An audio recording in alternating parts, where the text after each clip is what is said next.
Yeah. UFC Paris, Ciryl Gane versus Sergey Spivak. In Paris. Oui. I got my blue in Paris.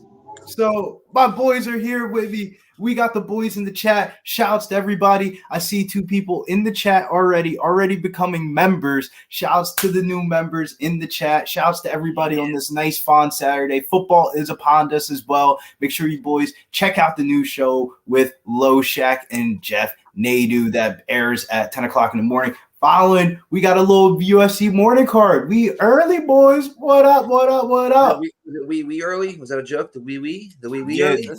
early? We early. Bonjour. Blank in Paris. Bonjour. It's like bonjour. Hopefully we bonjouring on these fucking tickets, bro. We need the bonjour on some money. Shout out to the chat. Evan L. James Court. Nasty motherfucking Nazane Cole. Tenacious D's nuts. Kansan. Gagnon, Seth Villarreal. Everybody consider becoming a member. 17 cents, right? 17.5 cents a day, $4.99 a month. You guys lose that a day out of your pocket with loose change. Hey, real quick, I want to give a shout out. It's Preston's birthday today, guys. Is it? So happy birthday, Pete! Shouts to my birthday, Pete. A little bit of volume, not much though. All right. What we got in the first fight, Billy? What are you doing? Me raising my hand. You ain't got no 17 fucking cents. I just threw fucking $3 on the floor. God damn it! There we go. I'm gonna sweep it up and throw it away. Motherfucking ain't becoming a damn fucking member, but here all day. Come on, there you go. $5 hana. What up? The first fight of the night, bro. I actually really don't want. Hold on, let me hit this. What up, my G clip or my clip clop, my clip clops? Let's get this train rolling. Let's go. Hold on 1 second. Billy, go ahead. Don't look like he at the spot. He at the place to go lock in tickets as soon as he needs to.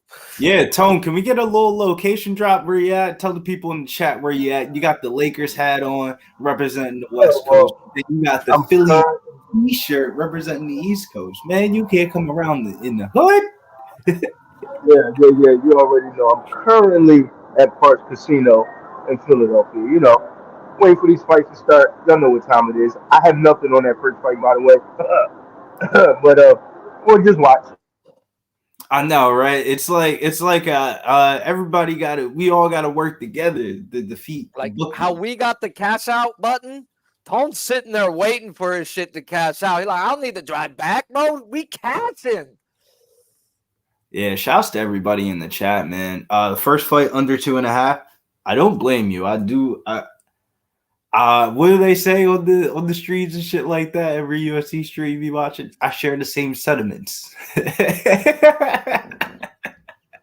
As Billy be saying though, let me digress.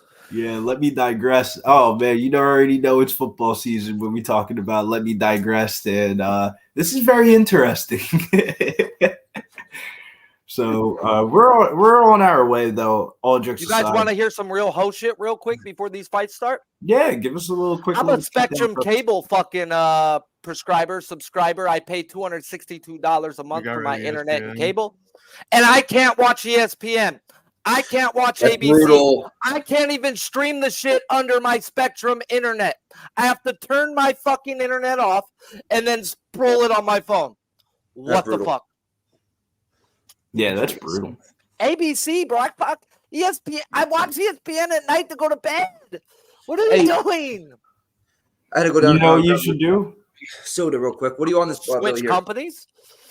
Switch companies? Man, you living in old school. You'll get yourself a little Roku or a little Fire Stick and call that shit a day.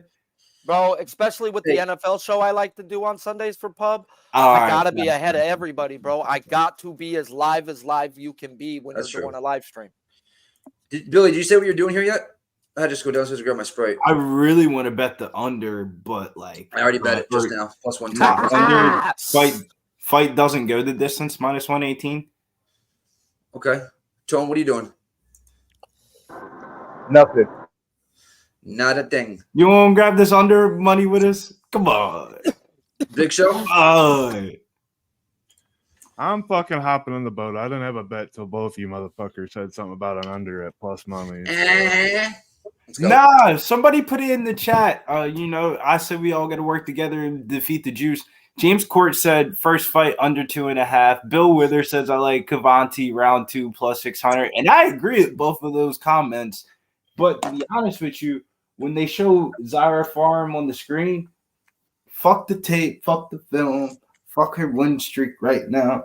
That bitch look like she about to get fucked up, man. And if she don't... What is she gonna get, Billy? She gonna get diddy bopped? Is that what you say? Yo, she look real old coming across the screen. There's not a weight class that they got no more. Man, this shit not going to the scorecards, man. Oh God. That's it's like, so in the UFC, right? There's 3 buckets of categories of capping. You got your early numbers. When you see the card come out, it's like Sunday, Monday, and you grabbing the early shit. You're like, fuck it. We just got to grab the early line. I know this line's going to move. Why do I need to tape study fucking Carlos Olberg? This motherfucker going to whoop his ass. That's bucket number 1. Bucket number 2 is the information that you gather throughout the week of like watching different interviews, different podcasts, watching the weigh-ins and stuff like that. That's bucket number 2. Then bucket number 3, the more literal, direct. Yo, this person walking out to the cage, bro, he about to get his ass whooped. Like, that's bucket number 3. Like, sometimes you can catch a vibe. Like, when somebody walks out of the cage or they warming up in the locker room, they look all scared and shit. You just know they gonna lose. Like, Parker Porter last week. What up, TC? One of those, like, maybe you didn't want to bet Tafa, but if you saw Parker Porter warming up, you knew he was getting knocked the fuck out, man. Like, That's hot. would you agree with the 3 buckets of categories of MMA capping? Because I was going to say, there'd be sometimes we be on stream like, damn, man, it's the pay-per-view. We got to turn up this jaw. He walking inside the cage. Like, when O'Malley was walking out to that Lupe fiasco, it was like the stars are aligning at the right time. It's go time. All right. I'm happy the fights are at 12:30. They'll be over by 6:30. And we have a full night for everything else. That's similar to everything else. You mean to watch college football, the good ones? Just everything else in general. I'm joking. I like these are the best cards. This are like 2 o'clock, but anywhere from 12:30 to like 2 o'clock is perfect. Yeah, what is this called? Starry Lemon Lime. This is better than freaking Sprite. Speaking of football, I'm gonna pull myself off camera real quick and hook up my other TV. Roger that, Ghost Rider. Nasty Nate said, "Oh, she kind of cute." One of my tips, one of the first tips I learned about betting women's MMA. Shouts to my man Jacksonville Zoe. More times than not, what leads you down the right path is you bet the uglier chick. Oh, come on, Billy. Knock it off. That's what Joe said to me, bro. And that shit be some real shit, man. Usually the uglier chick be fucking winning. I disavow all of that. I beg to differ. It's low-level women's MMA. We ain't talking about the top-tier Johns, you know. We ain't talking about the Holly Holmes, the Gina Manzanis. Whoa. You just bring Gina Manzani into this conversation? Holy shit on a stick. He always try to find a way to bring that. All I gotta say is, all I gotta say Lord is, have mercy, I'm about to bust. God. All right. Everybody in the chat, put your plays in now or forever hold your peace. So my question is this. From a sports book standpoint, do you think they won a dog on the first fight of the night on a chalky favorite, or do you think they really just don't give a fuck and they're just gonna let the favorite win? I think they let it win and let the parlays build up and then crush them at the end. Yeah, I agree. I think you guys are forgetting that they don't give a fuck about these other sports with football back, guys. We are on the back burner. We're on the back burner, and we can smack them. But There's I still. do agree with Sharpie. I actually do agree with Sharpie on that, though. It is, we Bro, are on I'm the able back to burner. spot better lines in baseball right now because they're so focused on this. The one that brings the most money in. Yeah, we got people at work, boys, so we're gonna need some commentary. Yeah, I got you. I forgot to do it. Oh, you guys got me on one fight tonight. Damn it. Yeah, I just bet Baltimore money line at -136 tonight. Cavanti, youngest fighter All right. on the card. Yeah, but at the end of the day, when I break this fight down from like just a basic standpoint of Who is this guy? Proof bets? Why are you worried about another man's gut? Seems pretty off. I think the younger fighter is going to win. So that little age advantage, that bullshit be the bullshit, but that should be working. Touchdown, Michigan! If you guys haven't, we need 4 more. See, I told you so. That was right. I'm over here 4 more watching. touchdowns. Hey, lower him. Yeah, I got him. So lower it a little bit. Oh, I can't. Why can't I edit his mic settings? Why doesn't it let me edit mic settings? They probably figured you were bad at it. Picking up your hands. No mames way. No, I can edit everybody else's but Tones. That's weird. Damn, Bruce Buffer turned up. He must have had a couple drinks. He yelling like this is a pay-per-view. That's weird. He knows he's got some French coochie. Bro, come on, bro. He getting Zaire Farms up in Zaire Farms, getting their hyped up. Like, Bruce, what's up with you tonight? Is it because he's muted? You can't edit mic settings?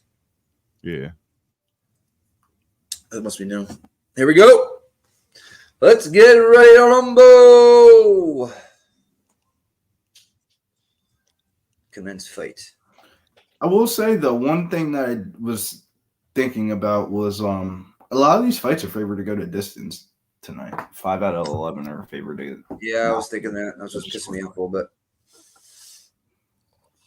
Nothing going on yet at 4:42. Not this one though, Billy. Let's not put that shit in the air. Yeah, bro. What's your timestamp at, boys? 4:32. Okay, 2 seconds. Let me refresh. Little jab there. Look like from oh, and it refreshes on me. Wait when I say that. All right. We got right now Farron on the front foot coming forward. She's pulling out the jab, but she's not taking great angles. Reminds me of that one Contender Series fight. Oh, man, she throws that right down the pipe. Very slow. Farron does. A lot of circling here by Cavalcante. I mean, Farron's big, but she's going to have to use that length. So nice little leg kick there. Farron's got to throw fucking volume, bro. She's just Cavalcante. Y'all telling me a female fight was favored to not go the distance? It was under 2.5. It was plus 110. Man, so, I'm glad I didn't bite for that sucker fish. I hope you guys cash. All these names don't sound like women, bro. I hate it. At least I know Namajunas is a woman and to not bet it. Namajunas. Whatever happened to her? She taking some time off or she done? She's fighting today, you bro. Not Rose. I'm sorry. I'm thinking of Carlos Esparza, who she fought. Is she already tired? Carlos Esparza's pregnant. With my kid. Really? Yeah, bro. She got pregnant after she I fucking did the damn thing. I did the nasty. I don't blame her too. I did the damn thing. Yeah, let me go get some. You know what I mean? And then do my thing. 3-minute mark. She got the belt. She never ever touched. That front kick that Cavalcante threw. You got 1 to 1. You ain't doing shit till after 1. Bro, nobody has landed a good shot in the first 2.5 minutes of this fight. Bull was probably trying.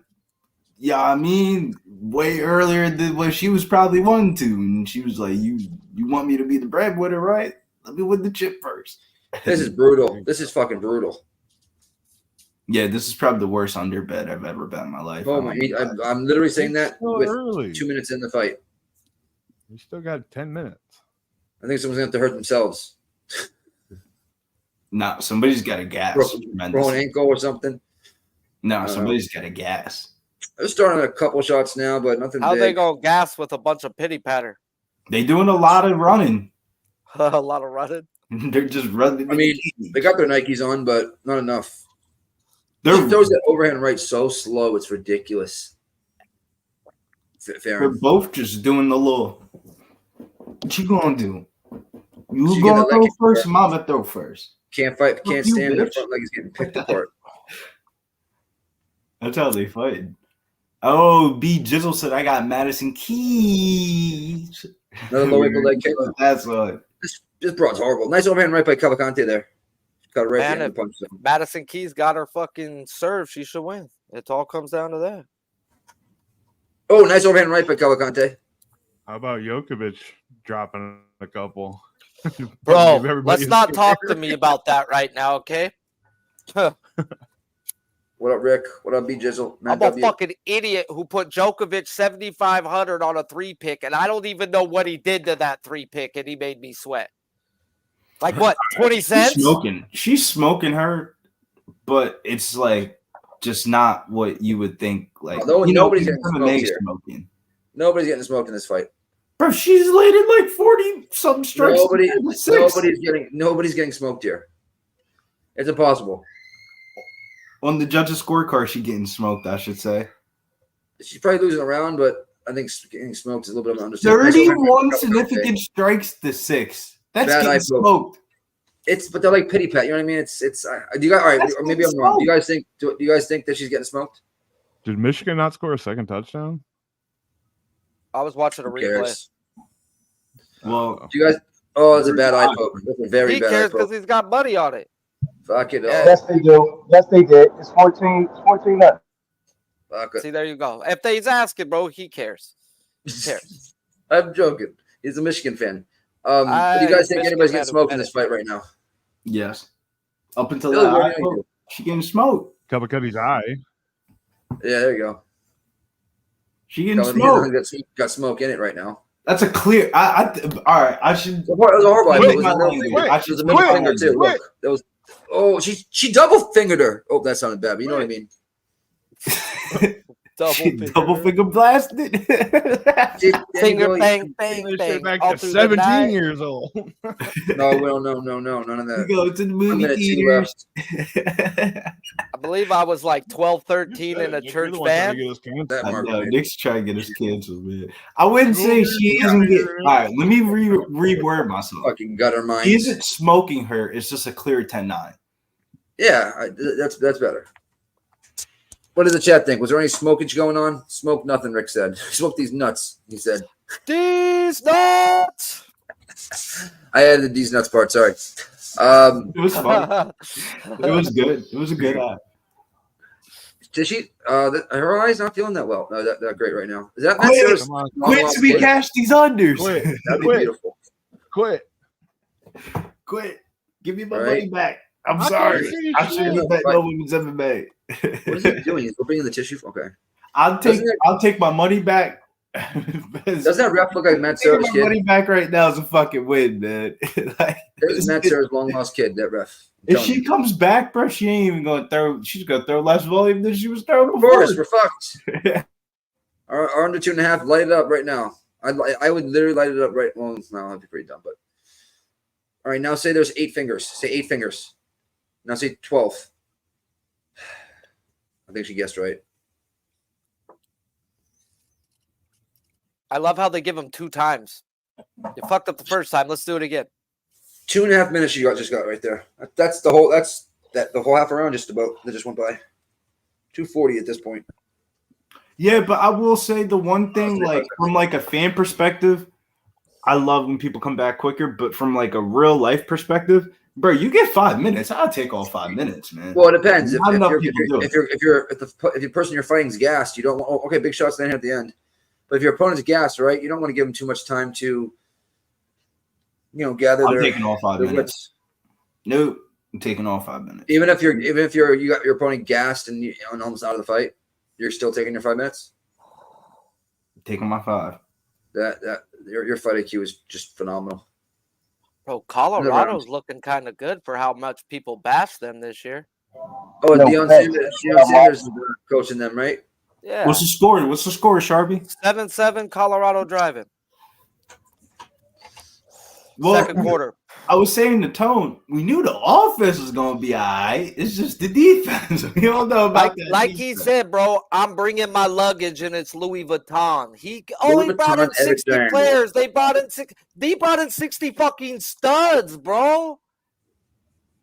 Yeah, and his kid was the number one quarterback coming out of high school, bro. People forget that. Yeah, that's why I said the offense is gonna be all right. Shador's legit. Like he probably gonna fuck around and go pro.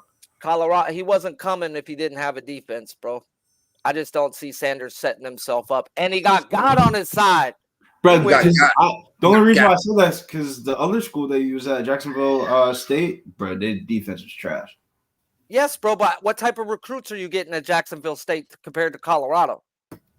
They got that one black bull that played both sides of the ball. You get a couple, bro. You get a couple, dog. I get it. You get a couple, but now you get more. Now you get guys. All right, here we go, guys. Let's rock and fact and roll.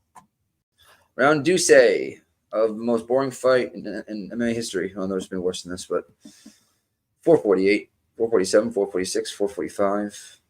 I'd say there's some heavy. Did you not forget? We had Roger Rose, Namajunas, and Carlos Esparza for 5 rounds? That was not no 3 round. That was a 5 round. That was the worst fight I've ever seen in 5 rounds. That's why I said one of the worst. Nice jab there by Farron. That 1-2 she throws is so slow to the point of I'm almost thinking she's doing it on purpose to like I don't know. There's no way that this chick hits pads like that. Oh, nice run right there, but she misses because Kelly Kennedy circles the fuck out. Nice left down the pipe there by Caolan. Come on, get caught. Get caught with a shot. This is brutal. This woman sucks. I mean, she's got the size and everything and whatnot, and she can't do nothing with it.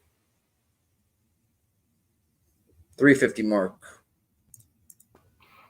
This is the one that, they say, like, the straw that broke the camel's back. Like, this is the fight that's going to get this bitch cut. How are you 6-5 in the UFC, bro? Literally. You fighting like this. Like, what the shit? Like, at least Li Nang gave us some entertainment for, like, 2.5 minutes last week against JJ Aldridge. That fight got finished, right? No. Both shouldn't be out. I think Cavalcanti, she could be a good jobber. Like, you give her some money. Both these girls suck. Oh, she called a leg. Legs to go.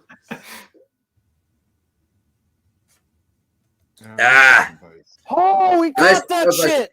Oh, that was a good leg kick. Very nice. That. Another good leg kick. Look at that right she throws. You can see that going from 8 miles away. Like Eminem said. Nice uppercut. Oh, good shot. I think where we got fucked on this fight is there's no grappling upside here. That's like a lot of the women. Remember Farron's hands being this slow. Look at her throw the overhand right. It's like. Didn't I tell you across the screen before she came in? I was like, yo, she looking old, man. Nice body shot by Cavalcanti. She don't even look like Farson. She looked like fucking Ancient Mama on the pancakes. Hey. That Billy said that. Not me. 215, 214, 212. Oh, I just skipped through 13. 212. 36 out of 43. She's landing at 84% clip, right? That's all leg kicks. The distance was. Yeah. I mean, if I could burn my ticket up my house right now, I would just to, fuck around. Because there's no chance this doesn't go the distance. I'm trying to jinx myself. Now they're throwing at each other. Okay, I like this. 152, but still not going to be enough. Take Farm at plus money? Nah. Do not touch that. Is she nice leg kick there by Cavalcanti. I wouldn't touch that. What is it? It must be like plus 400 at least. Plus 5 or 6. I get you from like watching it standpoint, but from like I think the other girl's throwing just way more volume and it's just not. They're just gonna give her a 30-27 or. I thought this was round 3. We still got a whole another round of this shit. Another 5 more minutes of hope. Right. Of hope. No, I got the other 2.5, so I got 2.5 minutes. But I don't think it's even gonna matter. I think this would go for another 30 minutes. It would end. Nice leg kick there. Overhand right catches. That was nice overhand right by Cavalcanti. She doubles up with it actually, but Farron eats it like a potato chip. Nice low ankle leg kick or right above the red bull knee. And a jab by Farron. I'll give her that jab. And another one. 45 seconds. 21 to 45 shots in favor of Cavalcante. I didn't even see Farron. 21 shots is a lot. Farron really hasn't had anything. Oh, nice body kick. Caught somewhat by Farron. She lets it go. This girl's brutal. The only reason why she's fighting tonight is because it's in wee. 18 seconds. All right, I'm going to go piss so I can be back for the next round because nothing's going to happen here. Holy moly. Up there, some of the wild that Jacqueline Calavante was minus 360. I think that was just more the sports book saying that she was going to win one of the first 2 rounds, in my opinion. Because, like, the way you cap a fight and you look at a line, if a line seems too wide, so, like, for example, Rinya Nakamura last week, he was minus 900 and he won by decision. That line was telling you he was about to be up 2 rounds after, and the 3rd round was going to be, like, the sketchiest one. So sometimes you just got to read the line movement and the way fight odds go, and if people are like slow starters or fast starters. And to be honest with you, I thought Zion was going to step up a little bit, but man, this fight sucks. Just my 2 cents has cut them both. They look atrocious. Looking like, Nick Rodriguez is crazy. He says, looking like Mills with the cool braids, brother. They called back the touchdown, but there was pass interference. So Colorado first and goal. Oh, you on that Colorado bandwagon? No, I'm watching them. Just to watch them. No money on college football, bro. But I like the live bet, and I'm pretty good at it. I got a college football parlay today. You want to tail it? Nope. I don't bet college football like that. And I don't tell a lot of people. I don't pick. I just pick winners, Sharpie. Well, we've got a fight coming that's about to start the 3rd round of the most boring UFC fight in the world. So, anybody needs some parlay legs? Then Tennessee, Washington, Penn State minus 264. There it is. Yeah. Say so. You're going to call this fight, Billy, since I can't watch it? 264. How much juice is too much juice? Because those are just winners. I run one every little FIBA joint. Just winners parlay, man. 250 or more. Round 3, though. Oh, nice shots, though, by Cavanti here in the beginning of this round. She landed a nice little 1-2 combo. Seems like she's starting to get her eyesight together. Yeah, just her eyesight. I'm going to throw my freaking... That left-hand jab right down the pipe is really the shot that I think that could probably put out Zion for Reem if she ever does go out. What was it over and right? That right? Who when he got slapped last week? Well, the walk-off. Who was it? Remember he just walked right when he clipped him, dropped him, walked off. Who was it last week? You remember? Was it we called the walk-off? Right down. Yeah, that was Tuesday. Who? That was on Tuesday, the Dana White Contender Series. Contender Series, yeah. That's gangster. What was his name? Fuck. I can't. It's not ringing bell, but yeah. Actually, it was a left on the pipe, I think. And he threw it right from his hip. Who's winning this fight? It's fair. I mean, it's Cavalcante easy 2-0. Yeah, Cavalcante is winning 2-0. Yeah. By 4. Yo, Colorado is scoring real easy. I'm just going to let that be known. Real easy. I'm just trying to see TCU one more time before I either go over or Colorado. Hey, turn your mic on real quick, Tone. I'm just going to lower your mic when you turn it on. Just turn it on real quick. Unmute it. Hold on a second. Yeah. Sounds like we're out like a nice wind chimes. We're out in the sea. We're best doing we can do. yoga. Yeah. Back up. Watching Tone in the casino, man, that should be give me the itch. Are you fucking kidding me? Cash your over 2.5. Oh, wow. Total points for Colorado right now is 28.5 at even money, and they got fucking 14. Yeah. What quarter is in? It's the fucking second quarter, bro. Deep end or no? They might take their foot off the pedal. Bro, yeah, whatever. No, first game of the year. They ain't I'm gonna do giving that. you the college, devil's bro. advocate. I mean, 14 Deion points Sanders right gonna now. show up. Oh, nice Oh. right and the left there by Cavalcanti. An uppercut, Oh. over and right, an uppercut. Oh, Bill, you might be. Oh, What's trying to get? Oh, good shots. No, these girls don't hit hard enough to put each other out. that was it. That was the shit. Yeah, that load spent. It would have to be like a knee or a kick to knock one of these girls out. It would have to be wrestling. There's no upside in any wrestling. No, it's got to be like a flash kick. You got submission, of course, but I think just a like a head kick or. How is Cavalcanti's right eye even that swollen? The eye poke. But the eye poke was on the right eye, like her Left left eye. or right. Left eye.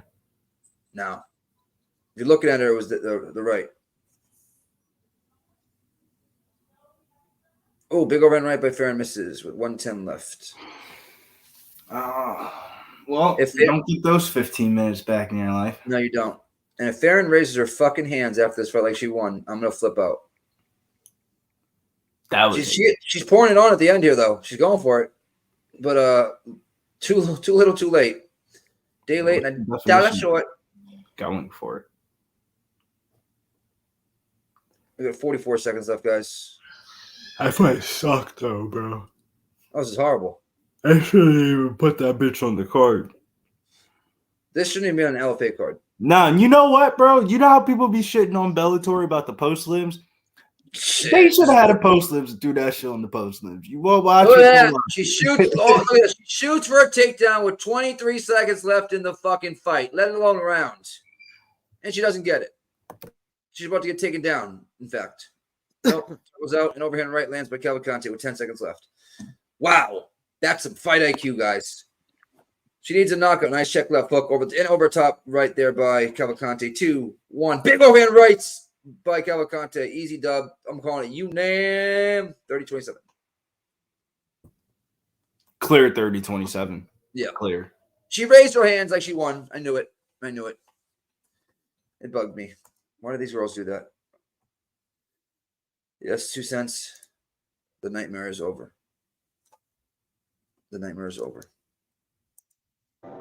All right, now can we get back to the actual card now? Fuck, right? Jesus, Mary and JoJo.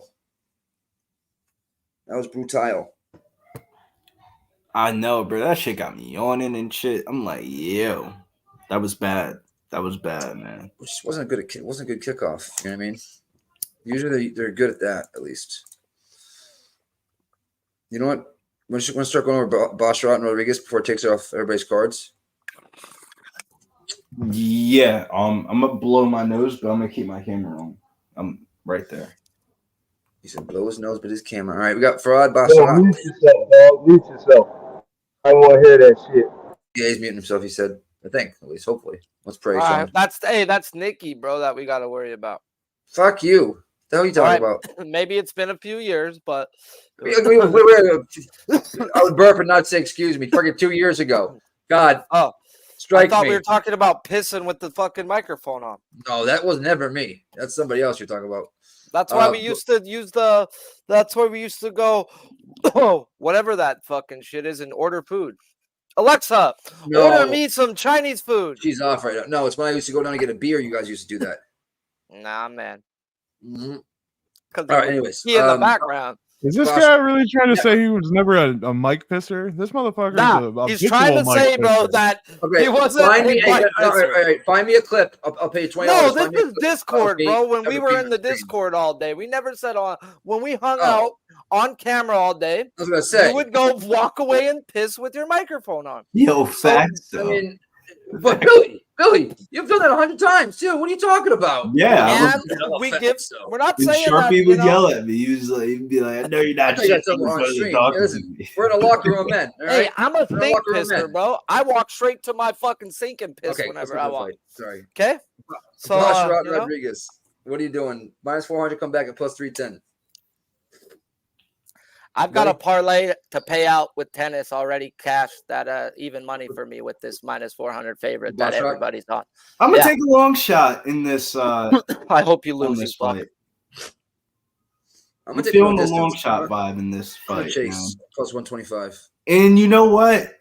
This isn't good discipline of betting. This is what you would call chasing, because I'm trying to chase back some of the money I just lost on that under. If you look at Fareed Basharat, Nick is basically max cabbie. Oh boy! When he gets his finishes, it's usually second and third round finishes. So we go and take the second and third round submission prop here at plus 750. Cheers, Kevin. I have a lot to say, but I'm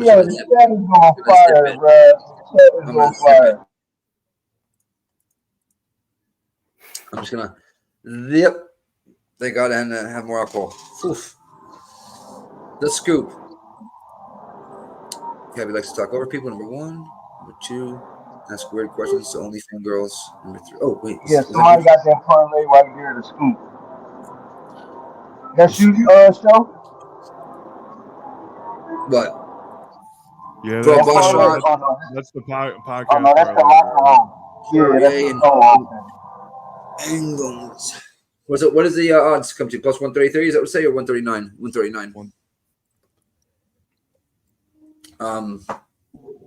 Well, I got Basharat to close a couple of parlays already, and I also got a parlay with another guy that we're going to see real soon that I ain't going to talk about right now. And I sprinkled round 2 and round 3 sub for Fareed. I like what your thinking was, Bills. I thought you were going to go somewhere else with it, but I like that. Yeah, just try to catch. When we always say, like, this is a fight of how you break it down of, like, are we picking value or are we picking winners? The value side would be Clayton Rodriguez from a numbers perspective. This is a good price tag on him. But Fareed Basharat, go and win. And if he's going to win, how can we tap into the win condition? And if we tap into the win condition, while I do think it's going to be a pretty snoozily decision, there is a little bit of upside that we can get a second or third round finish. If you look at Basharat's, all of his finishes are second and third round submission finishes. So, if he gets a finish, it's probably going to be by sub in the second or third round. Big Show, how come when I type in the, what's it called? It doesn't, it's connected to, I got connected to my YouTube. It's only coming up as Club Sports Radio. 21-0, Michigan. Let's go. Let's go. We got 120 live up in here right now and a whopping 34 likes, guys. If you haven't, do us a favor and smash that like button, as it does help the algorithms a lot. We don't ask for much, guys, so smash the damn like button. Yeah, takes 34 about guys. 2 seconds of your time, and let's get to the money. You're right, Sharpie. Before we even start this next fight, let's get this to 50, 14 at least. We're at 39. We don't got to hold on. Just got to remind them, bro. A lot of people woke up early. We got to remind people, bro. Wake up. It's the first of the morning. Who's that? Guys, it's time to pay fucking bills. Smash the like on your way in and let's play. 46. We're almost there. 4 away. Keeps the doctor away. Hey, Dabby, where's your membership, bro? That's fucked up, Cabby. Holy shit. Talking shit in the chat. You don't got a membership? What? Whoa. I said, what? Beefcake. That's just darn right. Oh, man. I told you guys, God's on Deion Sanders' side, bro. If they don't catch the ball, they get a flag. How did you not get one in the native show, Cab? Slaughter gifted 100 memberships, and you didn't get one in the Slaughter did. That's awesome. No, what would be awesome is if at least half of those scumbags, if half of those scumbags would fucking renew it, bro, because that's the problem, bro. Is someone gonna pay your $5 to get you in and you can't even renew it, bro? Then why'd you fucking take it? If you're gonna take a membership, you better fucking renew it. I would hope so, I'll be the dick to call you out. And you know who you are. You know what I mean? People don't take it, and else don't take it. Take it. Just don't take it. If you take it the wrong way, then that's you. You know what I mean? If you take it the wrong way, if you do it, you know what I mean? That's $500 he laid out right there. $5 membership, 100 memberships. We tell you all the time that this guy takes the money and gives it back tenfold. He does this tournament for us every week, guys. Gives out $100, giving out memberships. He does $100 free giveaway. He makes sure it always comes back. He don't keep that $4.99. That dude pisses right back in the company. $499. Okay, he is not stingy with his money one bit. Goes right back into the company. Goes right into it. Goes right to the chat, bro. With the amount of money he be giving out and shit, it goes to the chat. I'm just fucking with you. I gotta fuck with you because you're one of us. I can't make fun of people that aren't fucking pub members. Here, Cabby, I'll join you too, bro. Here, yo, that's fucked up. Yo. Y'all making him feel bad. He said, there you go. Yell at me too. There you go. I'll make anyone that works this company feel bad if they don't got a membership. I'm sorry. Sorry, but not sorry. Nah, that happened to me too. I'm right where Cabby's at, bro. I had to go get a new card right now, and I'll pop back on again. But you know what? I don't have a fucking bank card to use, so it is what it is. I'm sorry if you're doing content on pub and you're getting paid and whatnot. A fucking membership. Does that not say something? What are we doing here? Jeez, there's a lot I would think that are like that, though, bro. Man. Oh, Iron Rest in Peace Bootsy Eagle, $2. Gonna adjust Gomis fight. Gomis fight is contest. Almeida out. Oh, I did peep that too, Iron Eagle. I was going to send a little text message. Yo, y'all gotta check that contest shit. The contest shit is way up. Yeah, I can't be too mad at Cabby. He fucking retweets everything I put out there. So you're my boy, Cabby. But there's a big butt there. I thought we was past that. I thought we was on to the next topic, man. We back to the fights. We back to this guy needing to cash our tickets. I know, right? Like you ain't got no parlays with Basharat in it, motherfucker. Probably not. Cleats and dog play. I'm just going here. I think he's gonna unanimous decision. What's the fucking? I think that's the most likely outcome. What does that pay out? His decision prop was minus. No, UNAM. If we go UNAM it, I don't want to look it up. All right. I'm not gonna lie. I'm trying to find plus money on a minus. Anybody got bet online up? If you got bet online up, you can pull it up in like 5 seconds. But plus monies. Sorry, Sean. I sent you a tweet, Sean, but it didn't go through. My bad. I should have fucking double checked on it. It does feel weird because it feels like the UFC's been trying to schedule Cleetson Rodriguez for a jobber role for his next fight for the longest. Because remember, we was all betting Taitori against him. Oh. And the line was coming down a little bit on Cleetson, then he missed weight horribly, and they said, all right, bro, you bugging down. We're going to have to give you a Basharat, brother. Yeah, I'm right there with you, Nunya, but I got Basharat to cash out my big money line with parlay. Yeah, I love that armchair.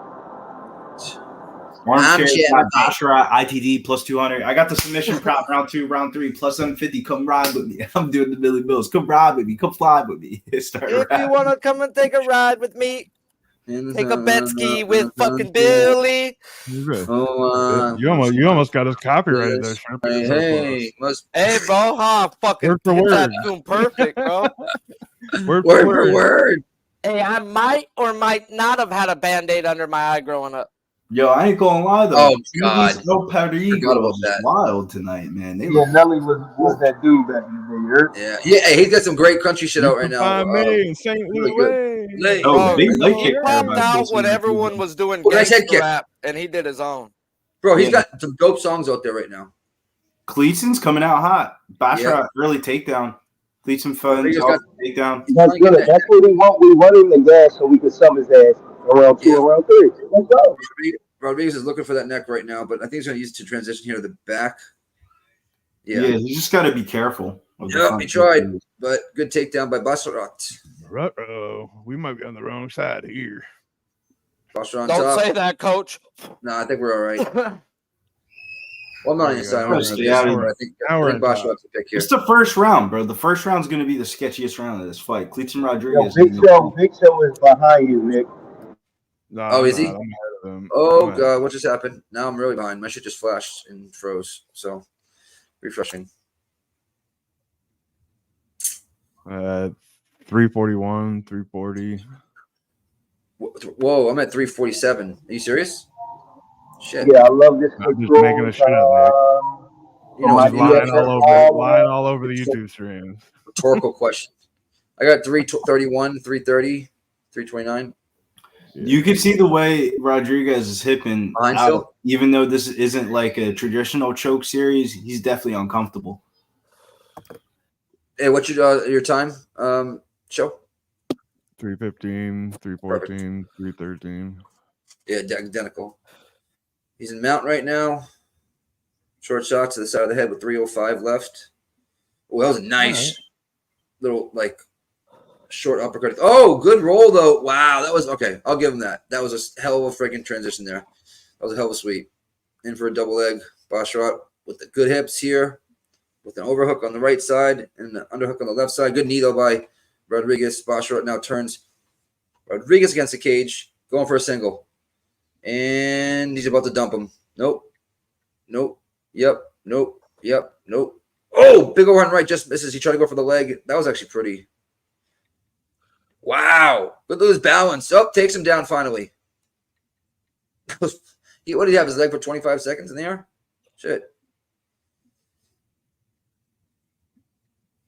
218. Stepping over already. Is he going for a head and arm here? I don't think he can go for a head and arm against this guy. Wait to the next round. Wait. I have him in round 2 finishing the contest, I believe. I'm with you, Tom. Wait till the next round, but the first things first. Let's just win the fight first. Like, if you get a first round finish, let it be so. He's winning.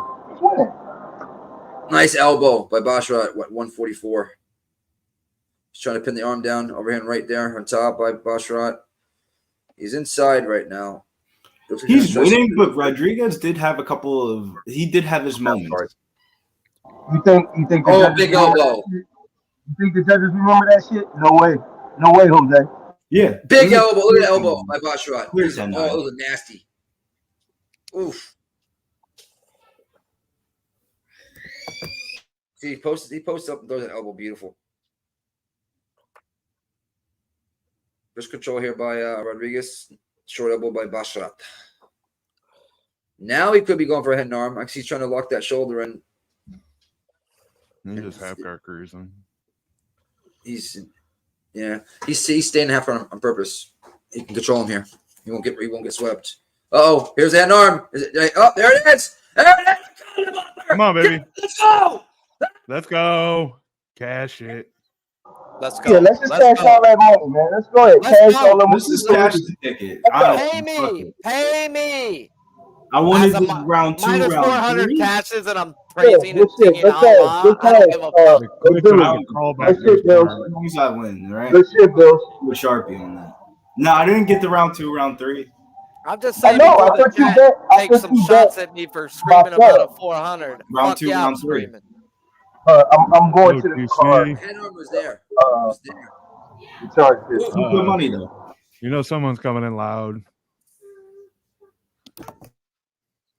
Oh, there he is, Millsy. Oh, what a fucking... You prick. Let's go. Just my 2 cents. I thought Mills was coming in for a second. I gotta go. Well, what up, fellas? I mean, USC Paris. I've been doing this shit since I was careless. Some. I ain't think about nothing else to rhyme. But fuck it. Hell yeah. Let's go. 1 leg down in the parlay. Oh, that was beautiful. You should have came up with some like, whoa. I mean, I got the hat, you know what I mean? But yeah. It fixed it. God damn, that cat that just hopped up on there look crazy. That's Otani. She's the GOAT. The GOAT man. All right, that was a nice fucking. I needed that after that fucking first under I took. Man, the first 12 seconds was scary though. Yeah. Yeah.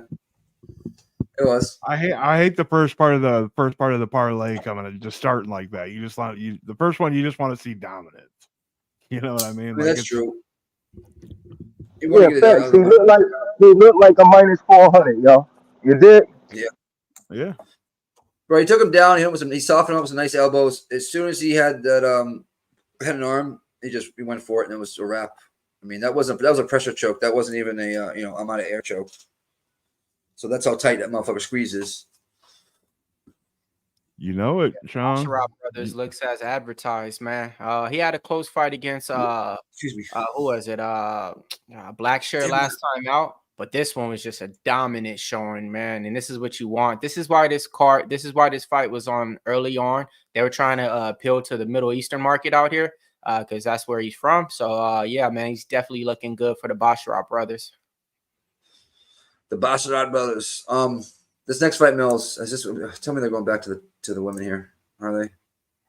They are. Jocelyn Edwards and Nora. I wanted to say Cornhole, but it's Cornoli. What do you got on this one, Mills? Yeah, I got my girl Jocelyn Edwards in this one. Well, Big Show. Yeah, I got Jocelyn Edwards in this one. You got by decision or is it straight? I got her straight, but I do like her to win by decision. It's at plus 125 as well. Oh, I got 165. Okay. I don't got that one loaded. Sorry, Mills. I got 100 spots on here and they're all filled. So we got the other two. 165 I got. So I'll put a flag on that if you have 125. Yeah. What is it? We're planting the flag there.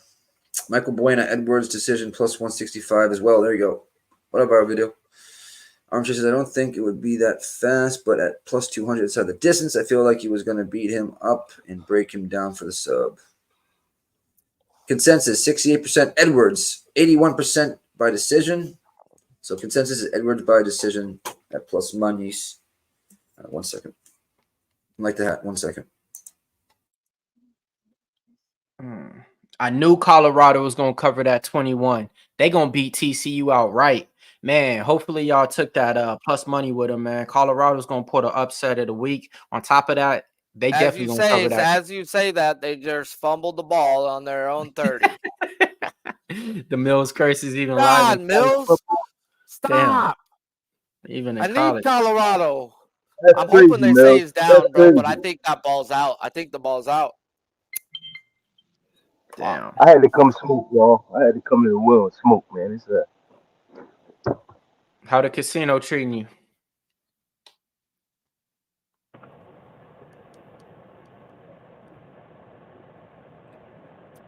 good. You already know. Oh, yeah.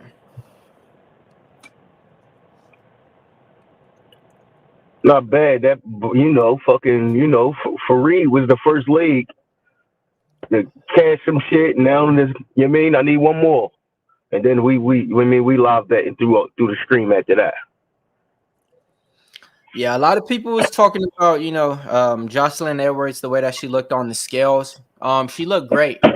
She was having problems making weight her last couple of fights out. But the thing is, on this one, the reason why they say she looking great, she actually was playing like football part-time, doing stuff like that within the last years too, doing some training like that. But her abs look ripped. She looked strong. She looked thinner. She looked like she put on a little bit more muscle instead of the little chubby thighs, kind of thick type of fit girl. Now she looked like that shit turned into muscle. Like she been using her protein shakes and everything like that.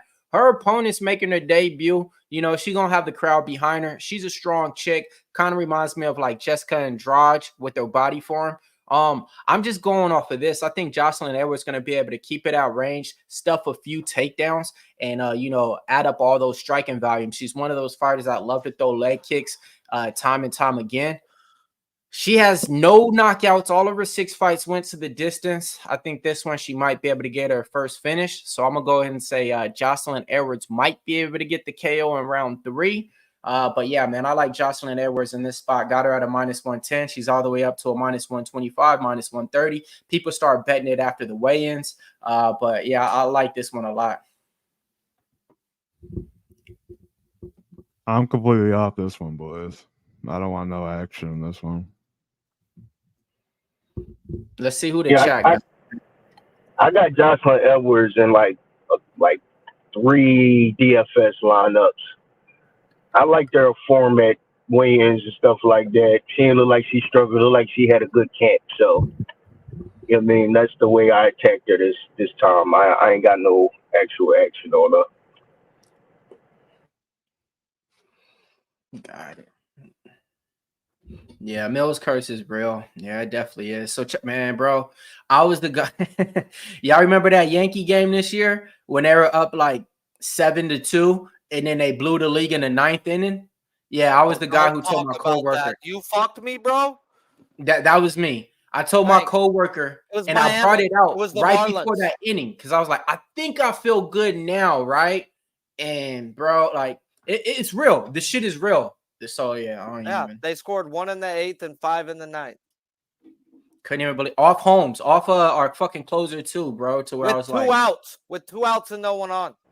I wish that shit would have worked overnight with the Dodgers. I'd have been a happy man. I would not have, bro. Tone, I had my trying to preach it on the Braves that day. Man, Tone was trying to preach that shit all through Twitter. Each inning, this happening. I'm shutting them down tweet by tweet. Like, nope, nope, and no. Nope, I was on the Braves so hard that day, bro. What up, Liam? Hard. Yo, what's up, fellas? How we doing? What up, man? We got a new member in the panel today. We got Liam joining us from New York. What's going on, man? How your day lining up? What you got going on this card? Oh, on this card, man, I got a lot going, but not a lot of it on the early portion of the prelims here. I will just come in and say Cornoli decision shows value on my chart. I don't know that she has a tremendous amount of finishing upside here. Personally, just because Jocelyn Edwards is a girl who's been pretty tough in the UFC, gone 15 minutes a number of times, but she also looks like she's sauced to the freaking gills. When I saw her at the face-offs, I was like, oh my God. So for me, that's what ultimately kept me off this. But earlier in the week, I was putting together my list of all the props I was going to investigate over the course of the week. And Cornoli decision made the list when it was plus 340. You're now seeing plus 350s out there in some places like Bet Rivers. And you're seeing sharper markets down at plus 275. And so that seems accurate to me. I feel like it should be plus 250 or lower. Her primary path to victory is probably via decision. As far as this, the rest of the dynamic goes, though, Edwards is a girl that I picked in my article by sub 3 or decision. I feel like she could get jobbed out here. She's fighting a French girl in France. It's probably going to be pretty close and contentious. But I also think her physicality could end up playing a part here. So for me, for all those reasons, I just ended up passing. It's a pretty volatile fight, pretty low-level WMMA. I'll cry if I get it wrong. Liam, how'd your fight go? I totally forgot. Sean was asking. It went good, man. I didn't get to finish.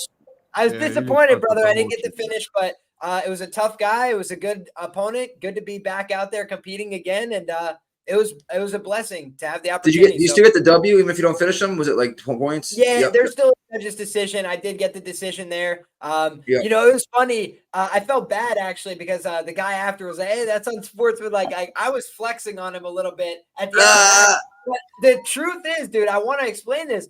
My buddy Jack had lost a match earlier in the night, another kid from my team, and I felt like he had clearly won, right? Like I felt like there was no argument for the other person, and yet they gave the other person the decision. So I was like, "Yay, robbing me!" I literally flexed, and then I turned and I started looking around for judges, and I was like, "I won." I was like, "That's part of it." That's part of like selling that you won. You know what I mean? It Dude, really we watch MMA too much. I see it all the time. Who wins? The person that stands up first with their hand up says, "I won the fight." That's me. I'll do it. I don't care. If you're not going to advocate for yourself, who will? So I thought I won the fight, but I also got put in a guillotine pretty late on in the match. My own favorite move. If I had died by that hand, I would have been disappointed. But he had me in a guillotine because what happened was I put him in a triangle choke from the mount. And then I pulled guard into it basically. So I had the mount, I had the triangle locked up. I fell back with it. And then when I went to secure it, I tried to like grab over the top with two hands, basically, you know what I'm saying? To like pull it down, break his posture. And he sat all the way up. I never expected it. He literally flung me from like flat on my back to face first on the other side of him. So that's never happened to me, dude. Most of the time when people like pull back, I brace myself in my hands and like hold on to it. I finished that triangle a lot. And so he just took me by surprise. I got blasted on my face. And when I like came to from it, I just was like, oh God, like I turned around and I was like halfway in a guillotine. I was like, oh no, but I just pushed my hands on his hips. I was fine. Never in any danger of being finished, but just like one of those things where I hit my head, turned in, and I was all of a sudden in the choke. I'm like, you were in control most of the fight. Yeah, I would say so. Nice. Couple nice takedowns, couple things, but it was a great match, man. He was tough. Like there was a few times I put him in a high elbow guillotine, and he was able to roll through. So he's a tough kid. Slap jiu-jitsu? I haven't, but I'd be open to combat jiu-jitsu for sure. Right, combat jiu-jitsu. Honestly, I always train in the room with my hands up, like over my face, when people are standing above me and stuff, and they laugh and stuff. My training partners, but I always just think like, if this was a fight, I'm not going to just stand there with my hands at my sides, like goofing around, or my hands behind my head. I would cover up. So I always cover up, or like grab wrist, something. I like the slapping part of it. It gives a little bit more of a They used to do on Fight Pass. They used to hold the combat jiu-jitsu every once in a while. Yeah, Eddie Bravo does that. I think they still do like a world championship. Is Eddie Bravo? Yeah, it was his idea. You got Weezy joining us from Chicago South Side. I don't know. I didn't see him there. No, man, I'm on the north side. I'm on the north side, and I want to say something. I watched Liam's fight. And one of the things that Liam always talks about when we're on stream live here is when you get that guillotine, don't go to your back.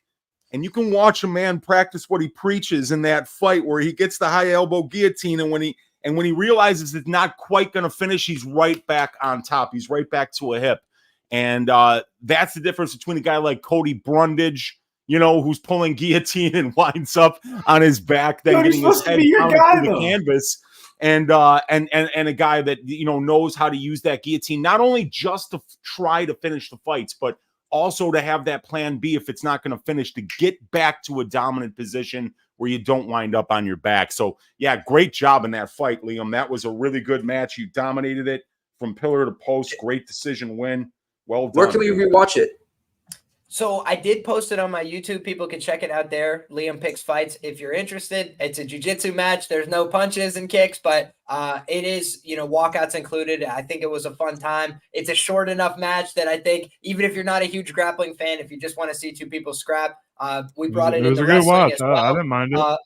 Thanks, my brother. I appreciate it. And the other thing is, like, if I'm out there in matches where I'm sitting on my butt and doing stuff like that, I wouldn't be able to look myself in the eye. It's just not who I am. I like to be a showman. I like to scrap and compete. If you guys watch my matches, I present myself at all times almost. And, for better or worse, right? Like there's times I've lost decisions because I wanted it too bad. I wanted to finish too much, but I'd rather just have a fun fight, go out there, scrap, put it on the line and get in somebody's face, see what happens. So that's what I try and do. And I appreciate that, Weezy. Karol Pravic, I give him a shout out every time. But I truly think more people should study his work on guillotines.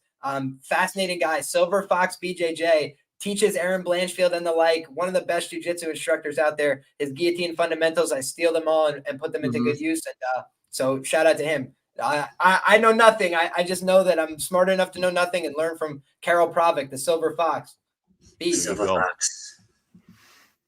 That's what we call Weezy, the Silver Fox.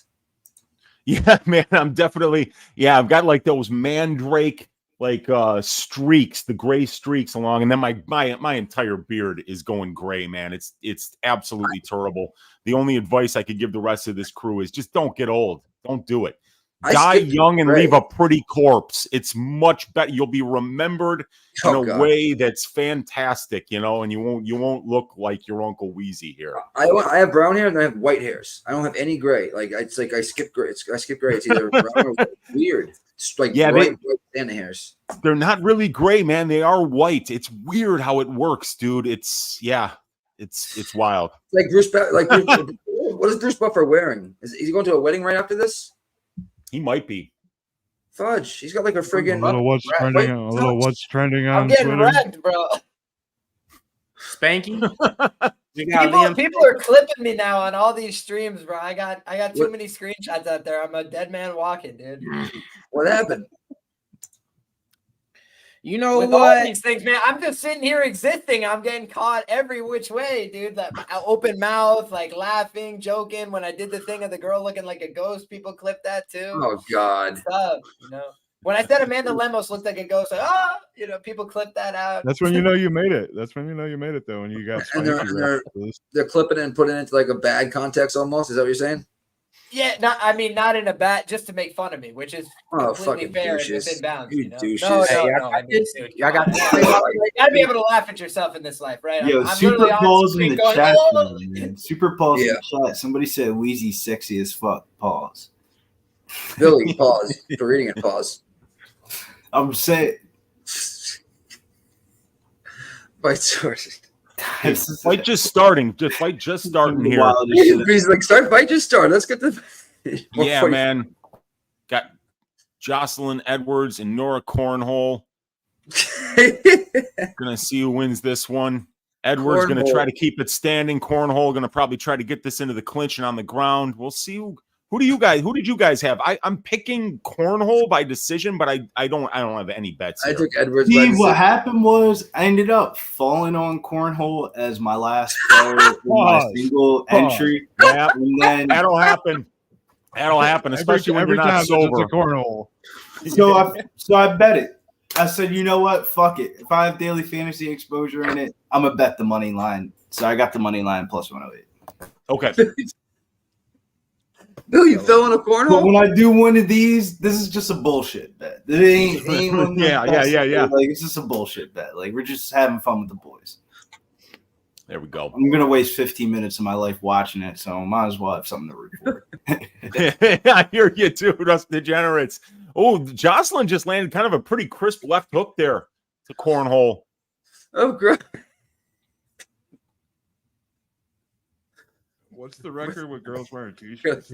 That's not her name, though. Cornhole. Cornhole. I mean, like in French, it's something you have to have that throaty being able to like kind of like vibrate your tongue. It's like cornhole or something like that. But it's just easier to say cornhole. Oh my God! When Billy said I fell in a cornhole. All right, 310, 309, 308. Edwards in the clinch. Oh, she got nice buttocks. She does. She absolutely does. Nice thighs too. Yay. Yeah. Well, needed. Well, I'm not gonna call that needed, but never mind. I didn't expect to see Edwards here really. Yeah, I mean, I kind of think this is where Nora wants to be. This is where she gets a lot of her takedowns is from the clinch. She's not like a single double leg blast type wrestler. She kind of bullies her opponents from here. You think Edwards? Well, she probably has been working on. That's one thing I get worried about when fighters work on something too much and they try to implicate it too much into their game plan. Yeah, it's like she's winning, but like. Yeah, this isn't you're winning this moment right now, but this is not the style that's going to win you a fight. Well, if she has her on the cage the whole time, she will, but she just needs to just mix it up, basically. I watched Kali Holm, Caitlin Vieira. I beg to differ. I watched Jared Gordon versus Patty Pimblett. I beg to differ. You bang to differ or beg? Bang. Bang. Let me bang, bro. She takes her down.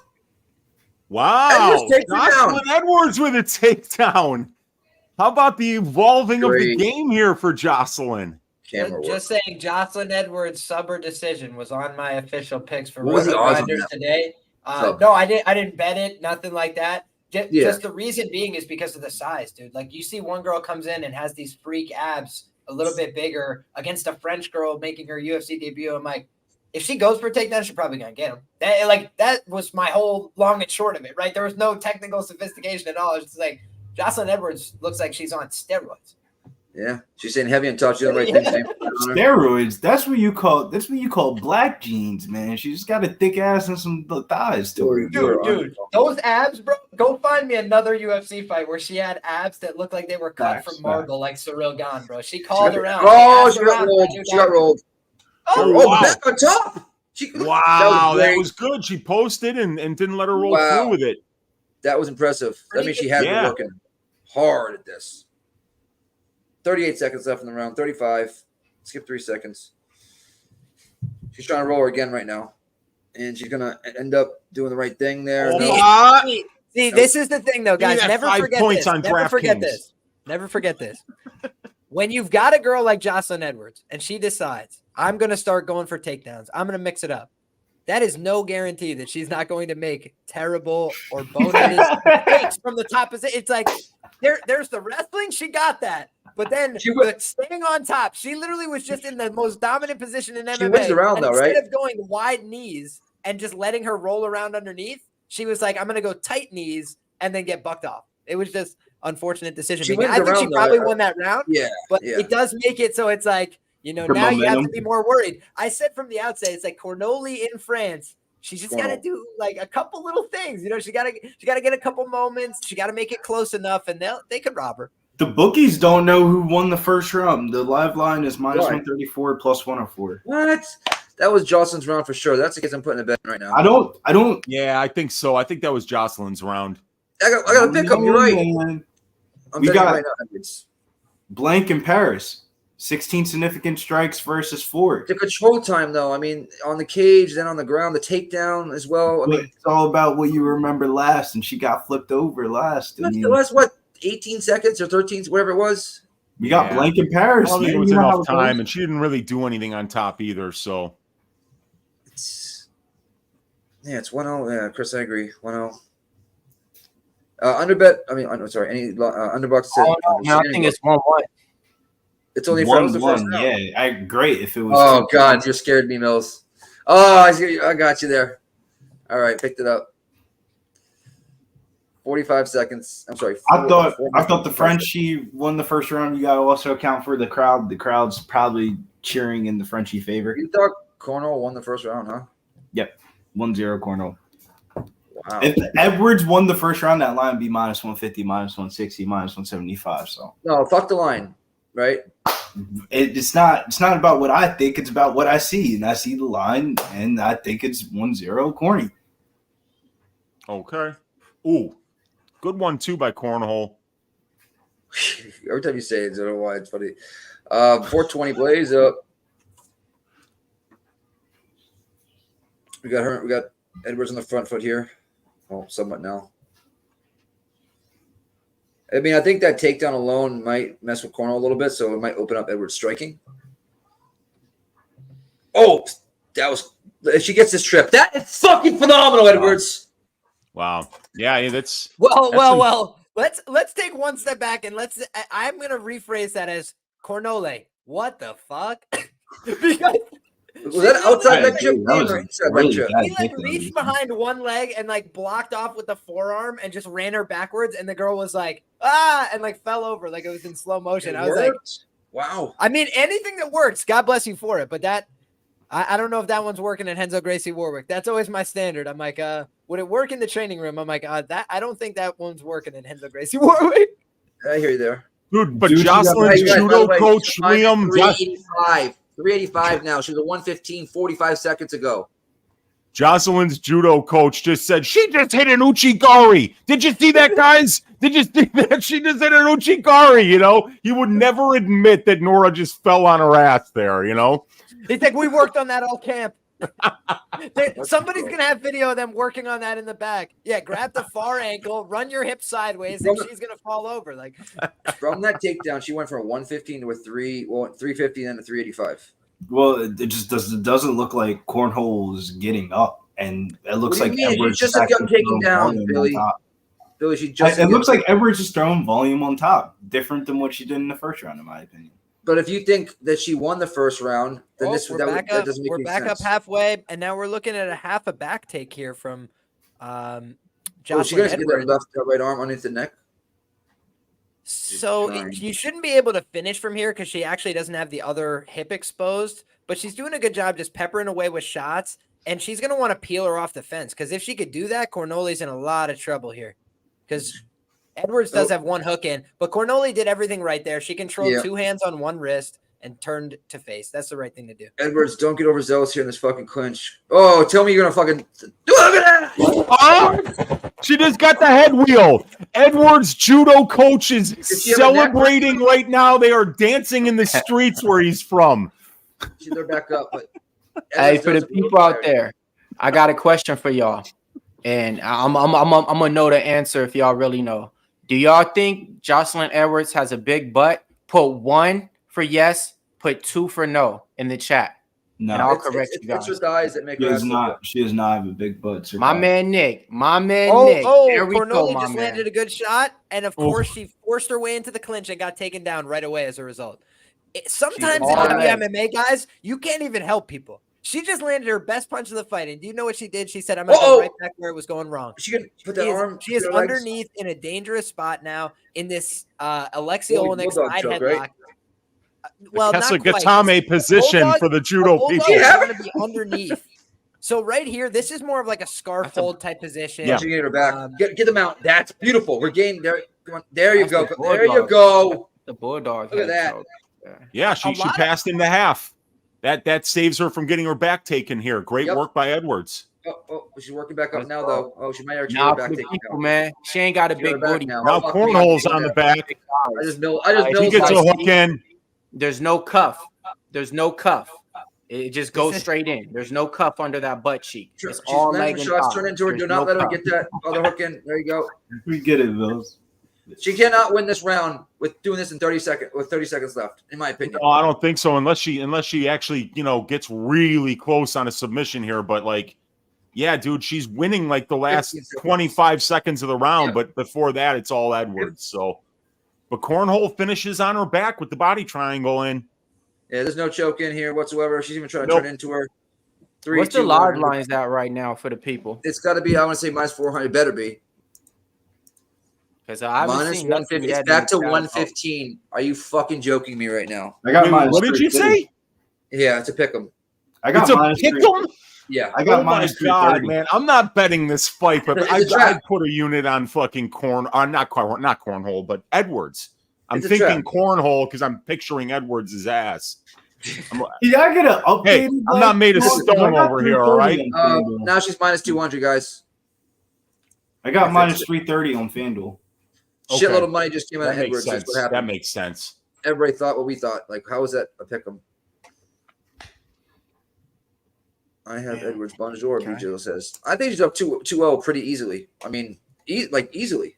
I don't understand how you can debate it otherwise. I got Jocelyn Edwards, and I guess round 1 was close. I guess if you guys want to say that, but I think she won round 2, and I thought she did enough to win round 1. I thought, but yeah, the takedown. I think it was 2 takedowns actually, and then she was on top, and then she got reversed, or she got swept with 17 seconds left. I'm no longer surprised by anything that happens. I bet Ryan Spann and Hakeem Dawodu and lost both those fights this year. That prepared me for the outcome of anything. So trust me when I say that. I'm not surprised by anything no more, bro. I hear you. Especially if it's a fighter. Come on now. Yeah, it's hometown, but I mean that would look real bad on them, in my opinion. You said blank in Paris? Oh, big right cut thrown by Edwards. Yeah, that landed. And she did not like it. Yeah, Cornell didn't like it. She's got her hands up. She's not pressing at all right now. I think Edwards made a mistake giving her time to recover there. Cornhole misses a 1-2. Nice right though by Cornhole. Wow. Charging in, but it goes for a takedown and puts Cornhole up against the cage. Yeah, I just can't believe this game plan though. I want to see the striking from Edwards just peppering her up, and doing those leg kicks. I like it. I don't fight like IQ, in my opinion. I mean, if you watch the tape on Cornhole, she does her best work in the clinch and on the mat. And that's where Edwards needs the hell right now. And when Edwards does her best work at distance striking range, it's in the stats. I mean, she's dominating at distance. I'm calling this right now. Split decision loss for Edwards because where they are. Let's not put that energy in the air. So we have to reverse jinx it, bro. What do you mean? Let's not call that. Let's not. No, we have to reverse jinx it, Mills. That's a reverse jinx. Okay. Yeah. Okay. There's some psychology there. Okay. Come on now. Reverse the psychology of the jinx. Hell yes. Because I'm just not even going to speak on this no more. From this is what Nora does well from the tape, guys. Yeah. She throws a lot of knees, a lot of elbows, a lot of clinch work. Oh, and Jocelyn Edwards is committing to this takedown again. Yeah! Yo! I'm putting this out there. This girl Cornoli has the worst takedown defense since Darren Till. This is fucking horrible, dude. Oh my god, she's literally like on the verge of a knockout, and she's like, "All right, you know what? Head and arm throw meme," and she's like, to my back, flat to my back into the mount. Like, Wow. Now, I don't look. even think the head and arm You throw is just as bad a turned move the as people fight, make it man. out to be, but the Healthy, head and yeah. arm throw as executed Over. in this No, fight was don't do that. comical. Okay, she's scaring me. Sorry. Cornoli is at least trying to keep an active guard, but you could just tell that she's so inexperienced on the mat. The transitions are And the scary. lack of physicality is a big problem for her here because these takedowns have been laughable, you know? And then, They've been kind of easy, right? They've been like I Way can do them too and I don't easy, even dude. wrestle. Yeah, way too easy. Yeah. Got it. The striking though from Jocelyn Edwards, I just thought I was gonna see it more in there. And honestly, this game plan, if this was Cornoli doing this to Edwards, I'd be like, oh yeah, she's winning the fight. She's winning the fight. This is how she fights. This is how she's gonna win. But for Edwards to go out at this round and fight like this the whole 15 minutes, wow. I'm a little impressed. You know what I mean? A little surprised. Nora's got to get up though, because if she's won the last 30 seconds of each round, and they are in France, and Jocelyn Edwards has been on the right end of a couple of decisions lately, so you never know. Can I just note as well, the read for this fight was Jocelyn Edwards sub-3 or decision, and where is she? On the back, looking for chokes in the third fucking round. I mean, let's just call a spade a spade. Wow. Let's go, Jocelyn. Yeah, she's got a good position here on Nora. Stretch her out. Got the hooks in. Big Jizzle G. Anyone She's listening? getting it. It's over. He's gonna submit Oh her right shit! here. This is close. This is definitely close. Yeah. I'm gutted. I didn't fucking bet this. She Oh might no put no a no! roll off. Nora's She might put a bleeding, roll but off. she's getting out of the choke. Yeah. Yeah, dude, Nora just used her blood to get out. She's like, couple blows Right. of blood. Yeah, I'm out of here, dude. Lubed it Lubricant. up. What's up? Oh! She gonna fall Oh, She over just fell the lost over the top. position. So now Nora's standing over Jocelyn because Jocelyn just went over the back of Nora Cornhole there. Shout out Von Polo, Course. cash that over. Shout out to him. Hey, that's a nice There you bet go. right there. Cashing that shit. 42 I see. seconds left in the fight. I think Cornhole needs a finish. Nice job, Von Polo. That was another bet that I looked at this week, but I couldn't quite get there because I didn't know what to expect from these two women. And Oh, nice if right I had fight. been sweating the over this whole time, I might have been sick. But She gonna go ahead and arm throw again? No. She was went- great she was bet. looking. She's looking for it again. Again. Oh, did you just see Jocelyn Edwards go face first into the mat? Yep. Because that is how good her takedowns are. If Oh, look the at other that, girl though. doesn't fall over, she will go face down into the mat. Good work though, getting back. Oh, nice knee. But I mean, this isn't. Cornhole This looks is like it's in impossible to drug. give to She got Cornhole. I'm beat sorry. up. You cannot give this to By Cornhole. her girlfriend in the bedroom. You cannot give this to Oh Cornhole. my! Oh, that was a nice kick from Cornhole at the end. Did you see that? Yeah, Right? I think that's a Jocelyn Edwards win. me I too. think that's a Jocelyn Edwards win. It was a close fight at points, but I thought that just overall, the breadth of skill, the size, it was way too much. I thought Edwards got the win there. Yeah, I thought mean- it was 3-0 Edwards. I thought 30-27 Edwards would be fair for this one.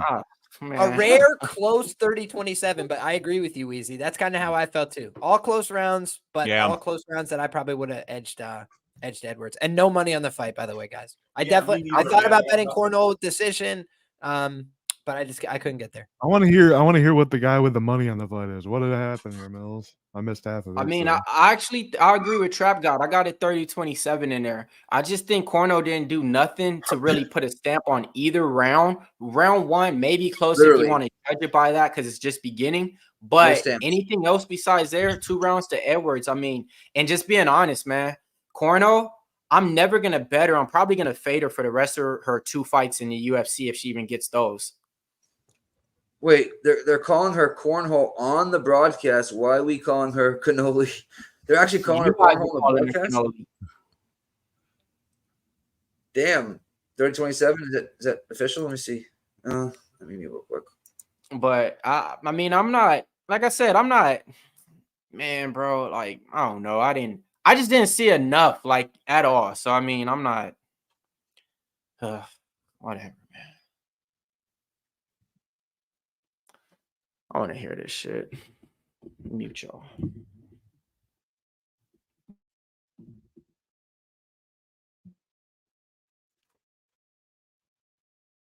When 37, 29, 28.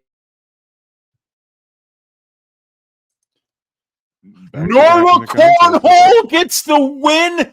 Are you kidding me? Rub me my paper on the money line. Plus 108. Are you fucking joking? 30-27, 30-27, 29-28. That is the biggest robbery of 2023. 30-27, 30-27, 29-28 for fucking cornhole? Are you fucking joking me? Hey, Gane ain't losing. Bet all the money on Gane, bro. Let's go. Any of these Paris fighters, just go ahead and bet the money on them. That's crazy. You know what they say in the fight game, man? You'll take the Jeremiah Wells losses and bounces, but sometimes you get gifted the Anthony Smith, the fucking cornhole. We move on. Let's go. That's what's up. There's no way, Chap God. Exactly. There's no way. 30-27? I told you, bro, she was not throwing enough volume. Bro, Can I tell you guys how proud of myself I am for not betting on this fight? Every once in a while, you just got to say to yourself, oh, my God, I'm so glad I didn't bet on this fight. Because if I had money on cornhole, I'd already be in the shower right now, rinsing off that failure bet that somehow cashed. And if I bet Edwards, I would be putting my fist through a wall right now. I agree with the same exact sentiments. I'm as proud as Punch says I'm a genius, and that's I am proud of myself for not betting this fight. Me and Liam, we can hold up our non-existent CLV trophy on a fight that we didn't bet on, and just be glad that we weren't part of this fucking mess that is this decision and Nora Cornhole winning this fight. Yikes, man! She did not win that fight, dude. Blank and Can I bring you guys in on the creative process here for a second? Quote from the article: I simply have to favor Jocelyn Edwards to accomplish more over the course of 15 minutes. With that being said, I am cognizant of the fact that judges could be swayed by the French fans and award Cornoli a decision, regardless of which woman does better work during the bout. I put it on fucking rock. Oh, man. Wow. Folks, this could be a very, very strange night. So buckle up, strap it down. We got a long night. We got a long day ahead of us. My God. Wow. Nah, that's a crazy way to go out.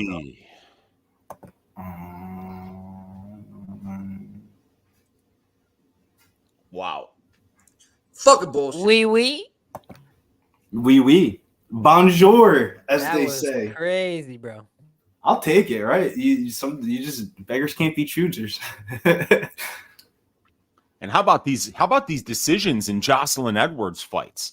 Because she didn't deserve to win against Pudilova. As a matter of fact, they're coming back after the 3 rounds of the Pudilova fight, and DC's going, hey, that was a nice win for Pudilova, 30-27. Like, as the cards are just about to be read, and then Jocelyn Edwards wins that fight, and now on a fight that she won against Nora Cornhole, she gets robbed. You guys are kind of fucking with me when you guys said 30-27. I was like, yeah, this shit ain't going in her favor. No, man. Cornhole, I was like, whoa. Yeah, 30-27 is a reach. Oh, my God. Somebody's like driving home in a new Ferrari. Or maybe they're in France, so maybe they got hooked up with a new Peugeot or something like that, or a Renault, something. But like somebody just got a bag shipped their way. Yeah, exactly. When I said 30-27, or when I heard 30-27, 30-27, and then 29-20, I shut the volume off and came back and unmuted and said, I started celebrating.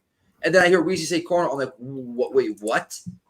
How do you get any judge? I don't care where the fuck you are. 30-27, 2 judges, in fact, for the other chick. That is ridiculous. That's got to be talked about. I'm sorry.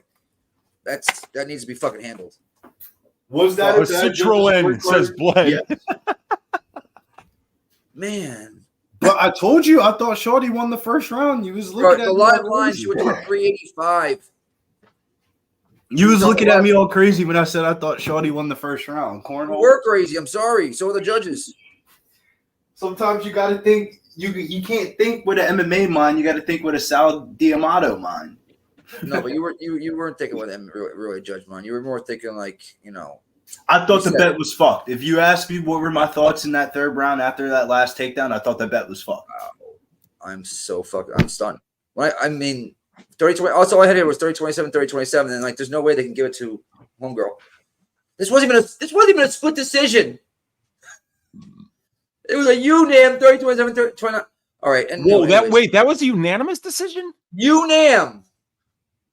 Oh God, man! Wow, I disagree. I just want to be on record saying that I disagree with that decision. And I've got Reese McKee to win by decision in this fight. So at least I know I like that ticket now, because if this thing goes to decision, he could win it even if he didn't. So, but then again, he could lose it even if he won it. So we'll see. Easy.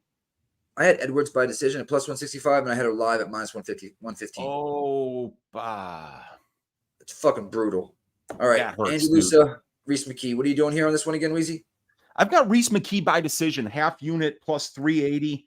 I like Reese here. I think that he throws a lot of volume. He stays in his opponent's face. He's always throwing in combination. He's a pretty durable dude. And the pressure, the pace, the volume. I love guys that bring that type of a game plan. And he's still young. He's getting better.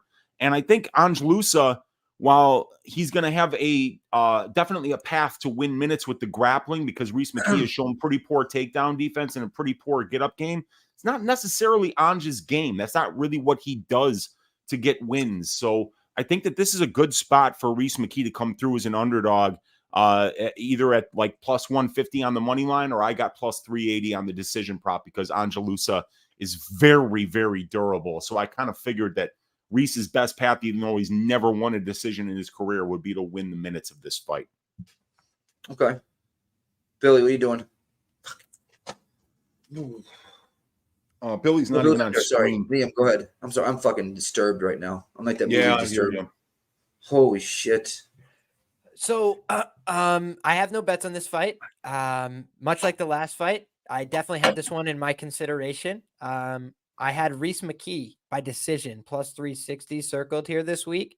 Angelus is a guy I've actually bet every UFC fight, but he was plus money every time out, and I feel like he's the kind of guy that you want to bet on at plus money. He's pretty durable. He could get takedowns when he needs them. He can mix it up a little bit, fight in all phases, but I feel like he doesn't normally blow people out of the water. I think that his durability has held up okay, but I do worry about him getting chin checked at some point. He's a little bit stationary, a little bit small for the division. But the things that are positive for Angelusa, I think he's got the better takedown upside in this matchup. I'd be surprised if Reese McKee is easily getting on top of Angelusa. Conversely, I would not be that surprised if Angelusa mixes it up, gets some takedowns, gets on top. So I think that this is a fight where overall, slight lean towards Angelusa, but I picked Reese McKee actually by split decision in my article. I'm just talking about, like, if you said, Liam, you're the bookmaker, I'd probably make it minus 115 Angelusa, minus 105, chalk on both guys and let people decide, because I don't think Angelusa is normally a guy that is going to be favored in UFC fights. By and large, he's a little bit small for the division, and he's not the biggest finisher. So he just seems like a guy who's going to need to put together a good 15 minutes more often than not to win the fight. And I think against Reese McKee, he's shown he could pick up steam as the fight goes on. He could get a little bit better later on in the fight. And early in the fight, he's going to be the much bigger guy, could probably hit Angelusa from further away. So unless he gets his tall man defense tested a little bit here, then I think it's probably going to be a fight that's very honest and competitive. And at a plus 150 tag, I was more interested in the dog. I was more interested in that split decision prop for the Reese McKee side, but I ended up just passing on this one. Reason being, it seems like a popular side. Reese McKee just seemed like a little bit of a popular side to me this week among sharps and among, some fans. So I just was like, I'm going to leave this one alone, but I understand why people like him. He's a big guy and he's got some UFC experience. By the way, Alex Morono is 12-6 in the UFC. So he lost to Khamzat Chimaev and Alex Morono, two guys who are fucking legit. And now he's fighting Angelusa, who's 1-2 in the UFC's orbit, and he was an underdog in every one of those fights. So it was just a pricing dynamic for me. I see where you want that. I agree. I think it's way too wide. I'm gonna actually live bet this one if I can. I can't get a good read on it whatsoever. Big Show, what are you doing? I got second round, third round sub props on McKee. McKee, what? How are they high? Obviously, yeah, plus 28 and 33. Yeah. You know what? I forgot about those from what's it called? I'm gonna try to hit a couple of those later. Man, I gotta get over this. $2 shots. I didn't want to put anything on this fight, so I just fucking jammed the biggest prices. I get that. I don't like either of these fighters, really. Neither do I. You know what? I'm gonna do it too if I can find it. What round did you do? 2 and 3. For me, so plus 11, plus 18. It seems like everybody else wanted it to go deep, so. Yeah, I always wanted to go deep too, just impossible. They let me go. I got round 2 in, but it just closed it for round 3. Fuck. Yeah, McKee is more of a finisher. He's got a 100% finish rate in his wins, but a lot of them do come late, and Angelusa is very durable. So that's why I still feel like just because he hasn't done it before, this particular opponent and styles always make fights, that's why I'm picking him to win by decision and why I bet him to win by decision here. Timothy Anson says, "Jesus, Nick, what happened to him?" Did you? By the way, I heard when they read the decision, they were booing their own fighter. Yeah, we can't hear it because we have to keep our volume down so that we don't get copyright served here. But that's what I saw somebody in the chat say, that they were even booing it in France, which is wild. So apparently the French fans believe in merit, huh? Yeah, evidently. Oui. Oh, let me hit the refresh on this. Where we at? Angelusa is walking him down with a lot of pressure. Here. He's walking McKee down. Yeah, he hit him with a couple decent right hands as well. Oh, wow. He hurt. McKee just landed a good short uppercut, and now he's got a guillotine attempt here. Ooh. Looks like Angelusa is safe. Nicely done from Angelusa. Yeah. And got the that thing about takedown. McKee, he's got length, right? But it doesn't look like right now on the ground he's perfectly comfortable using it. That's much better work to get back to the guard. I feel like this is how I kind of envision this fight. Angelusa in the early going is going to have some clear advantages in terms of pursuing the takedowns. He's also a strong guy physically, very strong. He had Jack Della in a head and arm choke. He's had some good positions. I think pacing himself over 15 minutes is something he struggles with at times. So that's what's going to be interesting here. Can he conserve some energy from this top position? Especially if he's wrestling, right, Liam? Yeah, especially. And he's doing a good job with guard retention right now. You're seeing Angelusa continuously try and pass to this half guard, and Rhys McKee to this point was able to regard, I think, 2 or 3 times already. Nice elbows here. Angelusa is applying a ton of pressure. Nice short right hands. Angelusa might have hurt him there. Rhys McKee is trying to recover and get some space and some distance. The one other thing about McKee to note, he was getting backed up right to the fence line here. If he can keep this at open space, he should have a little bit more success. Nice overhand right from Angelusa. Angelusa just looks too fast and too composed right now. Rhys McKee is having a hard time getting started. He looks like he's getting caught behind the 8 ball. Rhys is having a hard time dealing with the pressure. You usually don't see Ange pressure this much, and it's working against Rhys because he's the smaller guy. He's got to close that distance against Rhys. The pressure is the best way to deal with that. Stay in the dude's face. Don't let him use his length advantage, and it's working right now for Ange. That was a good short left hook behind the ear, though, for Rhys McKee, and it looked like Angelusa's shot there was a little bit more of an off balance than anything. Yeah. Nice right hook to the body from Rhys McKee. These guys are throwing down in the pocket now. I believe the over 2.5 is favored, and these guys are swinging like they had no idea. Yeah, Joe. When me and Brady were talking about this fight, we were talking about this being a fight of the night contender because of the styles that these guys have. They really are high volume pressure fighters, both of them. So I had a feeling this was going to be a really fun fight, and it's been exactly that. Tonight's gonna be full that's of robberies. a good chopping low kick to the calf from Rhys McKee. Rhys McKee seems to have found himself a little bit in this fight. At first, he was getting barnstormed. He was not comfortable. Now it looks like he's gotten a little bit of his sea legs underneath him, and he's the one applying pressure from center cage. That looping right hand uppercut from the rear hand is just not going to work, though. He's got to stop throwing that as his lead because he's going to get checked if he doesn't. Yeah, he keeps his chin on the center line. The problem with Rhys McKee, I mean, it's just there to be hit. The both of these guys are there to be hit. Too. Yeah, both of them. They're both the same. But Angelusa just has more natural power, and I think. And also, no McKee's question about chin is always in the air. You know what I mean? He's never tucking. For sure. I mean, right there a little bit. McKee's got to find that 3. He's got to find that 3rd up. shot in the combo. He's got to find that 3. He's getting them with the 1-2, but he needs to find that 3 and 4. I like this work from McKee, though. He's starting to use his longer range weapons. That's what he needs to do. He's touching with the jab. He's using that low calf kick. I think those are the ways he's going to slow down a guy like Angelusa, who's pretty explosive. Also, Angelusa keeps walking onto these right hooks. I know he's comfortable with his power right now, but he's taking a couple clean right hooks on his. Oh wow, guys, real quick, Slaughter just gifted 10 memberships. Hey, and we got Jim Jules got one. Hey. We got Rick Alvey, Nice. Damon Centaur, Swizz, Tim, Ambrose, King CB Gaming, Akbar, Old National, Mark Meadows, Black, Lloyd. Reese McKee's starting to find his offense here a little bit. He is. Good keep to the body, nice outside low kick. These jabs are adding up, but this is a war, man. This is a war. Right. Both guys a similar amount of significant strikes, and Angelusa, he's definitely landing the more impactful single shots. When he lands a right hand, it means more. But Reese McKee's just kind of chipping away, dude. Just these little shots. Oh, nice jumping knee.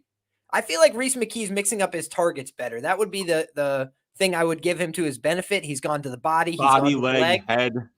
Yeah. And I think Angelusa has done the better head strikes. I think he's done a little more damage. You could see Reese McKee, a little bit of swelling, a little bit of bruising on the face.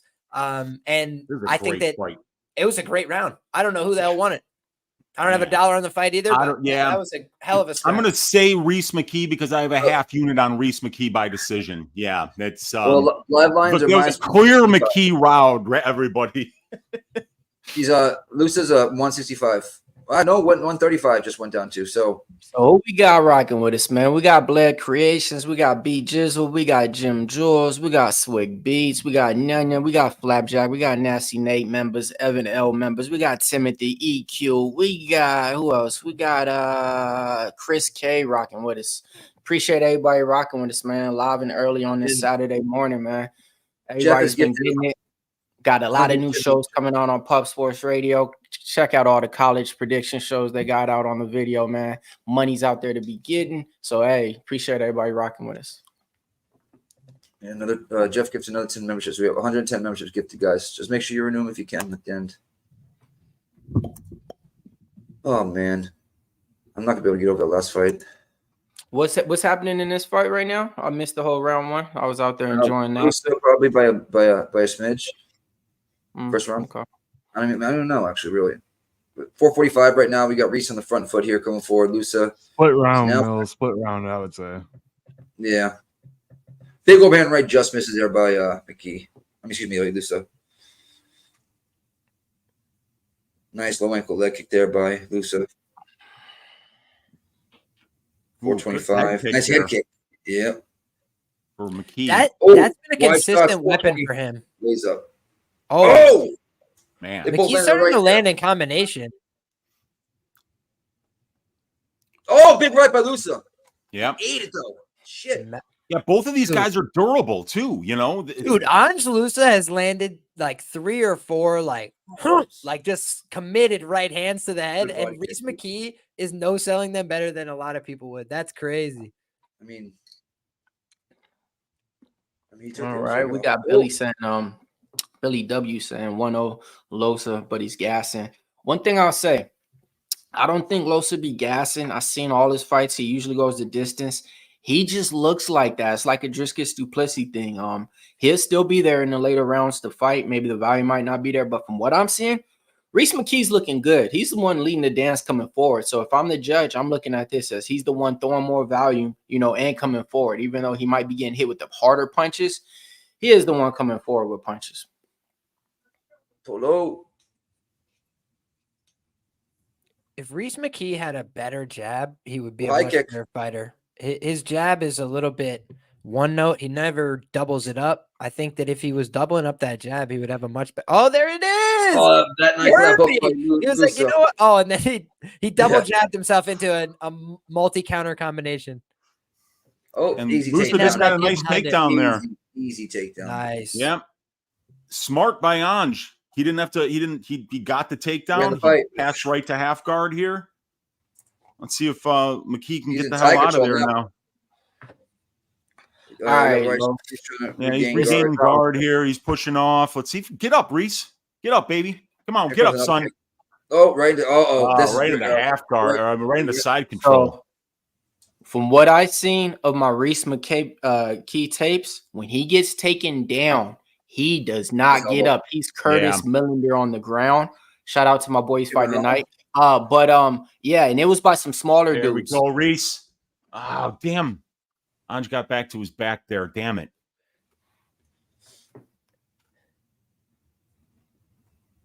And he's down again. 2 minute mark. Wow. Yeah, I think we got to go over to Ireland and get some wrestling classes going, my man. What on God's green earth? Everything he did right until he had a man on his back standing and he was like, I don't know what to do. And just got mat returned. Like, yeah, he did everything right from a technical jiu-jitsu stand-up, and then he just didn't know the next logical extension of that.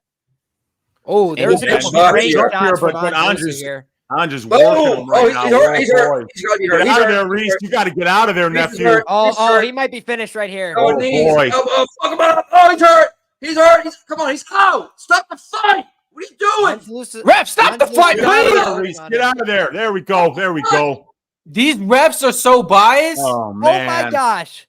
Anj is going for a takedown. What? He just took 30 unanswered shots. Yeah, he This did. is the most. Oh my God, bro! They don't want us to win for nothing tonight, man. We better watch out. Well, that was a dominant round. Like, this is a dominant round right now for Anj. He's looking at how the ref didn't stop that here. I think there was an argument for a stoppage, but I also think that Reese McKee did enough to like he didn't answer back with shots, but he grabbed a hold of him. He looked like he still wanted to fight. I think if a guy doesn't want to fight, you got to stop it. But I think that if he's still on his feet, looks like he wants to fight, then it's a subjective call. I wouldn't be mad if the ref intervenes there, but I also think like it's hard to take it away from a guy. Reese McKee, he might not get another UFC opportunity if he gets stopped in the second round. You know what I'm saying? Like, we had 3 people on the stream, right? But I heard 10 people saying stop the fight. Like that type of shit. Like, come on now. I mean, I hear you. I wasn't one of them though, so I can only give my opinion. And you know my take on this fight already.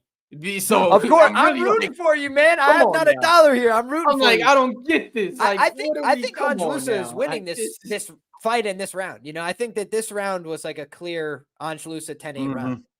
Everybody in the chat, you guys think that should have been stopped? Like, he wasn't defending at all. And like, I don't know, man. Like, Reese looked like he was there, you know, like he was there, but he was there, but I wouldn't have been too mad if that got stopped. I mean, you gotta protect yourself, right?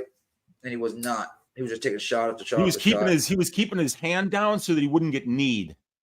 You know, that's what he was doing, and that was why Lusa was able to open up there. And you know, we said, you know, like if Lusa gets the wrestling going here, that's going to be his best path. And guess what? He got a takedown, and that takedown changed the trajectory of the fight because it was anybody's fight up until that point. But as soon as he got that takedown against Reese, you know, when Reese tried to get back up, he unloaded on him, and he showed that there's that massive hole there in Reese's game. And there wasn't a ton of evidence to suggest that Anj has the skill set to actually go to that over and over again. But the fact that he's done it is why he's winning this fight right now. I had second round knockout in the contest, too. It's really pissing me off. Ugh. Look at his eye. Fucking A. I mean, yeah, when I seen the tape on Reese, like I was telling him, man, he was getting taken down by this little dude back to back and stayed on his back for 2 rounds and then got to finish. But I think Alex Morono got his first UFC takedown against Reese McKee. And look at Lusa right in there on the takedown again, less than 15 seconds in, and of course he gets it. So yeah, I mean, like Lusa knows what he needs to do here. He's exposing that hole in McKee's game. And he's fighting very smart. Good credit to Lusa and his team for putting together the right game plan to win this fight. Yeah, that's Killcliff over there, man. That's why I took that into consideration. I was like, all right, he got the better gym. Old boys over there in London with all the Cage Warriors. We know about those opponents and stuff like that. I'm like, just the training partners that he's been with for the last year and a half, I think is better than the fighters that Reese McKee got wins over at Cage Warriors since he's been over there. So I was like, all right. Money came in on Reese McKee before the fight started. Luce got all the way down to a -150. That was the lowest he's been all week. He was always around that -165, -170 price tag. So money came in on the dog right before the fight because I seen. But damn it, McKee he just sucks on the ground. Man. I cannot fuck. Oh Lord, back-to-back disappointments. Oh, I Madison mean, Keys. just for the contest, man, for the second round. I didn't bet anything here, but Lusa staying heavy on top here. 3:25 left in the third round. Looks like he's gonna lay him down like a baby here. You got Rhys McKee trying to put his arm between the legs for a switch, but that's not going to happen. All right, get up, Rhys, get up. Here's the position he was in before. Remember, he got fucking exactly, and he got ground and pounded here. This is here. Put your hook in right now and just do exactly what you did before. Show the ref exactly why the fight should have been stopped in the second round. And Los he has McKee right in front of his corner. So he's literally just listening to his coaches right there, telling him what to do piece by piece, not to overdo anything. So it's, man, like, let's go, bro. Nothing going on, guys. Just a lot of hugging. Rhys taking down again, man. Oh, and a slam in the side control. Yeah. You'd think after the first 3 guillotines had not a hope nor a prayer of working, you would stop grabbing them. It's like, you would. He's back up to his feet now. This is where Rhys, the credit and the reason he got re-signed is just because he's tough as shit and he likes to be out there fighting and he'll put on a scrap and he'll fight hard for 15. But yeah, he's just having a hard time with the skills right now. Yeah, I think both these guys are really tired. This has been a high-paced fight, too. You look at Rhys's punches, they're coming really slow right now. McKee was able to stuff that one takedown right there that I seen. So, I mean, that he was able to stuff that takedown. Rhys's nose is part of his forehead right now. Yeah. It's just, he's all forehead. Oh, nice left hook there by Lusa. Rhys got like the body tattoos of Sugar Sean O'Malley, but just not the fighting skills. Yeah, he's not that good of a sniper, that's for sure, man. Like, hey, but it's a great, I hope he gets more fights, dude. This is a great fight. Who cares if he goes 0-4? You want guys like this out there giving good, entertaining fights. Well, I mean, Weezy, that's why he's back. Dana and everybody knew he wasn't going to be coming back to the UFC and be like, Rhys not coming for the belt. And then you put him on these cards, the overseas cards too. So it's, it all makes a little bit more sense where fans are going to be more familiar with him and appreciate his skills compared to us that's going to look at him like, this guy sucks. He was 0-2. We just want to see people who fight. You know what I mean? At the end of the day, he just big brothered Lusa here. And Lusa went for a takedown, and oh my God, McKee's landed big shots, you guys. McKee's landed big shots here. Big uppercut, right hook. Lusa's running away. He's got his back to, oh my God. 30 seconds left, and Rhys McKee is looking to finish this fight against Ange Lusa here. Lusa gets him back in the clinch. Lusa's very durable. I don't think you're going to get him out of there, but guess what, you guys? Rhys McKee's winning this round. And with 15 seconds left, that first round was very close. Rhys my God, jump knee. Oh, big uppercut. Big right. Oh, my God. Rhys McKee finished strong and wins the third round. Dude, this is anybody's fight. You could tell that Ange Lusa had slowed down so much because Rhys McKee's telegraphed fucking takes 3 minutes to arrive uppercut finally fucking landed at the end. Dude, he threw that all night, could never fucking find it. And eventually he was like, oh my God, you guys. Dude, my plus 380 Rhys McKee by decision is alive. It's alive right now. Yeah, he definitely slowed down in that third round, man. Damn.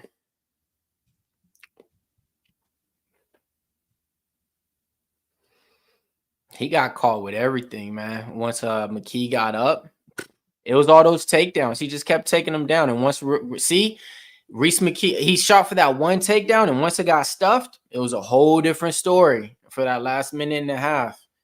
Wow. Well, did y'all say round 2 was a 10-8? So draw? It could have been. It could have been. So draw? This could be a draw. I would score that a draw, probably. Yeah. And I'd have to think about it, though. I'd have to rewatch round 1. But like my gut feeling would probably draw, score a draw there. 28-28.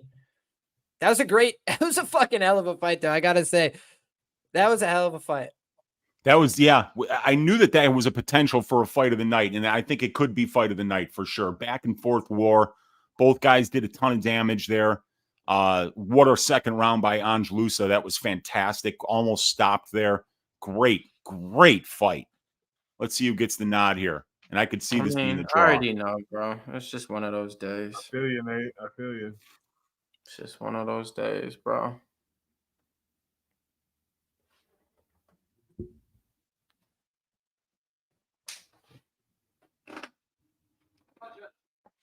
Angeluso by decision. Yo, a 30-27 though? What? There was a 30-27 in there. That's something. I mean, McKee lost. I think if a person won that fight, it's Angelusa. You know what I'm saying? I thought it was a draw on Angelusa, but in either case, it's like holy schmokes, 30-27, and the guy was literally looking in the other direction. Weezy, you saw it too. He was looking. Yeah. He was looking out of the cage, like, where are we? What the fuck? Hey, I'm just taking a bite real quick, but I think we got a little bit of noise in the back row. That was unreal. Yeah, it's definitely not me, you guys. It's definitely not me. It was Mills. It was Mills. Let's go. Next fight, guys. Am I on mute? Am I frozen? No, you're good. Oh, shit. You guys are freaking me out. What's going on here in the next fight? What is the next fight? Charriere. Oh, Charriere? No, I got.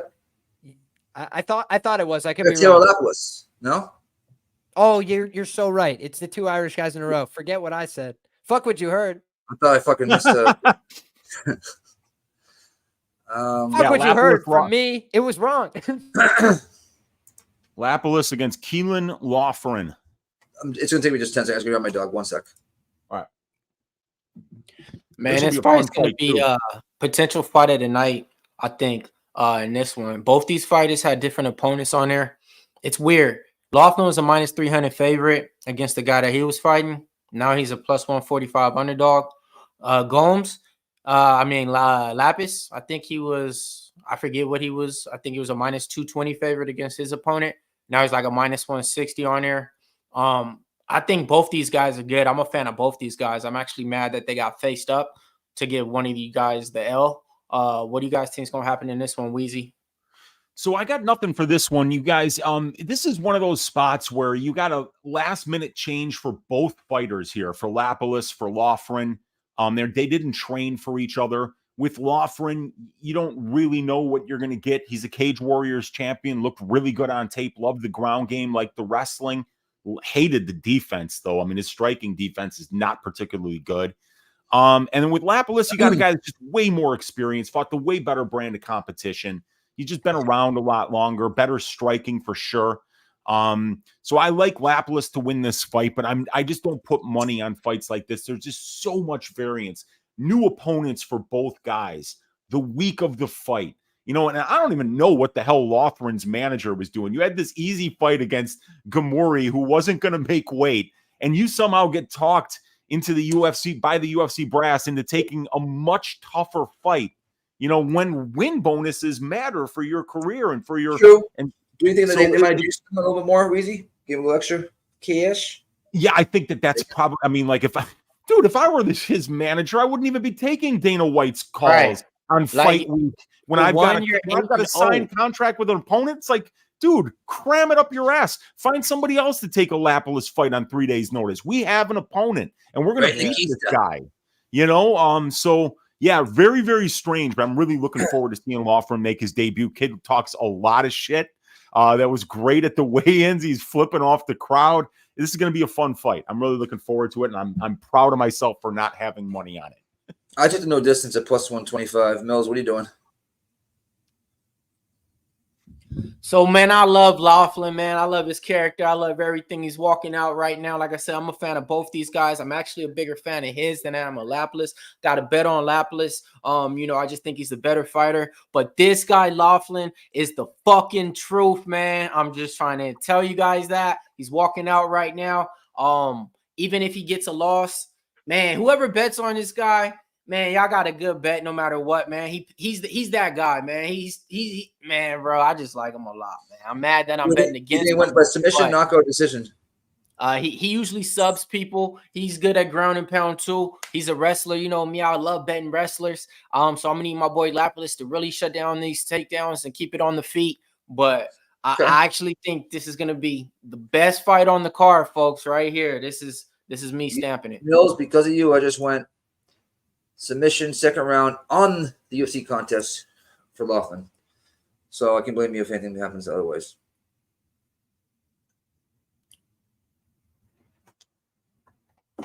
Weister, anything on this one? Me? Yeah. No, nothing on this one. Liam? No bets here for me. I think that Caolan Loughran ITD is slightly plus EV at plus 330. I don't think he's going to win a decision here. I think he'd kind of be swimming upstream. I mean, look at how we just saw, the decision go in the Edwards fight, right? He's fighting a French fighter here, Taylor Lapilus, well-known guy. And Taylor Lapilus is a French fighter, right? 3 UFC wins under his belt coming in here. He's not making a UFC debut. He's a guy that's had over 20 professional fights. So for me, there's a lot to like on the Lapilus side. Very experienced, very sound, good wins. Who did he beat? I forget the guy's name. Formiga, I think, from the UFC. He also beat Nate Maness. Yes, he's gotten a couple really quality wins. The thing is, a lot of his quality wins were like 2019 and before. His 2 recent fights, I didn't get as much data from. So for me, this is a really tricky fight. All right. On paper, Cal Loughran is a tough kid, and he's not afraid to get hit. He was getting hit cleanly in his last fight. He didn't show any marks or damage on his face, and he beat the hell out of that guy despite taking a lot of clean punches. So I was like, all right, this guy's not afraid to get hit. He's willing to get in there and bang it out with somebody. And if he can get the fight to the mat, I think that's where he has real skills. He was doing a good job taking the back, not falling over the top, not doing what a lot of MMA fighters do, grabbing that leg and then getting bucked underneath, onto the bottom. Like, he was doing a lot of things that were sound, controlling wrists, controlling the back, putting in boots, and then locking up a figure 4 when he can. So I just think that he's got an uphill battle in his UFC debut. To Mill's point, I think he's going to win a bunch of UFC fights, but if I couldn't get there at the plus 148 tag, it'll tell you something, because this is a tough kid with a good Irish personality. I like him. I want him to win, but I just think he's probably going to lose a close decision here.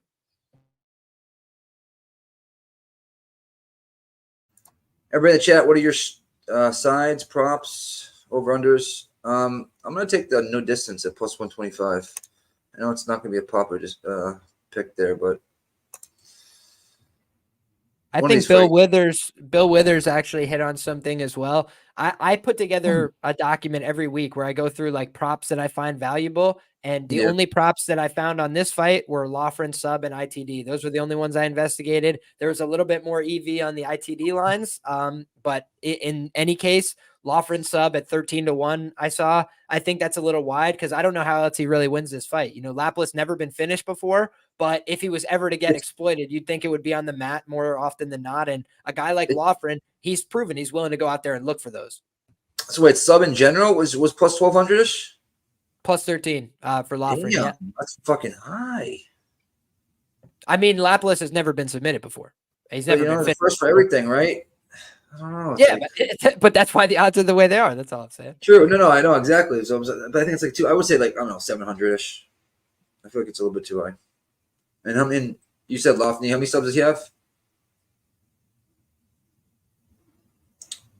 Let me look right now.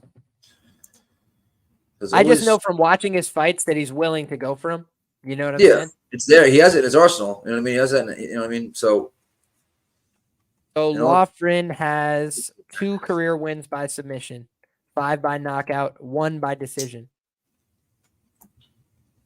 I mean, 1,300, even though he has never Lapis never been sub. And he hasn't really submitted the best guys. Like you look at the guys he submitted, they're pretty low level. But again, in the Hazen fight, it was all on the feet. But the Shanks fight, he took that one to the ground and beat the hell out of that guy. And looked for some subs there too. On all the Paris fighters that's been fighting, the crowd went the loudest right now for him. Like this is their guy that they really been backing besides Morgan. Charriere, the last pirate in there that's going to be fighting, or Charriere, however you want to say his name. But yeah, this is I think those are going to be some of the loudest crowds right there. Even louder than Gane walking out.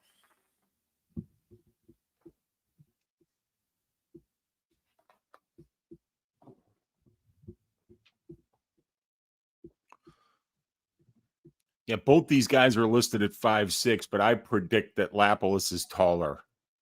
It's one of those, I'm 5'6", coach, but I'm really 5'5". Yeah, or maybe 5'4". Dude, this guy Loughran. I was reaching. I was trying to give him that 5'5", because 5'4" is just kind of a little disrespectful to call somebody that, a grown man that. You know what I mean, too? So it's like, like if you're, yeah, but. All right, so this line pretty much stayed where it was at. All right, Lapilus opened up a -160, got all the way to a -170, came down a little bit, never went up more. So the line stayed where it was at all through the week on there. Yeah, gonna be a good fight, man. Gonna be a good fight. Nick, you got a fight doesn't go to distance at like +125 or something, right? I just seen it on there. I did a parlay with that, with something else, with Charriere to win inside the distance, and 125 win inside the distance too. So I parlayed some shit like that. But yeah, let's go. I need to see some violence. Let's see a walk off. I'm gonna hear this one though, so I gotta. Nice jab there, right away from Lapilus. Am I correct? Did Lapilus? No, he didn't. I was gonna say he didn't come from Ultimate Fighter show, right? No, no, he went 3-1 in the UFC and then got cut, or like wasn't re-signed, I guess is a better way to put it. You went 3-1, you get cut. Like, what do you have to do to? Nice left on the pipe by Lapilus. There could be 10 reasons, but most of them come from, hey, I'd like to be paid for my services, and then they're like, yeah, go fuck yourself. Yeah, they're like, we don't need you, bro. 3-1, but you're not moving units. Get out of here. All right, we got 4-12, 4-11, 4-10. Trying to figure out who Loughran looks like. I'm gonna take a mixture between Cody Stamen and somebody else. I just can't. Oh, nice uppercut there though. Throwing from the hip there and the left.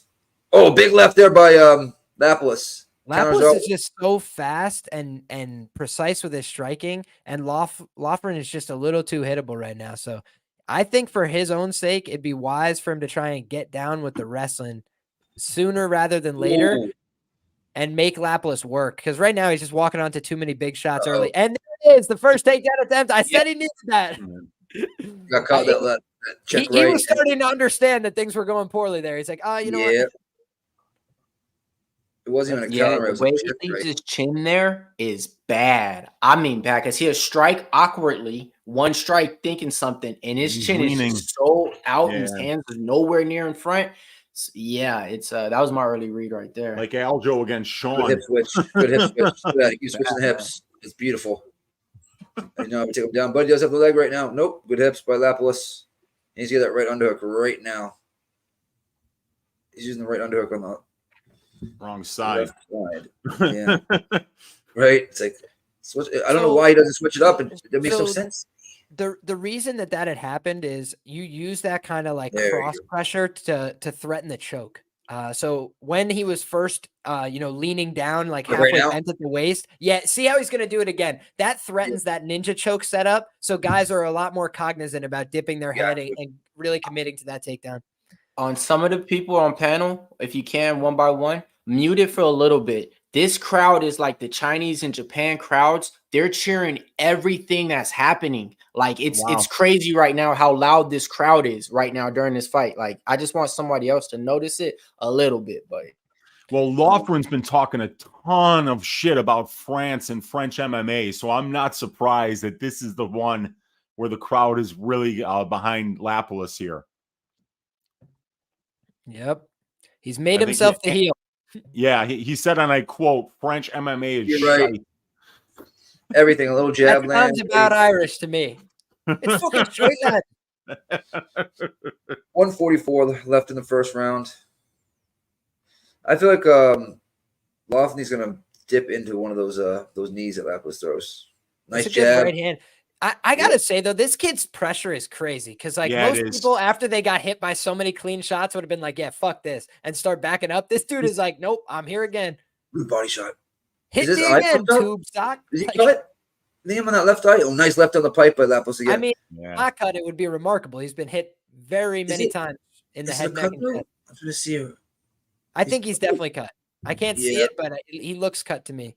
Dude, So look right at this guy around the Lofton, 1 though. minute He's mark, not slowing down, bro. What the fuck? Good jab.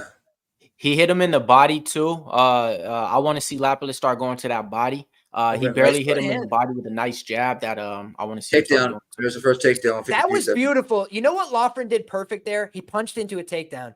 The other time he tried to go for the takedown, it was so clearly not his punching. He went punch to the body, takedown to get on top. And now look at this, how he's sitting on the legs. He rode his way up with a sitting posture to get into a good position. Lapis, beautiful job to build his way back up from underneath. Use the fence to his advantage there. But now Loughran's trying to take the back. He's trying to be opportunistic here. I think he should try and land a couple big shots, make Lapis pay for this exchange. Nice elbow over the top as they stand. Oh, Lapis just so nasty with his returns. Oh, Hit left is disgusting. man. Oh, Loughran just checked. My nose still there? All right, we're good. Oh, left and the spinning. Okay. Oh, that left hurt him. You dipped a little bit. Oh, big left again by Lapis. Right at the end of the round. Lapis Look at that. striking Oh, right he's now cut. is on point. He's got good kicks. He's got dangerous hands as well. I got to say, his hands had not looked as crisp. I didn't think his last two fights, they look crisp tonight. Very crisp. He's just keeping that left hand right up by the chin, and it's coming right down the pipe, man. I mean, he's measuring that left hand into Keelan's face right now. Yeah, he's not so lining up nothing. It's just throwing it right from where he's at. coming right from here. Yeah. Yeah, I was telling everybody about that TCU Colorado game, man. I said, What's take the the 21 points and put some money on the money line, man. It looks like they have 24-21 against TCU. Winning, huh? Deion Sanders is the real deal. People are trying to bash him, saying this and that. He got that sorry ass Colorado team about to. Weren't they 1-12 last year or 1-11 or some shit? Colorado? Knows were they 1-11 last year? Yeah, some shit like that. Like yeah, not even 2 wins, I think, or 2 wins So at they're about that. to get their first, or they're about to get a win in the first game of the season, right? It's the first game of the season for them. Looking like it. I mean, even if they don't get the win, they're definitely covering the 21 points. That's what I'm more or less on. You know what I mean? But it's like if you're giving this to TCU on your first outing, come on now, man. Give them some props. And he had some of the best shoes back in the day, the Nike Diamond Turf. That check he throws is awesome. It's not even a counter, it's a check. A lot of people don't realize the difference between a counter and a check. Check is basically when someone's coming forward, kind of throws a feint, and you check them with that check. Counter is countering somebody. Oh, that high kick almost landed by Lapis. He gets that leg up fast. What's the live lines out right now? Nice event right there by Lofty. 210 minus for Lapis. So they got him winning the round, you know, because he closed the minus 170. Loughran, nice takedown. Takedown. Yeah. He does such a good job of consolidating the two legs together. You notice that? That's one thing I really like about his grappling game. A lot of guys go for that double. They go to side control and just let people roll to their base and stand the fuck back up. It's the stupidest thing. And in this case, he did a good job. The way people get up in MMA is their hips. If you can't get your hips away, you can't get up. And right now he's made it so the way they're aligned, their hips are both parallel. The only way for him to get out is to get his legs out from underneath him so he can clear and not be on the same hip track as Loughran. Right now, they're on the same hip trap. And so anytime he tries to buck and get up, he's going to be meeting a wall of resistance. Nice job. See how he's cornering that off to a figure 4. That's where Loughran becomes tricky right here. Look how he's trying to step that up to the mount. so far, Lapalus doing all the right things, preventing him from getting his hips high. But look, see how he's inching up, inch.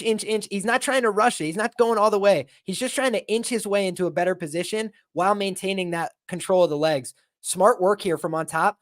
And this is where pressure games can start to pay off a little bit. You know, in that first round, it cost him a lot. He took a lot of damage. But now if he's able to do some damage back to Lapalus, I think it might, you know, pay dividends. And now he's going for some short shots, ground and pound. Lapalus doing all the right things here. Trying to turn his base out from underneath, trying to hip escape. But Loughran is just staying stingy here. Wrist control. Small little things to try and keep himself in this position. I'm going to bet, I think, well, it's home for Lapalus. You know, that could be a trap, right? The whole thing is, if Lapalus gets up and dominates him for the next 2.5 minutes, we could be forgetting about this. But this is where I said he's tricky. Look at this back control. See how he's got the 2 feet across. I saw him in this position multiple times. He's going for the leg. Yeah, this is why I'm stretch. Do that. Didn't I say that? And yeah, he it did just not did work. it. What the fuck, Caolan Loughran? I said you didn't do stupid shit like go for the knee. I said it. Come on, son. Don't make me look like an asshole. Try him with an ankle pick. Nothing there. Damn. Okay. Thank God I didn't put the bet in because it's probably around plus money. Let me see. As soon as you get to the UFC, these guys are like, you know what? I'm going to try and hit a Suluev stretch. It's worked twice ever. Stop hitting it. All right. Is it back to a pick 'em? 115. Both times it worked. It was on the same night. I don't know if you guys remember that. That was insanity. But Zabit and Aljo, was it Zabit and Aljo? Yeah, Zabit and Aljo. Yeah. He saw him do it in the back. He's like, yo, fuck it. I'll try it. 130 left in the second round. Is he going to hit a switcher? Nope. Caolan Loughran. Good hips. Oh, good left and back into a double. I love that, man. I love that. He realized that takedown attempt's not working. Separate, elbow, and then he just goes for it right again. He's like, you know what? I know what I need to do, but I know when it's not working. And that's a little bit of good recognition for an 8-0 fighter, young guy. He's dealt with a lot this week. He was supposed to have a different opponent. Instead, they switched things up on him, give him a guy who's way more experienced. And I feel like despite the fact that he's losing this fight, he's fighting, you know, well above what people would expect from most 8-0 fighters being thrown to the wolves like this. You know, Taylor Lapalus is going for his 4th UFC win. Let's never forget that. He's definitely a good fighter here. Maybe the opponent switch up might have hurt him a little bit. Well, I mean, also Lapalus is just a tricky matchup. Like, not a lot of guys want to fight Taylor Lapalus right now. Not on the regional scene, you know. I think that people can exploit him in the UFC with good grappling, but he's got a pretty well put together game. Nate Maness is Kentucky tough. He stopped him with a side kick to the body. So 20 seconds left. I mean, this round, I think you give it to Lofty for sure. I give it to Loughran. I would give this one. But It's yeah, really I definitely give it to Loughran in this one. Oh, good, nice check left hook, or sorry, Caolan left hook there by Lofty with 5 seconds left. End of the round. Oof. All right, what's that? And Loughran is doing a good job at pacing himself. You know what I mean? Definitely don't have no cardio issues. That plus one. What do you guys, the Bills? What do you think? Plus 150 on I'll take a small shot. I think it's 1-1, but it is fucking. I mean, don't ask me. I got money on Lapalus, you know. So if it wasn't, Billy fall asleep. I'll be right back. Where'd Billy go? You dropping a deucer?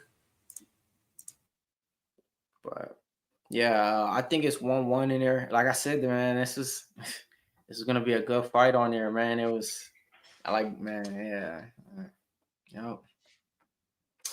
Yep.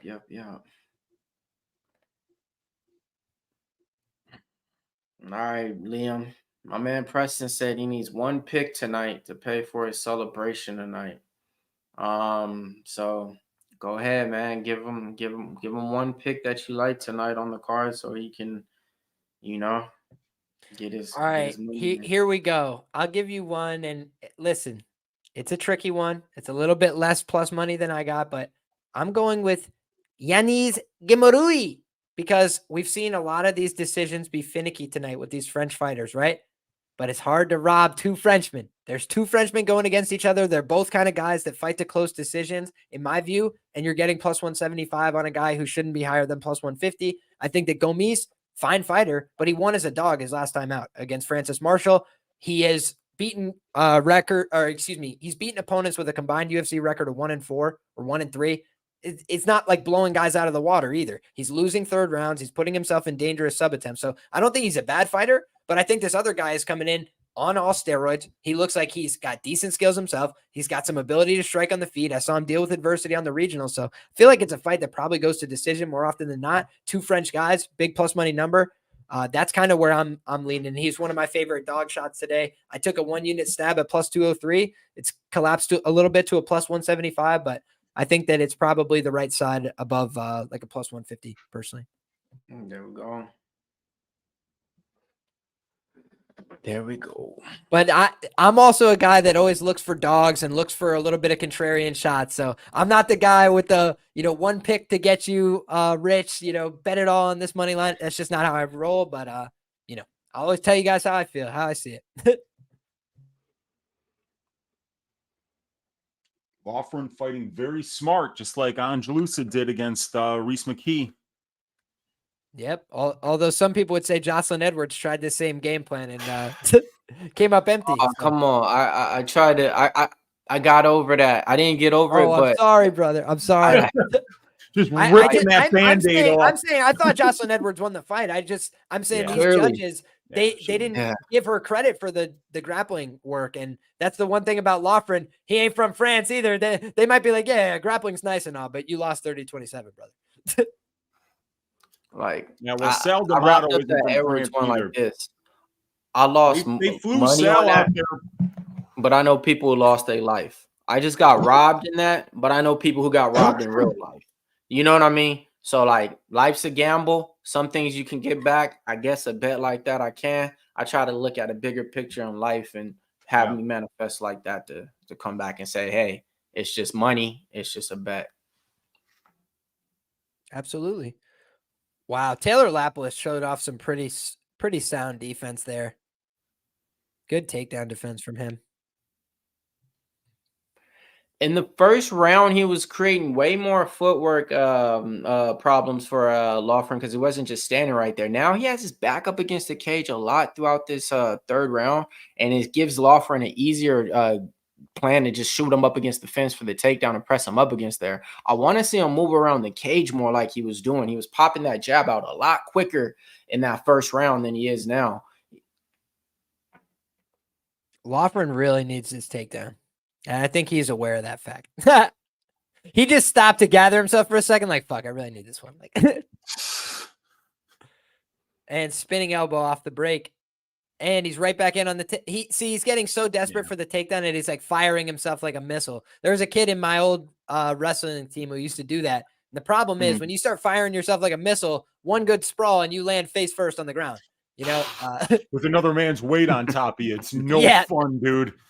That's why we say bring your hips to the party, my friend. You leave those at home, it's not much of a party to have. So party in your pants. When you're tired and you need that takedown and it doesn't happen and then you just get collapsed on, it's the worst feeling. See, this is where Lapalus was playing with some fire there, though. I mean, the referee grabbed the cage. Off the hook. He grabbed the cage. He pulled his hand off. He grabbed it again. Fuck. I love that. I'm a sucker for that takedown defense where you turn outside, shove the head down, grab the cage. No, I mean, not that part. There's normally not a cage to grab where I'm wrestling, but that's true. 116 left. It'd be nice, right? It'd make life a lot easier. Like shit, man. I think cage grabs should be encouraged. I think the fight would be even that much. I think the UFC would be better if you were just like, you know what, fuck this cage grab and shit. Go ahead and do it. Go ahead and grab the cage. Put your toes in there. Put your fingers in there. That would be awesome until the first day that a dude just loses all of his fingers in the cage. Yeah, I know. Like, okay, and we're back to no cage. Yeah. A dude gets picked up on a double leg and just goes, there's his hand in the cage. This is going to be Lapalus' decision because it's in, where it's at. I think he won the fight also. But, I think it's going to be a Lapalus 29-28, and I think that's fair. I think the Paris factor is going to make it a 30-27 on two cards, but. Oh, spinning back fist. He just dropped Caolan Loughran to a knee, though. That was beautiful. Oh, man, that was nice. Oh, yes, he did. That was a counter left. Oh, shit. Loughran got sharp. It was a nice one, too. He was about to propose. He didn't get dropped.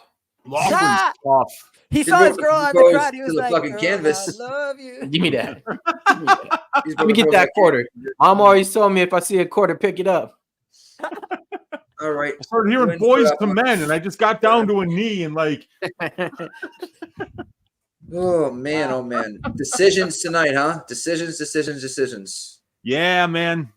I had Lapis by decision. I don't have money on it because I picked Lapis to win by decision, but I could. Yeah, I mean, who knows what's going to happen now after that Edwards fight? It's like I don't know what's up anymore. Damn it, Mills! I had Lapis in the contest. They got the Lusa decision right, though. I think that was the right decision, even though it went against me. I think Lusa won that fight. And let's see if they get this one right. I think Lapis won this fight. I don't like the what's here. Yeah. Right now, first place we have Just Plufit, Blanca at 300. We got VTech, who was champion last week, second place at 275. Matt Dog 275. Amsterdam Cash Killer 275. High Waters 275. Hillip V 275. And then we got Jags. All right, so here we go for some official stats. I mean, close fight, 84 strikes to 70 in favor for Lapis. 2 takedowns for Loughran with 6 minutes time control. 84 of his strikes was significant. 79 was significant. Loughran 46 was significant out of his 70. All three judges. Taylor Lapis. You're right. Taylor Lapis. Oh! Okay. What do you mean? You said you thought you had I went lofty on this one because of you. Huh? I had Taylor Lapis. Remember you said early lofty, and I was like, okay, wait. I switched up my Pub Sports video. No, that's why even right now when you said you're about to take a live bet, I said don't ask me nothing unless it's. Earlier on. Remember, I'm like, all right, you convinced me. I'm taking lofty in the contest. You don't remember that earlier on before the fight? No, I got Taylor Lapis. I was just saying I like both fighters, but I have Taylor Lapis minus 160. I was never betting Caolan Loughran on this one though. But all right, let's get it started, man. All right, man. Been following this guy for about 2.5 years now. He was supposed to make his debut in the UFC a while back, but wasn't able to get that win on Cage Warriors. The last Pirate, man. The reason why he has a lot of popularity in his town, in his country where he's from, is because he's kind of like a social media star, a Jake Paul of entertainment, if you want to say, for his country out there. Real popular.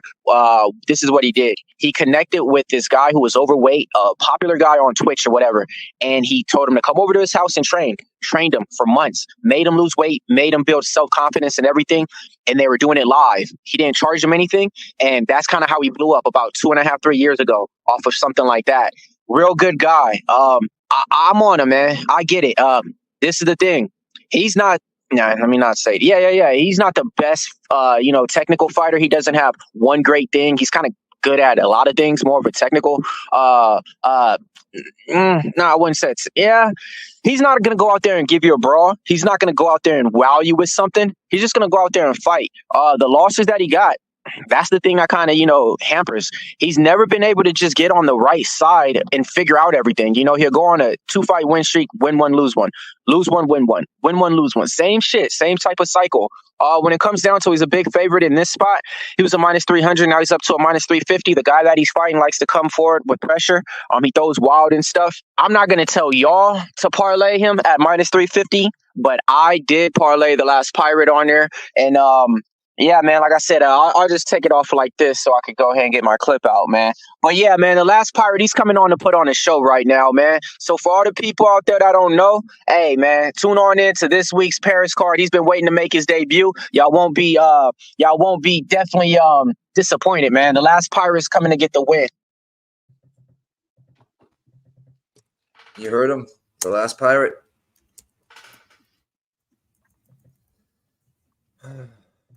Man, oh man. Let's go. All right, next up, we heard what Mills is doing here. Wheezy, what you doing?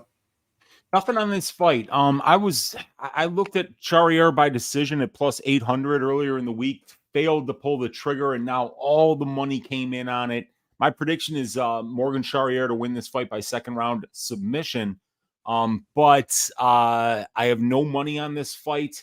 The line is just a little bit wide, and this guy Zecchini, he hits hard. He's dangerous. He's opportunistic with his striking. So, him landing a big shot could absolutely happen. But yeah, just staying away from this one. The pick is Morgan, second round submission, but we'll see what happens. I got no distance. Parlay with Gane at plus 143. Big Show, what you got? Anything on this one? Just a podcast parlay piece. That's it? Okay. 1, 2, 3, 4. There's only 6 fights left. Holy crap. If there was finishes, this thing would on this one, man. Let's see what the chat got. Let's see. Nasty Nate, no, man. Nasty Nate, no. Yeah, y'all. We be in the podcast just talking and shit. So yeah, man, y'all need to check out the podcast in case y'all like some good bick and back banner and shit like that, man. We just be bick and back being bull on the B side, B. You feel me? Yeah, yeah. I'm gonna pin everybody in the chat. I'm gonna drop this. If you could, just go to my pinned tweet. It's for the show. Here it is. Hit a retweet for us. Yeah, I got you on that too. Yeah, everybody out there, go ahead, man. If you get tagged in this, hit a retweet. If you guys are in the chat, y'all could go ahead and copy the little YouTuber up there right there. Share it to somebody. Bring somebody else in the chat with us, man. Let them know, are we about to cash for the rest of the night? You got a few fights left, man. Send it to somebody in your group chat and your text messages. It don't matter. Send them to somebody in the DMs right there from their Twitter that you got open, that you see active. Just copy, paste, and share. Bring one more person in the chat. It ain't no fun unless your homie have some. So come on, man. Bring your homie on in. That ain't no fun unless your homie has some. Okay. I'll take that a different way, but I know what you're saying. Content consensus, 95%. I can't pronounce it last name. I'm sorry. None you already said. Charriere. 44% by KO, 19% sub, 36% percent by decision. Consensus, Morgan. Charriere. Money line, minus 305. Yeah. Thank you, Sean. All right. Well, did I pick that one yet? You're going to have a little bit of time because you got the main card coming out. So when the main card comes out, they usually wait. They talk about all the fights for about like 10 minutes before they bring it out. And, it's going to be, some of their favorites now coming out on the card. So got a little bit of time right now. So if all y'all grab that little copy and share and do that, appreciate it, man. We're just trying to get these little numbers up right now. Kenny B, I see you in the chat out there. What's up, man? We got some tennis plays for us. Let's go. We got Chris K in there. We got Timothy. We got Understand Boxing. We got Nunya in here. Who else we got? We got Iron Eagle up in there. We got Adam Whitehead. We got Michael. We got Jay. We got Bill. We got Dominique, my man. We got Nasty Nate, the Nasty. We got Seth. We got Chris Clark in there. And last not least, we got Big Bets, Mr. himself. Chris Clark. Jerry, that's a new name, Jerry Kana. He goes, yo, hit that like, brother, and get that membership if you can. It's only $4.99 a month. 17.5 cents a day. And a half. Not 17, but 17.5.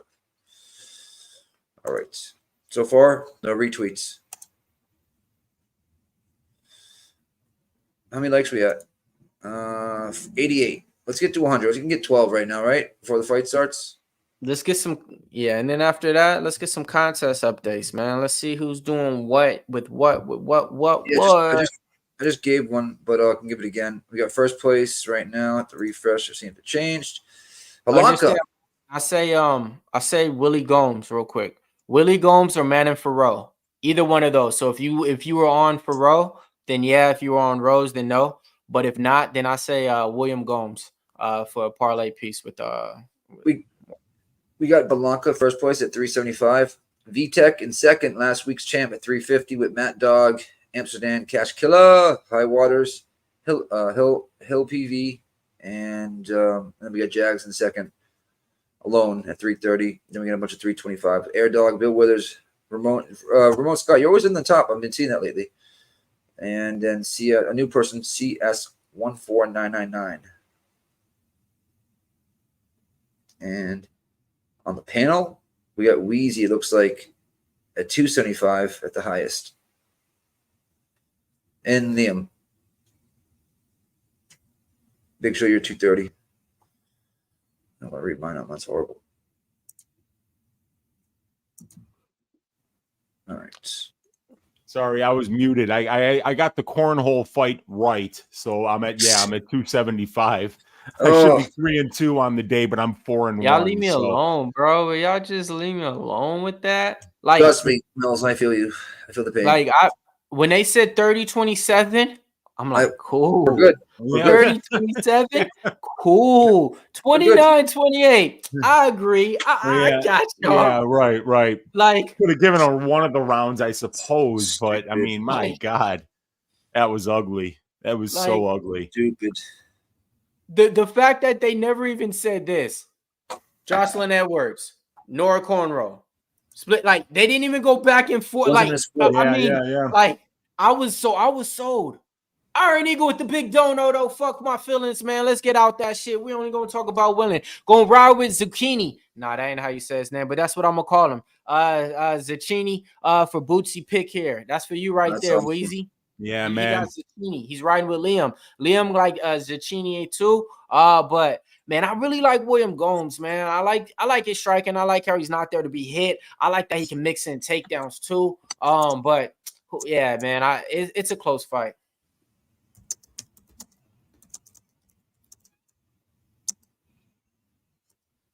Hey, Nick, where'd Billy go? Swig Beats is asking you something. What do you ask? What does Sean ask? Panama score column is a good idea. You know what? Yeah, hell yeah, let's do it. That is a good idea.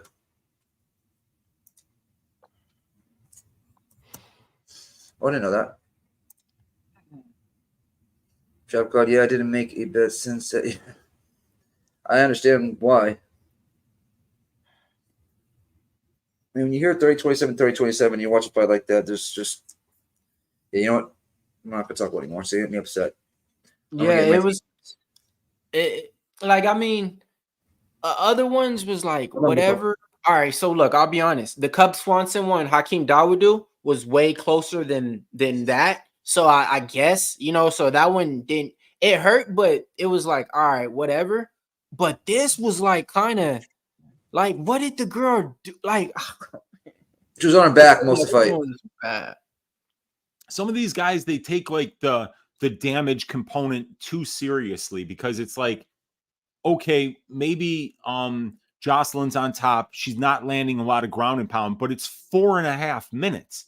And then in 30 seconds, somebody gets a reversal and then lands a couple of shots of ground and pound. And it's like, is that 30 seconds really worth more than the 4 minutes and 30 seconds that came before? Hell no.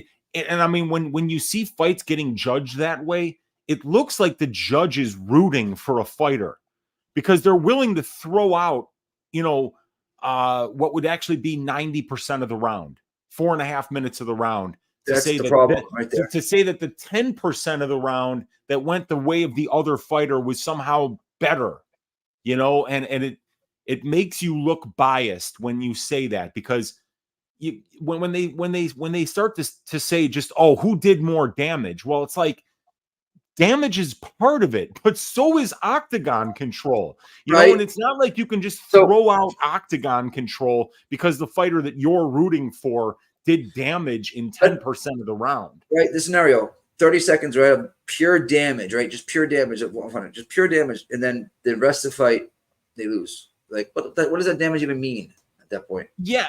But it's different. Like if like Cornhole got to the back at the end of the first and is landing big shots, right? She's landing big shots and maybe like finishes with a rear naked choke. Right. Probably, but that didn't happen. She got to not at all. She landed no real not at all. Right. Yeah, and you know what I mean? Like if you're gonna win 10% of the round, win 10% of the round, and then have that other 90%, you know, be like, oh yeah, they kind of dominated some control, but that wasn't the case in any of the rounds. There was no point where you were like, holy shit. Cornhole was close to finishing. Right. Hell no. Right. It never even close to it. So that's why I'm like, doesn't make any sense. That's why I said for that, it was way harder to see. The other fights that I got robbed on, Ryan Spann and Anthony Smith and Hakeem Dawodu, I guess. I mean, I still don't, but you know, like, but this one was just really like come on, man. Like, I don't know. Yeah, that was a rough one, dude. If you, I feel for anybody. I didn't bet the fight, so it's like I wasn't as righteous as I normally would be if I was the one getting robbed.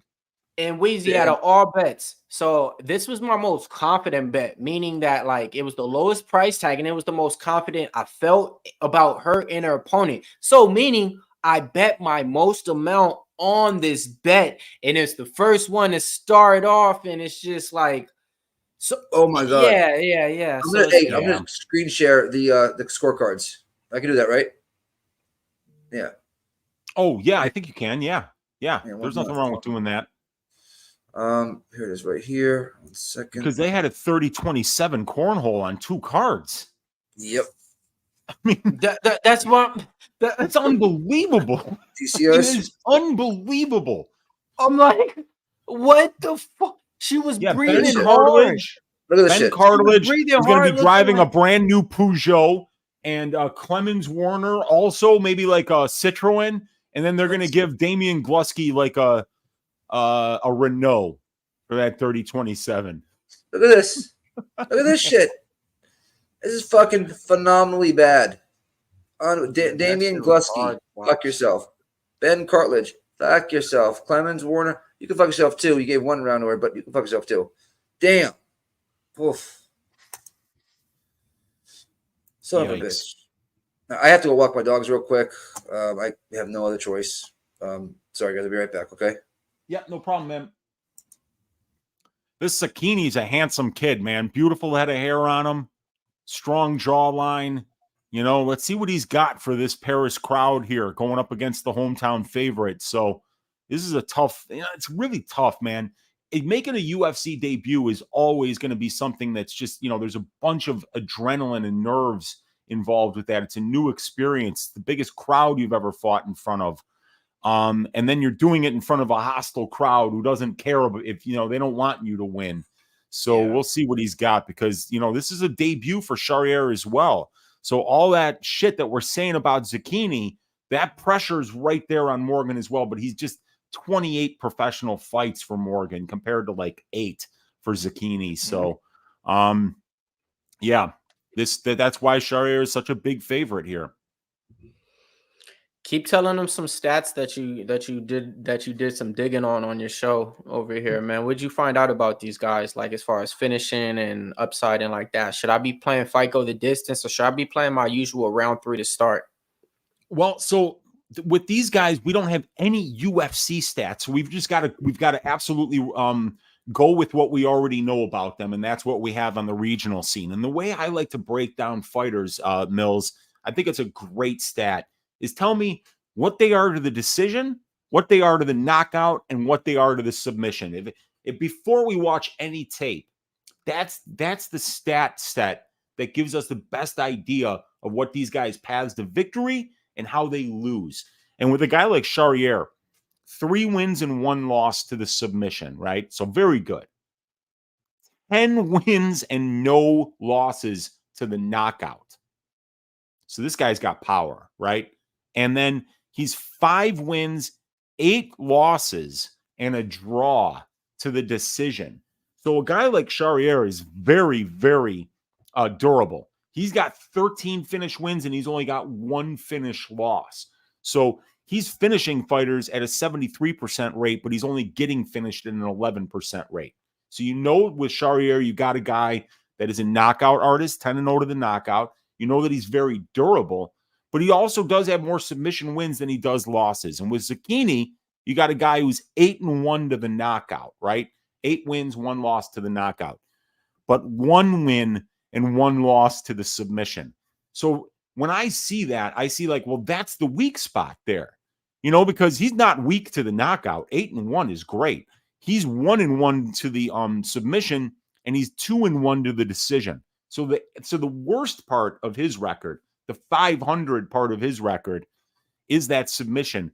So I feel like Charriere, if he wants to find a dominant position here, he's probably going to do it on the ground. He's probably going to go to that takedown, because what you see on tape from Zecchini is somebody that's not stopping takedowns very well.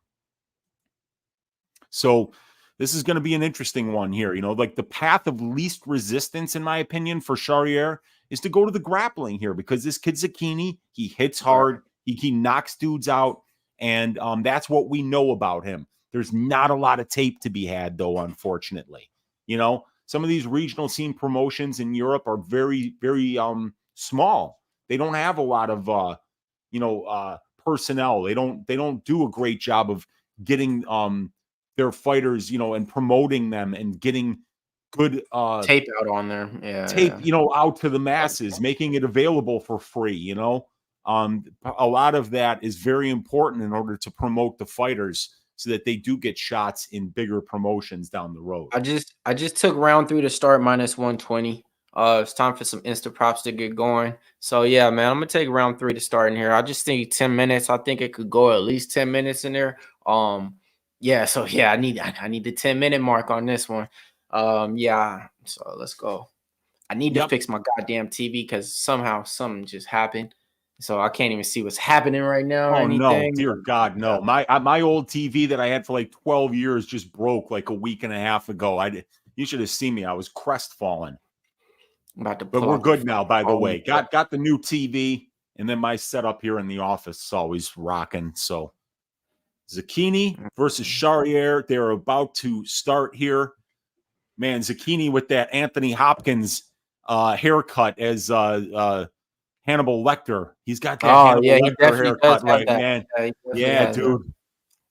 The original Hannibal Lecter, though, the part 1 when he was in jail. Yeah. All right. So we got Charriere kind of like in the center of the cage here. They are at distance striking range. Orthodox versus orthodox. Charriere's got really good low leg kicks. He just landed one there. That's something that you do see on him, see from him a lot on the regional scene, is attacking that lead calf and throwing that big overhand right, not only as a weapon to land and hurt his opponent, but also to set up an entry on a takedown potentially. Because sometimes when you miss with a big overhand, you kind of just fall into your opponent's hips.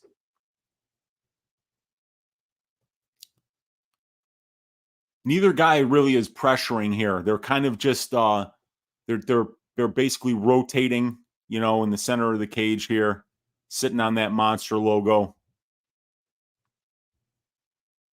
Charriere landing the better shots at distance here. He's landed a clean jab or two. Zecchini misses with a couple of big rights there. So whatchamacallit, Zecchini connected with a nice 1-2 over the top that did catch the chin of Morgan and got his attention and smiled back. Morgan's a counter puncher, though, so he's always looking to counter you after you throw your punches. So, I mean, you're not going to get that value from him and think that, you know. Yeah, man, he's trying to feint, you know. He's trying to get his opponent to throw and then return.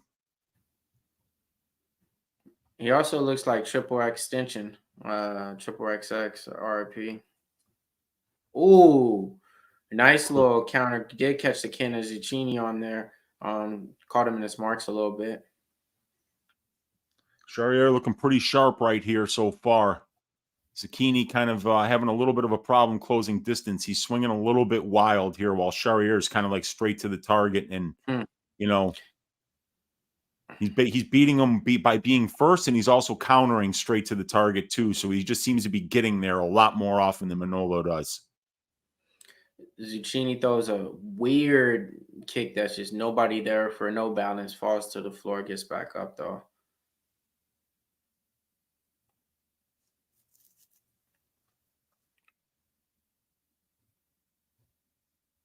The way that Zecchini's moving in his feet work is weird too. He has some weird angles that he takes. Doesn't take the typical just walk straight approach. He has some weird angles that he takes in his footwork. Diagonally cuts off. Yeah.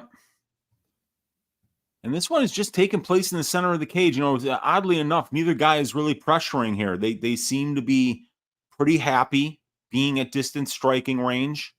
They're both seem to be getting the fight that they want. I'm surprised we haven't seen Charriere mix in the grappling yet, just because we've seen him do that a lot on the regional scene, and we've seen Zecchini actually lose minutes on the regional scene with the grappling defense. So I'm surprised Morgan hasn't went that route yet. Because even though he's winning here, now he's starting to pressure Manolo a little bit. That was a great body kick. That body kick got Zecchini thinking about everything again in his life. Like, why did I take this fight? That was a great body kick right there. Yeah. Now, and he just dropped him with the toes to the belly. I think it's over, you guys. Charriere knocks out Manolo Zecchini. He dug the toes right up in the belly there. Let's go. And Zecchini got the absolute wind knocked out of him. I don't know if He's it was in the pain, liver. bro. I don't know if it was the liver or the solar plexus, but it was I think it was the liver. by the last pirate there. That kick, that first body kick did it. Ooh. After that first body kick, it was a wrap. He was like, oh, I know where to go. And what happened shortly? Yes, sir. I lost my round 3 to start prop that I just made before the fight. One more leg down in the parlay. We got one more to go, but hell yeah, man. He went out there and looked as advertised. That body, you see that shit? Yeah. That first one? I told y'all. Yeah, and then that one, the second one there, I don't know if it, like I said, if it was the solar plexus or the liver, but whatever it was, I mean, Manolo was done. You cannot take kicks like that. Another one. Can't fight if you can't breathe. Yeah, man. Shout out to Tucson. I know he was on the last pirate out there too. So he came out there, got the first round knockout. That's what we've been needing on this card. That's what you need to kick off the main card. That's what you need. The kid's gonna be, you know what I mean, as advertised goods in the UFC. That's how you want to kick off your UFC career here in Paris on the main card. Yes, man. So I had Charriere second round submission. It was first round knockout. Captain Morgan. Yep. Manolo Zecchini. Wow. Tough road to hoe, man, going into France and making your debut in front of a hostile crowd. And, man, Morgan made it look pretty easy there. Yeah. He did that. Wow. Let's go. I seen everybody was on him, though. Nobody in the chat was really kind of taking the fight, or nobody even out there in the betting community. You know, like nobody was trying to state their flags and make a case for the other guy and say, but this, but that. So, you know, I think a lot of people's on the right side on that one. As we see in the chat, we got Dominique Walker with us on that one. Yeah, EQ, he kicked it twice, bro. Afterwards, he was like, oh, got him once. Here, take this one, the real soccer goal one. Bam, Ronaldo to the gut. Got him, coach.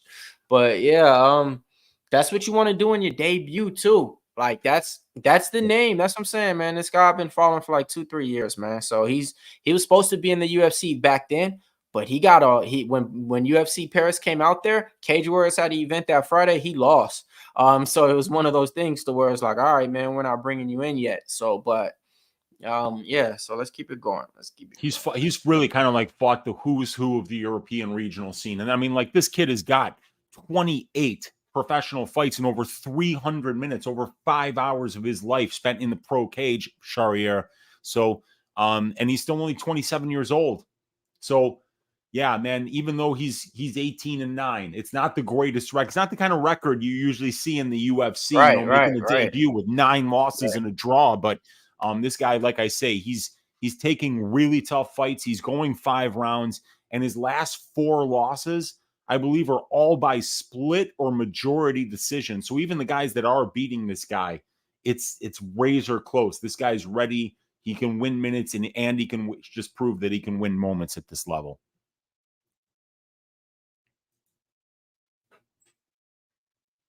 So the next fight.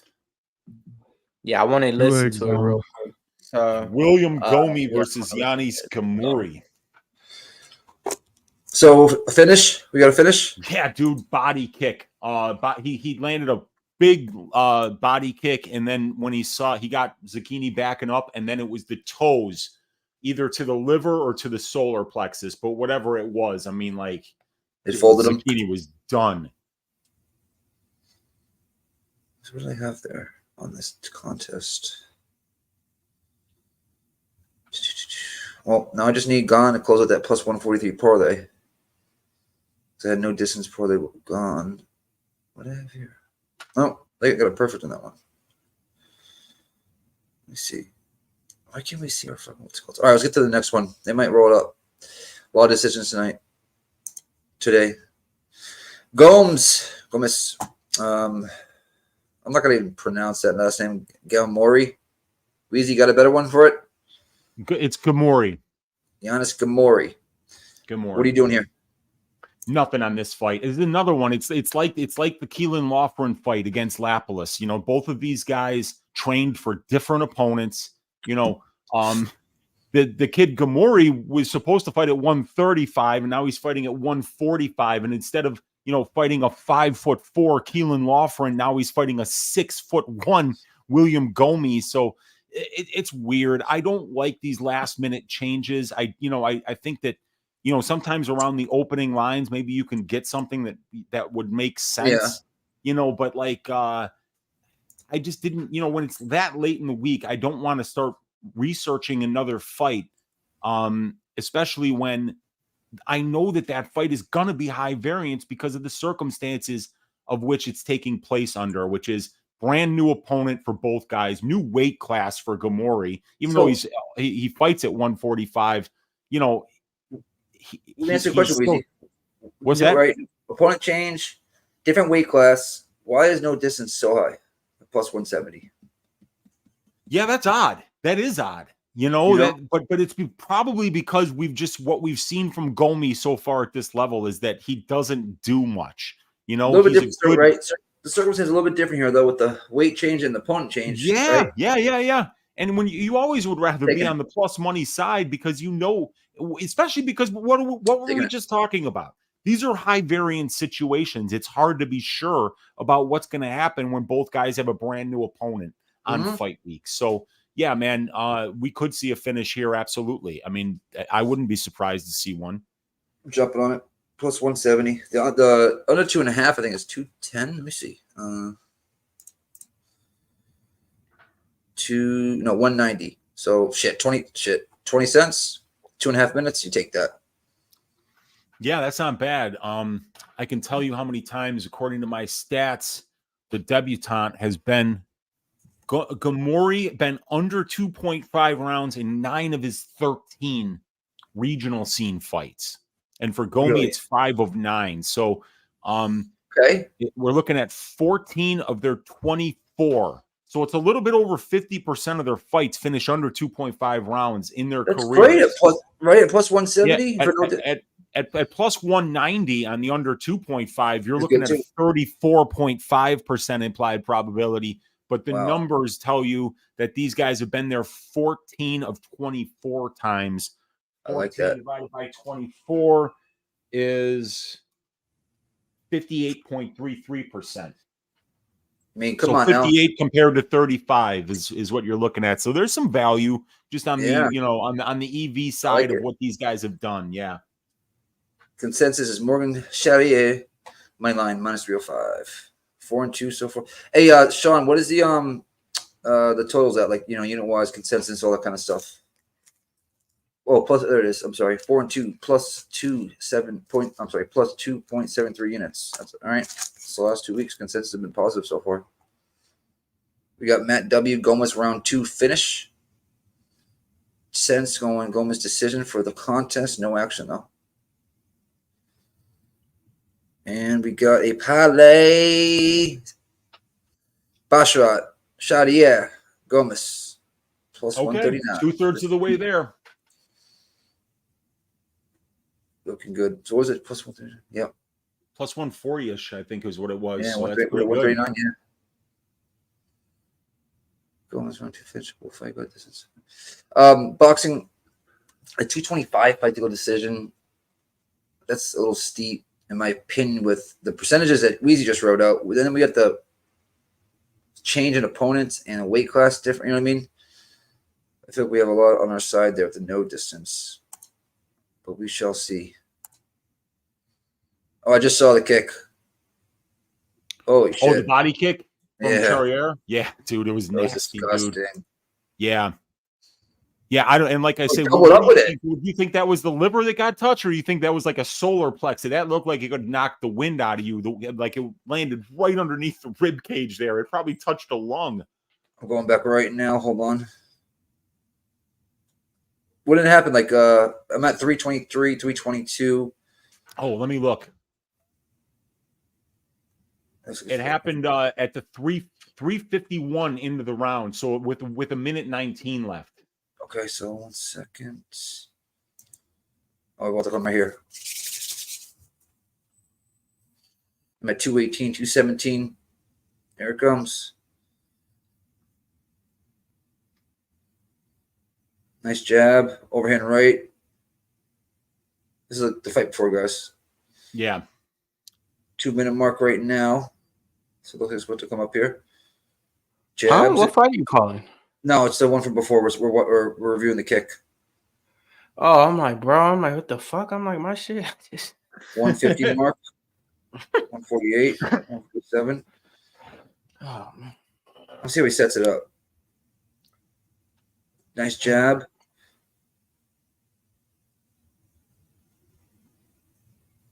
There it comes. Oh, there's one right there. Yep, it was just a slight kick. He puts his arm there. Oh, the second one. Yep, there it is. There was 3 of them. It was 3 total. Yeah, 4. yeah. 4. Here comes the 4th. Yeah, the 4th one was the last one. Yeah. But, Nice jab. Sets up with a jab. Switches stances. Right there. Teeth kick. Oh, it was soloplex. Teeth kick to the sole. Oh, then he got kicked in the liver, but it was a soloplex that dropped. It was right to the Okay, soloplex. I was going to say, I thought that might have been the solar plexus and not the liver, but it was close. Yeah. It could have been either one, really. I mean, he touched him. He kicked him in the liver after that, but what dropped him was the soul. I don't think he would have been on a fight no matter what. He just got up out of straight, what's it called? Just out of trying to protect himself. That was a nice teeth kick right to the freaking solar plex, and then he just digs into the liver. All right. Be right back, guys. Yep. Let's go, man. William Gomes coming in, taking on Yanis Ghemmouri. Yeah. I like William Gomes, man. He was throwing this switch high kick. His first fight out. I forget who was fighting. I think it was Jaron or Aarons. There it is right there too. They just showed it. Yeah. Like I remember watching that and I was just like, oh shit, that's nice. Like I like how he changes up and uses wrestling too. But he strikes, he's a slick striker. He's not gonna wow you with certain stuff. He's not gonna go with value, but I just like his fight IQ so far in these fights too. Yeah, so I like William Gomes right here. I got him to win by decision plus 105. And yeah. Let's see here. I took the no distance at plus 170. It was just too high. The percentages that Weezy just read out make no sense. And then you have the opponent switch up and then the weight class difference. Oh, you can see one. There we can see one. One sec. I'm trying to mute one sec. Let's go, man. Who we got rocking with us in the chat right now, man? We got Diesel. What's up, Diesel? You got any plays for the people in the chat to let us know what you're gonna be betting on? Understand boxing. Fight goes the distance in this one. Yeah, I think it's like minus 200. We got Zopic music in there. Okay, I see. You got Gomis round 2, KO plus 1200. Wow. Okay. Hey, you know what? I like the sound of that, mate. Let me see what I got on my book for, man. All right. Oh, it's only at 800, but hey, let's go ahead, man. Let's go round 2 and round 3. You know what I mean? Quick. See what Eugene, you've been trolling me for 3 years. Give it up, dude. Damn. What happened? Diesel Eugene, he's been trolling me for like 2 years. He got butthurt because he asked for Jimmy's number like 3 years ago. And I said, I can't give you Jimmy's number. I don't know who you are. He's been butthurt ever since. He wrote me a short story. Actually, no, a long story on Twitter one night till about 5 in the morning.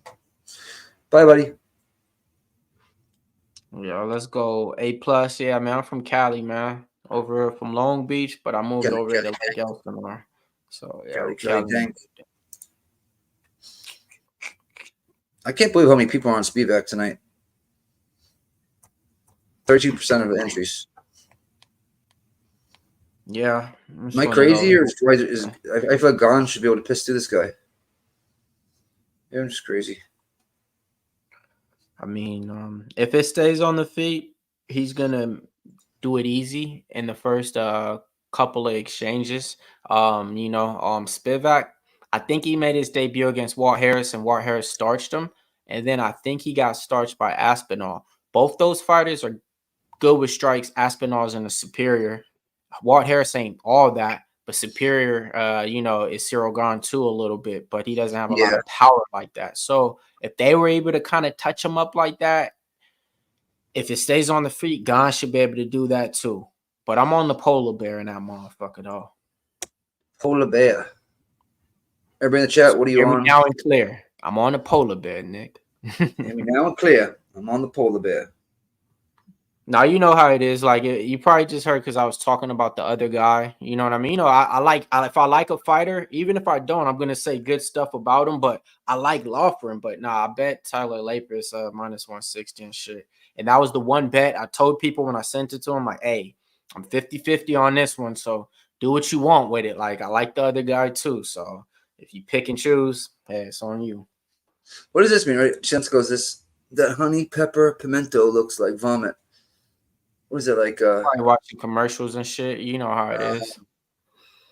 Trying to figure out what it was. All right, we got a consensus: 74% Gomis, 76% by decision. Consensus is Gomis by decision at even odds. Okay. TCU upset alert. Ron said. I like that. I like that. Yeah, this people looks big at the weigh-ins. I mean, he's a big dude, but I guess we're gonna see who Gane really is tonight.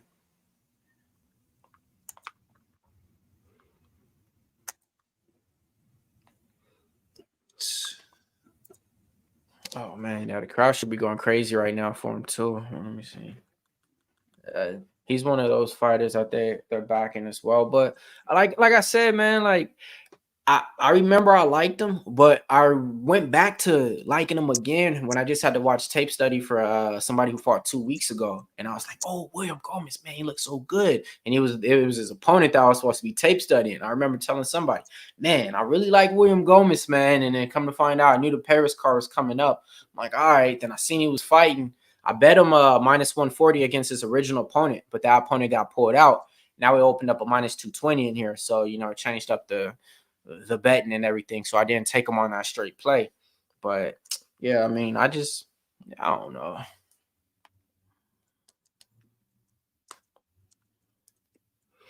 It's gonna be a striking match, though, folks. We're not gonna see a Loughran and Lapis match. You know what I mean? We're gonna see two strikers, man. Two strikers coming at it. Well, Gomis might grapple here. Yes, he can mix in 2 or 3 takedowns too as well. Yeah, that's what I was looking for. He tries to get to people's backs a lot, whether it's standing around the ground. Those long ass limbs that he has, he likes to get them wrapped around you and that's what she said. Sound. Yay. Mm-hmm. Where's my damn one day? Yo, Weezy, you eating cottage cheese, my dude? Yogurt. Greek yogurt, my friend. I freaking love Greek yogurt. Fucking love it. Mm-hmm. Blueberry, my favorite. I do the cherry. Oh, it's too sweet for me. The cherry. It's delicious. Big mango guy too. I love blueberry too. Can't go wrong with blueberry. All the antioxidants in it. Yeah. Hell yeah, man. So good for you. Oh yeah. Oh, somebody asked me about the boxing match tonight. Yeah, I like Eubanks tonight in that one against Liam Smith, or whatever it is. I did like Eubanks a little bit in that one. We're at 427, 426. I hate when I have to refresh it. Oh, that high kick almost got up there by Man, that was like hours ago, Mills. Was it? I felt like that comment was hours ago. Yeah. 410. A lot of leg kicking going on right now. Both these guys did not train for each other, so it's either going to be a real boring fight or someone's going to run into something, I think. Nice little ankle there by Gomis.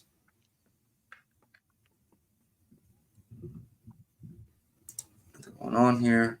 Yanis is pawing out.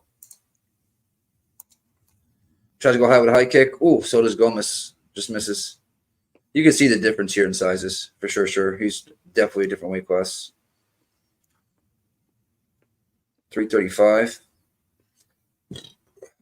Oh, look at there, man. Guys, be using your Manscaped promo code Pub Sports, 20% off all your purchases. Get those bushes trimmed. And if your girlfriend's slacking on a pimping when she's sleeping, zzz, 312. We don't advocate that here at Pub Sports Radio.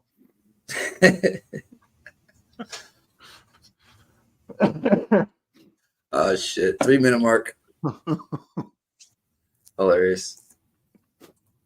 Oh, high kick there by Ghemmouri. There almost got up with it, but left on the pipe just misses by Gomis. All right, that's a shot right there. It's gonna be that left on the pipe.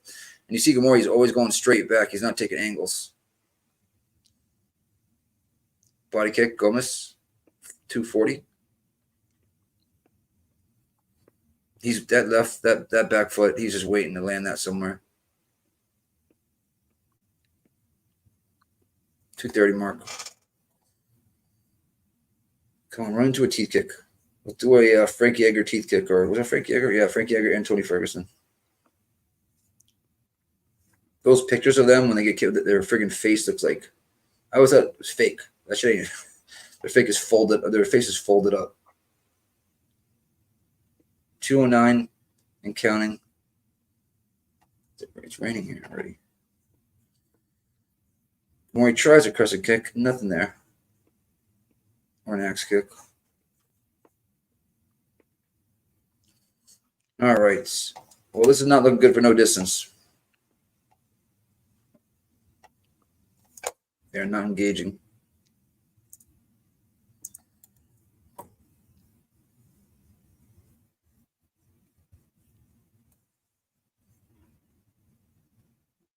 Nothing, guys. 130. Oh, that was a nice little knee kick, though. Little John Jones knee kick, little side kick. Yeah, if you're on Gomi, you kind of love what he's doing here because he's the taller, longer guy, and he's managing distance with front kicks in a traditional martial arts stance, really kind of making it difficult for Ghemmouri to close the distance, making him pay a price for admission, and he's just kind of winning the minutes here. He's making him bite on everything, too. Yeah. And Ghemmouri's just, short with everything that he's throwing. I just put out a tweet. I'm about to tag everybody in it that's in the chat. If y'all could put y'all Twitter name, if y'all got a Twitter, if y'all could put y'all handle right there, I'm going to tag y'all in it. So I got the tweet up right here. Live party crew for the tweet thing. If you're on Twitter, put your Twitter handle in there. I'm going to tag y'all too, man, so we could get this thing going in there. Well, high kick by Ghemmouri almost lands there. Lead left, and this is by Ghemmouri. Yeah, he just can't get in range. Neither of these guys are really getting in range. Nut kick. Shot. Jesus. Hey, that's why I don't fuck with iPhones. And my phone dies while I'm doing that shit. Like, video already done, tagging people and shit, and now it's dead. It's like StreamYard. Oh, if you're on StreamYard on your phone, that shit gets hot. That shit takes, I mean, it's impossible to stay alive, in my opinion, on those things. They die so quick. Nice leg kick there by Ghemmouri. Tries to go high with it. Oh, nice left on the pipe, landed there by Gomis. Went high with a high kick, just missed with 4 seconds left. 3. He's picking. Oh, front kick hits him in the jaw by Gomis, but he eats it. See them leg kicks though? Like he went back-to-back leg kicks, then went high. You know what I mean? So my man likes to go low, then go high with the same leg. Like that's what.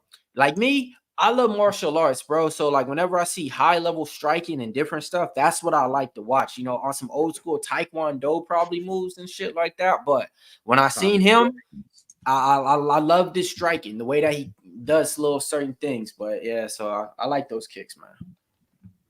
Yeah, he didn't think he was going to go high with it. He doubled up with the leg, then went high with it, caught him right in the friggin' chin. But there wasn't enough on it. He kind of caught him, like, mid. He wasn't able to extend the leg. There you go. We got just my 2 cents. We got Understand Boxing. We got Curtis Clark rocking with us. We got Nanya in the building. We got Gagnon, Dominique, Swig Beats, Winner Circle. Who else? We got Best Prophet, John Barker, Ray Charles, 27. A+ up in there. Who else we got? We got Von Polo. Hey, that name just sound boss. Like whenever you see Von Polo, if he ain't got like a button up silk shirt with his chest hair showing with like a gold Cuban link, that ain't him. Because a name with Von Polo, tell him about that, Wheezy. Ain't that a name like that? I mean, I think you can just picture it. He kind of probably hangs out with the most interesting man in the world. You know, like he's wearing a polo all the time. Yeah, Dos Sakis. He's just every time he tells a story, there's just like 40 people hanging around laughing their asses off, you know. Yeah. Out of nowhere, right? It starts off with 2, and then they just join the panel like Tehran do. You know what I mean? Hey, welcome to one of the best producers back here doing shit behind the stream, wearing a cutoff tee and shit like that. What up, T? What you got in the fight, man? T. I got nothing on this fight right now, but Colorado, 20 underdogs. Are you dumb? Let's go, Coach Prime, baby. Stop playing. I was telling them. Yeah, they was acting crazy. What do you say, Nick? Are you going to the military? Are you going to the Navy or something like that? Yeah. I heard that's awesome, man. You're going to the Navy? Not for a while. It's gonna be a winter. Okay. Like early next like the Navy, like on a boat? Yes, like military, my nigga. Yes. But on a boat, though, you're going to the Navy, though. Not like I'm not. I don't know. Maybe like at a time, not like full time. He's got that neck. That's not gonna be my job. On that boat, bro. No. They be coming up like. Oh! He switched it up. He's got it. He went under the arm. Damn it. Okay, I thought he had a ninja choke there for a second. Oh man, Ghemmouri's in trouble. He needs to let his ass go. I think. Oh no! Crank it! Crank it! Keep it there! Crank it! Tap! Please tap. Oh, dude, his chin is in his chest. Let him go. I just tapped to the opposite side. You guys see that? No, my ESPN Plus. Let him go, bro. Come on. No, man, he's got that shit. I'm telling you right now, he just needs a little bit more. So close on this. Torque, just more torque. He said, "Don't do this." He doesn't have it now. Like, bro, I'm about to cry damn near, bro. 240 left. And grown men can't cry when you lose a bet. He has to let this go now. Okay, Ghemmouri got his head out of there. You. The fuck is this dude doing? Fuck, bro. Gomis was close there, dude. You didn't want Gomis to with that choke? Weezy, you remember when Max Holloway had Korean Zombie in that Anaconda or whatever the fuck choke that was? And we all had Max Holloway by KO? Oh, man, yeah, exactly. You remember that feeling? Dude, I had the over 2.5, so we were both freaking out there, and then wound up Holloway getting to take the KO in the third round. Man. I had the under 4.5 there, minus 120. I don't know how they even had that at those odds. Yeah, it's just that Holloway has only finished one of his 13 fights. Only one of his 13 fights went over 2.5 rounds that were scheduled for 5 rounds in the UFC. So you got all the the fighters. They weren't. Zombie was just at that point washed up. I mean, Zombie wasn't. He was all right. So his claim to fame, this is the funny part, was against what's his name, Yair Rodriguez, until he got knocked out in the last second of that fight. That was what a finish that was. Jesus. They really thought losing the fight too. Couldn't play quarterback. The guy had 500 yards. 113 left. Nothing going on. Bruh. Who's that? Yo. Who'd that be? Liam. How's it been going? I saw the first round, and it was about the worst round I've ever seen, and my dog thankfully needed to go out right after. So Gomis had a nice stroke on, taking out dogs, motherfucker. Let me go walk my dog then. Fuck. Yeah, I got two. Gomis might be like the first guy to go like 3 or 4-0 in the UFC and just get cut. Oh goodness. His fights are just not exciting, you know. Who would y'all reckon's winning this second round? Because it's definitely Gomis. Gomis almost finished with a choke. Yep. Oh, really? Yeah, he had a guillotine. He had a nasty guillotine, and it looked like Ghemmouri might be out, but he fought through it. Guillotine and looked like a ninja choke for a second. Yeah. 15 seconds left. We got old man Piper in the ring, reffing. Yeah, he almost had him out of there. Ooh, switch kick. Yeah, I was treading on that one. Oh, he did one little spin kick again. That's what I'm talking about, man. That's what I'm saying. Nice little spin around how his body kicked the ending, man. Yeah, I can say what y'all want, man. But yeah, man. Yeah, let's go. Let's go, Gomes, man. He got that little sauce in him. Huh? What's the live lines out right now? Because he closed out at -200. 2,800 Gomis. Damn, that's it. Billy, come parlay that shit with something, bro. Come on, Billy's bro. He's parlaying it right now as he's speaking. PLV and that shit. Oh, was it just 2 o'clock? Yeah, man. Let's go, man. 3,300 now. Trying to look at some fucking prime. Stop playing. Yeah, they really was talking bad about that Sanders boy though in Colorado. He's not gonna do this. 5'10", 510 yards first. Come on now, you know. And everybody was talking shit about Deion. He's not. Oh, this and bro. Come on now, man. He should have been coaching college like 2-3 years ago. But to do this with Colorado with his players with shit like this ain't gonna get. Wait, never mind. It will get talked about. This should get talked about way more than any other college team winning this week or anything like that, bro. This was the worst shit I seen. I never want to see motherfuckers hug mid fight, bro. You got 5 minutes. There is nothing to hug about, bro. Y'all punching each other like trying to knock someone out to get a 50K bonus or something. Yeah. Why the fuck is grown men hugging, period? And why are y'all hugging missed fight, bro? Oh, good knee. Good knee by Gomis there in the clinch. And looks like Ghemmouri's going to take him to the cage. 2 underhooks. Fucking phenomenal. Motherfucker, just for that, I'm going to eat my incredible. It's incredible. 415, just past the 420 mark. Blaze up. Smoke him if you got him. Speaking of that. I got some moon rocks. Yeah, it's a slow fight. Ghemmouri's just kind of trying to hold Gomis up against the cage here.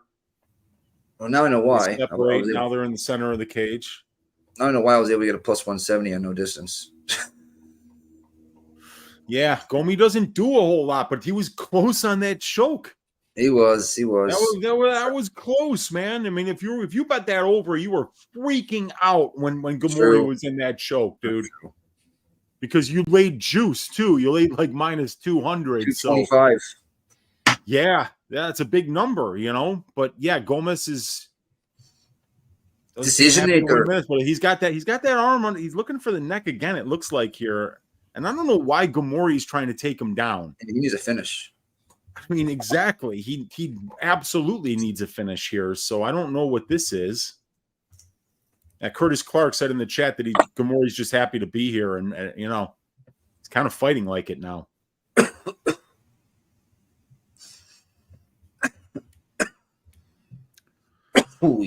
Well, he won't be happy to be here long. Yeah. Wrist control here. That's the second low blow that I saw. I don't know if that's the second one. That was on the belt. Oh, because I was watching. I'm like 2 seconds behind you. That was either like slid up the tip of the. Did he just call the fight off? What? I don't know what on earth. Is he saying that wasn't a low blow? Is he saying that wasn't a low blow? Oh. No, it wasn't. Let's go. Are you kidding me? He said that wasn't a low blow. All right, come on, don't fuck with us, Ralph. What's going on here? Yeah, they stopped the fight. They stopped the fight, said it wasn't a low blow, and that so oh my God. Ghemmouri can't believe it. I've never seen that before. I know, just like Justin Edwards getting robbed like that. It's been a weird day. So like it landed above his cup, but also it came around and it moved Ghemmouri's cup. Ghemmouri's cup definitely moved. Oh shit! So it definitely moved, which means his balls moved. That should not have been a finish. That's a TKO. No. It hits the thing and then comes across. So that's actually. Oh, that's controversial, but I think this might get switched to a no contest if they have instant replay. but this is France, so they probably don't have instant replay. Oh, what are they saying? So I guess we're going to get a lesson on the rules here about what the French MMA Foundation has to do with and like they're trying to keep Ghemmouri away from the guys that have the monitors in front of him. He keeps walking over there like what the fucking like the security's like, you got to go back to your corner. He's like, no, I got to talk to these guys. That was in my nuts. My decision prop, my play because of that. Come on now, bro. Bisping saying that's on the belt line, you know what I mean? And it just like ends up sliding afterwards. When you let them fight, then you don't stop it. I agree with that. I don't know what the fuck that was about. That's weird. You don't stop it. You say, okay, fight on. Fight on. It's not a low blow. No, fight you on. stop it. You stop it. You stop because it. He backed up because he stopped fighting. That's literally what happens. You stop fighting and he'll call it. But it's a very tough scenario there because he stops fighting, right? He's got to put his hands up like that. Here they're calling it right now. Hold on. I just can't even. I can't even win, bro. Like, I can't even win. Like, this shit is crazy.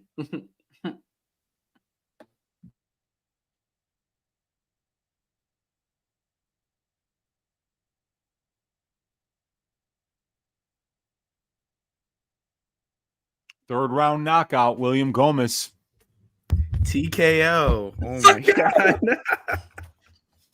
Wow. That's crazy. Fucking hold on, I got some this is what's gonna happen with me right now. Lord have mercy, I'm about to bust.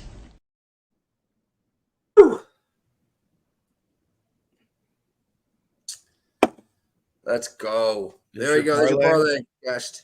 Yo, why is Mill so sad, bro? We just cashed the parlay piece. I'm confused. Did you make a side bet that's bigger?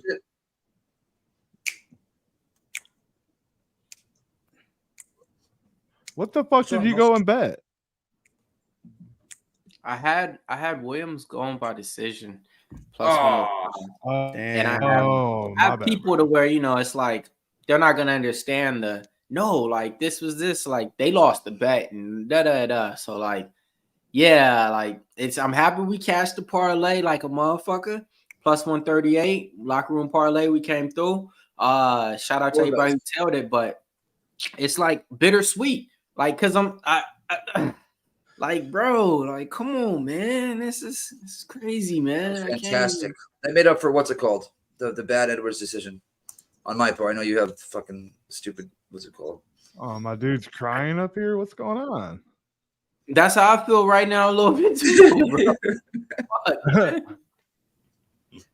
You win one, but it's like that parlay. Dominique got it. Fucking just my 2 cents played it too. So yeah, let's go, man. I ain't. Abracadabra keeps coming in here when everything happens. He goes, UFC is a scam. Oh Lord. There you go. Yeah, man. Like, Walker. I like Gomes. Like I was saying though, he didn't even use his wrestling in there, folks, man. Like I was already saying this to other people too, man. Like I said, I'm a fan of this guy, and I think it's just gonna get a little bit better with time. I think his coaches need to be a little bit more meaner to him and let him know, hey, actually go out here, put on a little bit more weight and stuff like this. Fight with more instinct like this, trying to finish people. You seen in that second round how he almost submitted them. I think now, if he kind of does that earlier on in fights, you guys won't say, hey, it's the most boring fight, this and that. I'm okay with it because I like Taekwondo strikes, so I'm used to boring strikes and people kicking in the air. But yeah, man, shout out to William Gomes, man. He looked good in here as advertised. He did dig that into. I mean, what do you guys think about the kick? I mean, I looked at it in replay. It looked like it hit the belt line. And like the part of the liver, right below the liver, it might have slid atop the top of the cup like a little bit, but not enough to call your own timeout. And that's what he did. I think that's why they stopped it because he called his own timeout and backed up. But the ref should have just said fight on. Like it's any other ref. This dude I ain't never seen in my life. You know how they fly referees and judges out. I don't know who the fuck he was. Any real ref would have just been like, no, it's a legal blow, fight. And I would be cashing my bet, man. And I wouldn't be as mad as I kind of am right now to go with that Jocelyn Edwards shit. So like, look at replay right now. Or actually, I'm live. It's just Oh, the he got fact kicked that right before that too, guys. Holy shit. the ref should have said fight on. That's just my only thing. Like the ref shouldn't have called the fight. Because the fighter didn't call the fight. The fight didn't say, oh, this or that. Remember back in the day they used to call for screaming? That dude almost screamed. Yeah, well, if you're in a submission and you scream, that's a tap. That's rules. I did think he got a little bit of nuts though. I mean, somewhere in there, what would make him bend over? Unless that toe got him right in the liver, what would make him bend over like that? Unless it was the nuts. Oof, I mean, he's not going to bend over in the heat, in the thigh right there.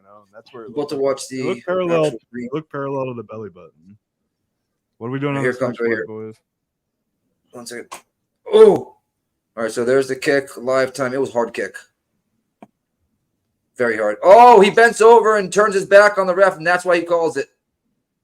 He bends over, turns his back. You cannot turn your back. Here's the replay again. Nah, bro, that's a good kick. You're going to watch it again. It kicks the entire bottom of the liver and then eventually slides over I'm not saying it's not a good kick. We're not debating that. We're just saying that the ref shouldn't have called the fight. Well, he bent over and then turned his back. The ref should have fight on and let him get finished. And then the dude would have got like this and did whatever. And then, but well, that's the thing. You have to stop the fight when someone's not protecting. You know what I mean? They're not going to. I hear what you're saying, though. Trust me. But I think that's the rules. That's why they did it. We'll see, though. Interesting. All right, next fight. Oh, my God. What just happened? Oh, this is Volkan and Bogdan. Liam, what are you doing here? I have Bogdan Guskov on the money line here.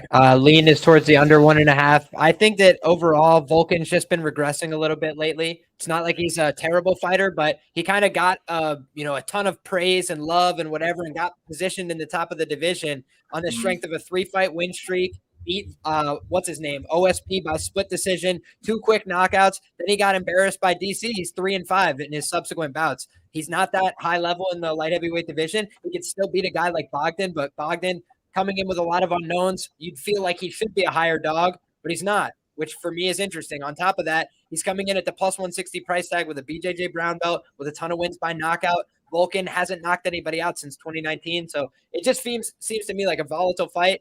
I think it should be a little closer to a pick'em. So yeah, I got Bogdan here. Mills. I'm gonna put a little bit on that as well. Liam. Mills, what are you doing? He used to have one of the dopest little slogans. He used to go by "No Time Oezdemir" and go just like that after he knocked you out and be like, "I ain't got no time." But I think time done caught up with him, man. This was the guy that I thought could beat DC when DC was champion back then. He got fucking a mud right on him, man. Like scored bad. But never really been back to like bounce back and come back, and be with the top fighters no more in that division ever since he took that loss. I got Bogdan in this fight as well. It's nothing that I'm, overly invested on. It's something I'm going to bet right now. That's just a pick-wise purpose. So I'm going to go ahead and bet Bogdan on this one. I think, yeah, he does finish him with inside the distance as well. All right. Weezy? I got Volkan here. I parlayed him up with the under 3.5 rounds in the main event. From what I saw from Guskov, he's very hittable on the feet. I didn't like that. And then the level of competition is completely different, So, there are a lot of unknowns on this kid, though. And who knows if he'll come in here and fight, the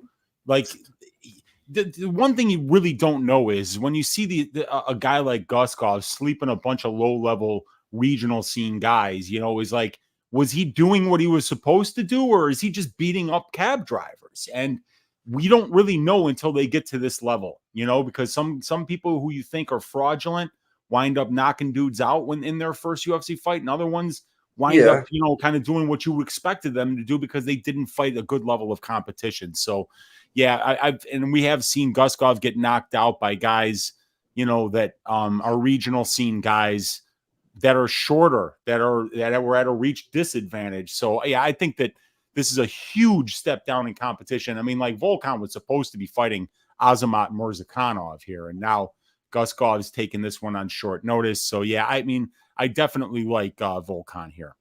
Okay. He's Uncle Weezy's ass shaving of the week. It's the ass shaver. T. But nothing on this one.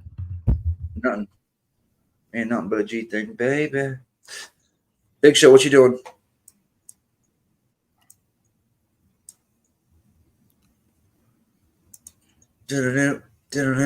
Big Show, do you have a plan this? Oh man. Can you guys hear so me? so far though, Yes, the now thing we is, can. is now on the main card, man. It took those two fights to give us some finishes on this main card right now. I think this is one that's definitely gonna finish right here. A lot of people's probably gonna say 5 finishes in round 1. I think we get 5 minutes out of this one.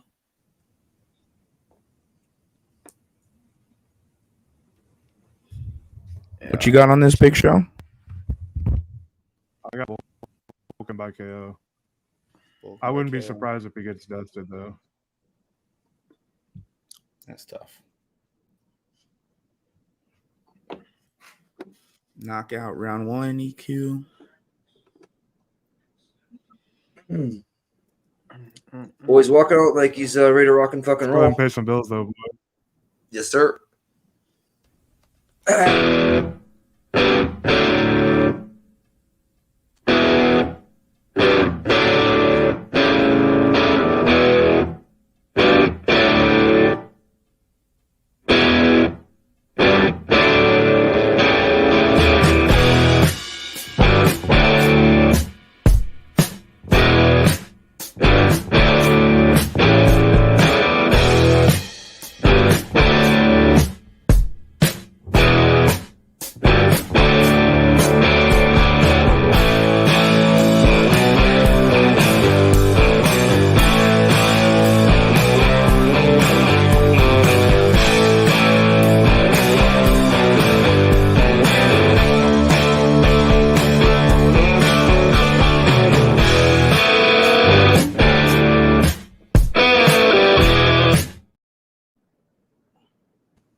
Let's go. Does this guy got eyebrows? What's up? Where's his eyebrows? He Or is it just blonde? barely. He looked crazy. Master of sport. He's one of those guys to where it's like you ain't got He's nothing got to that do roof. but fight, bro, with a face like that. You know, so if you ain't fighting, shit, people probably fighting your ass. Has anybody seen the TV show Barry? Yes. He looks like that one motherfucker. Yeah, he does. He does. The Chechen dude. I forget what his name is, but yeah. Damn, he just did his gymnastic rolls into the cage too, so you better watch out, man. I'm honored, JJ. Switzerland, stand up. Your boy Volkan Oezdemir coming out here. They're going to be dancing in the streets of Fribourg, Switzerland if he gets this one done today. Switzerland borders on France. So, you know, they're in the building for Volkan here. Man, they really fuck me on that. I'm honored, JJ.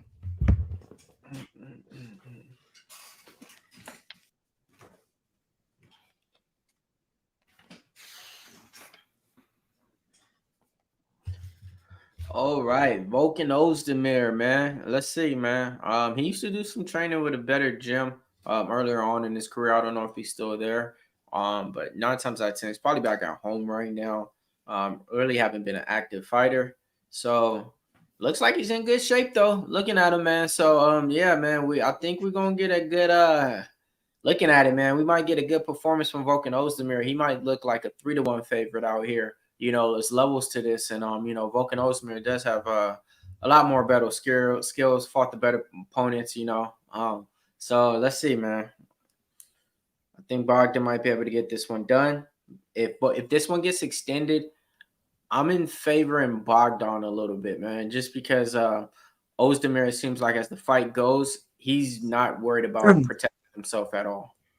This is Anthony Smith mixed with Spivac? Shit. So was a guy on this card, maybe? What do you think, Nils? Yeah, that's where people was comparing him to Anthony Smith look-alike, you know. Really? So, and who was the second name? Spivac on the card tonight. Yeah, definitely. Because when Spivac was walking out, I thought it was Bogdan a little bit. Right? Saw the picture. That's it. Boom. Look at that. That's it. Wait, you know what? Who was that other guy? Oh, fuck. It was like a 145er. Oh, he looks like Fedor Menkyo. Fedor. That too a little bit, but there was no, who was that 145er? Wrestled a lot. Shit. Shaved head. Fuck.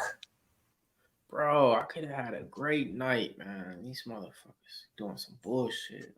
What's this bullshit on this card, man? Bullshit is happening, folks. Somebody gets in the chat. Who was it? I think he got cut since. Wait, was it? No, not definitely not Lawson. Smith for sure. Well, I guess you know what? I can see a little bit of Joe there. A little bit of Joe in the eyebrows.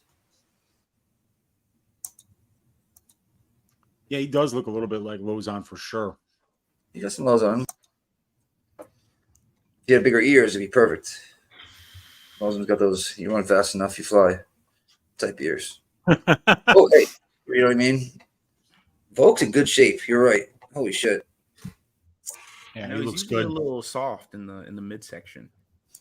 I feel like his upper body looks bigger. Volk looks in good shape, bro. I don't know what y'all talking about. That's what I'm saying. I said he's usually soft in the midsection, but I thought you said he looks soft. No, he's usually soft, but no, he looks good. Yeah, he's usually soft. Exactly. Oh God, what are we talking about right now? His midsection. He's usually a little blubbery, but he's got abs. Nobody clip that. Nice kick there by Volkan in the lower part of the right knee, or left knee, excuse me. Both will count lefts and miss. Volkan's on that front foot coming forward here. 442. This guy looks crazy. Nice jab there by Volkan. Overhand right, just misses by dude. Nice home dude, Guskov. That would put dude conscious. He's a lot. Well, okay, this guy's a lot bigger. You can tell. This is gonna. All right, this is not gonna end. You know what, Big Show? This was the fight. First 2.5 minutes. Damn it! Somebody's gonna get rocked at least. I'm telling you, 412, 410, fuck 411. Ooh, good jab by Volkan. Landed. Oh, that's stumbling right now. No. That's no, that's stumbled. Big low leg kick. Oh, big left hook for Volkan. Oh shit! But Guskov lands a couple of good shots behind those. So I think these guys are trading. Faster. Don't blink. Good fight so far. Somebody could get served though. Oh yeah, someone's getting served a hot plate of fucking canvas. And there's Volkan wrestling. I kind of thought that he might do this. Easy. So he gets a takedown pretty easily here against Guskov. Wow. He's past the half guard. He's past the half guard, and this is what I kind of figured Volkan could do if he felt like he wanted to be safe. Take this guy down. He's making, he barely is ever out of the first round as Guskov. Take him down, wear on him, make him grapple a little bit, fill his arms up with blood, and take that sting out of his punches. That was just too easy, though. That takedown was too easy. I don't know if maybe it was a little bit more of a shock. Now he's stacked on the cage, some body shots here, some elbows. Yeah, Oezdemir's doing good, but Guskov's trying to get back up here. He's working to the back here, though. He's got the wrist trap. Yeah. Volkan's got the wrist trap. Yeah, Volkan getting to the back. He's got one hook in, but he lost position. He lost position, and Guskov gets back up. And Guskov lands a big straight right. Ooh! Volk ate it. I'm very surprised. He did eat it, yeah. Good low leg kick by Volkan. I don't like that. He's landed a few, and I just saw Guskov kind of switch stances for a second, but he's right back to orthodox again. He does not like that low ankle kick. No, and it's landing for Volkan. I think Volkan should just wrestle again. He made that first takedown look too easy. He's going to have to punch into the clinch, I think, though, to do it. Yeah, maybe. Yeah, he's not like this awesome freestyle wrestler or anything, that's for sure. It's like point A to point B to point C, then it gets you down. Guskov's mouth is pretty open, you guys. He just got caught. He just got caught. Volkan landed him. Look at Larry. Big left hook again. He drops Guskov. Let's get it. Finish it. Shave his ass. Shave his ass, Volkan. Shave his ass. Come on. Volkan. He's got to just land shots. He's not moving. Get that Manscaped. Just throw shots. Just he's got him mounted right now. Just throw punches. Shave that ass, Volkan. This is real quick. This is the Manscaped promo. Shave that ass of the week. Let's go. The ass shaving of the week, sponsored by Manscaped. He's under the chin and he taps. Volkan Oezdemir by first round rear naked choke. How disgusting is that if you had KO? That was demolished. Imagine the people that got him by sub. You know what that was? It was plus 1,200, by the way. I didn't hit it. Was it? Man, see, I'm mad I didn't look at this fight. I looked at it the wrong way. I didn't really do anything. I looked at it, but I was like, he's not going to do that. But I wish I would have looked at this and been like, Volkan minus 180? That's solid. And like built up a case for that because, wow, fuck. Yeah, I had round 2 knockout in the contest for Volkan. I just took a little bet on Bogdan, you know what I mean? Like and it was just going off of, I thought Volkan was kind of like looking a little bit used up, you know, like. Last shaving of the week. Promo code brought to you by Wheezy. Yes, sir. He got the all job finishes done, on the main card, folks. Level of competition really did make a difference in this contest. Yep, it did. You can completely see it in this main card too. So we've been lucky to watch some good finishes, you know, instead of watching some decisions. Look at that. 7% of the contest had sub. It's not a big percentage, but it's okay. Oh, get it off. It's not a big percentage, like I said, but it's a percentage. 1,200, I believe, EQ, because I looked at it and I was like, no, it's not going to happen. I'll go to Best Fight Odds and just double check, though. Yeah, man. All right, it was. Damn.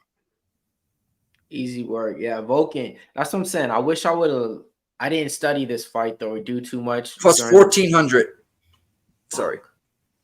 It's all good.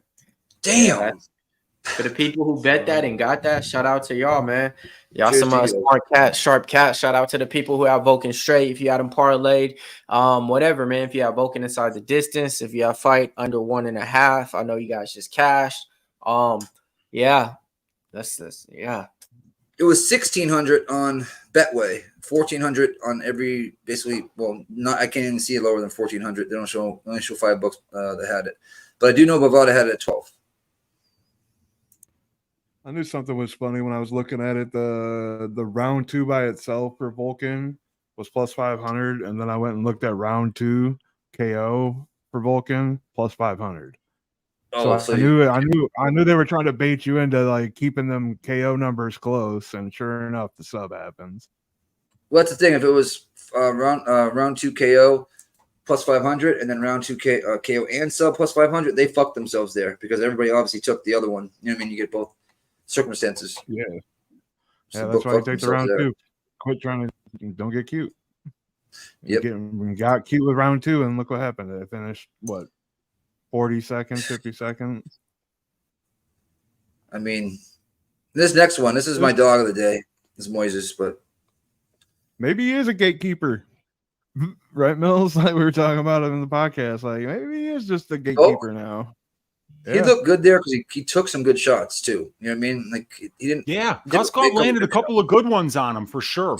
You know, and he's just a better fighter. I mean, that's where Goskov is. You know what I mean? He ain't even anywhere close to that belt. You know what I mean? Or even the top 5. Well, I mean, just look at him. Look at his physique. You can tell he's been doing some different things, you know, his last little year working out, a year doing whatever he's been doing. So, you know, that's what you need sometimes. You know, sometimes that can come from, you know, getting around new coaches, a new fighter in your gym, or even switching gyms or something, or, you know, but so sparring partners. Yo, so read that out, Nick. We got a big dono for my man, Justin Deep Bra. Here it is. Oh, God. $1,500 parlay to win. $7,300. All comes down to Gane. How should I hedge? I'll put this back up. You're the perfect person to ask, right? You got a shirt made. Yeah. Well, yes, it's made. I can't even pull it up. I can't even pull it up. It just. Yeah, I know you can't pull it up. That's what she said too. Oh, Lord. Yeah. That's the one with the pregnant wife. Damn, how do you hedge? You just take the dog for $1,500. What's the dog pay for? No, there's math to it. We need the odds, and we can give you a specific answer to tell you how to hedge most efficiently. So 1,500 would only win at plus 165 would be 24.75. So you want to lay more than that, right? You want to lay maybe 25 to win 41.25. This is where Billy would be like, "Oh, I'll probably if you don't like Gun, I'd probably take like second round submission by rear naked second round headbutt. Second round headbutt." Wait, real quick, how much do you have on it though? Oh, 1,500 or probably 2 wins. Okay, so it's at what odds? The only integer that we don't have is the odds. If we know the odds, we can give him an answer. He's got Spivac. No. What odds did you get? Okay, so what he's asking is what odd, right? Yeah, I'm asking you, what are the odds in your parlay, my brother? And then I'll tell you. It's 1,500 into 73. So what is it? 5 to 1. So plus 400, plus 500, something like that. Right, 4.5 to 1, I would say. Yeah, 15 would make 3, so yeah, 4.5. A little under 4.2, 387, so just under 4. Okay, so yeah, is it 2,500, Liam? 15. That's tough. 25 to $3,000, I think. It comes down to how much money you want to get back out of it. Do you take a little risk to take 5,000? Okay, so 3,000 wins you 5,000, but if you lose that, you're up 4 and change. If you win this, you're up 20, 15, 25. So it's a little bit more. Was it 35 then? 3,500? Yeah, I think it would be 3,500 then. Does that sound about right, Liam? I'm sorry, say again. Does 3,500 seem like the bet he makes on the dog if he wants to properly hedge? Because 3,500 will win you. My brother, I said 4 times. If I get the odds, I will give you. You already said it. It's plus 387, homie. Plus 387. Okay, then give me 1 second. I got you. Plus 387, and he has 1,500 at plus 387. Okay. So it's like 9,000. If he can get plus 160 on Spivac, then the ideal hedge would be about $2,000, a little over $2,000. Then the total risk, like the total bet amount, it's a lot of outlay, but clearly this man's betting with a pretty large bankroll. So if you have 1,500 to win 7,300, and we're assuming that's plus 387 odds, then you'd want to hedge about 2,300, and your hedge profit would be about a no risk $3,000, 3.4K. There it is. So I can, if you want, I can send you that screen. Just message me on Twitter. I'd be happy to share that with you. Or you could go online, Hedge Calculator, Action Network. Very helpful, brother. So basically 2.5 to $3,000 is what you know what I mean? Yeah, I mean, Kevin doesn't understand why this guy wants to hedge, but it's like, Kevin, wouldn't you rather have $3,000 than no grand? I mean, it's just right. like, you know what I mean? That's the math. Right. It's not like it's $100 bet. You know what I mean? Or to win, it's a little bit different here. This is sometimes for some people life changing and month changing. So, hey, shout out to Dominique Walker. He just tagged us on Twitter. My man put I think $100 on that motherfucker. Let me see what it made. I think he made like I forget, but okay, yeah. He put let me see. Liam picks fights and Liam does math. So all right, so yeah, he ended up. I certainly try, Curtis, but I'm not too good. So you got to give me one line at a time. I'll get you. He put $105 on a 3-leg parlay, paid him back $250 on the locker room parlay out there. Dominique Walker in the chat. I see you.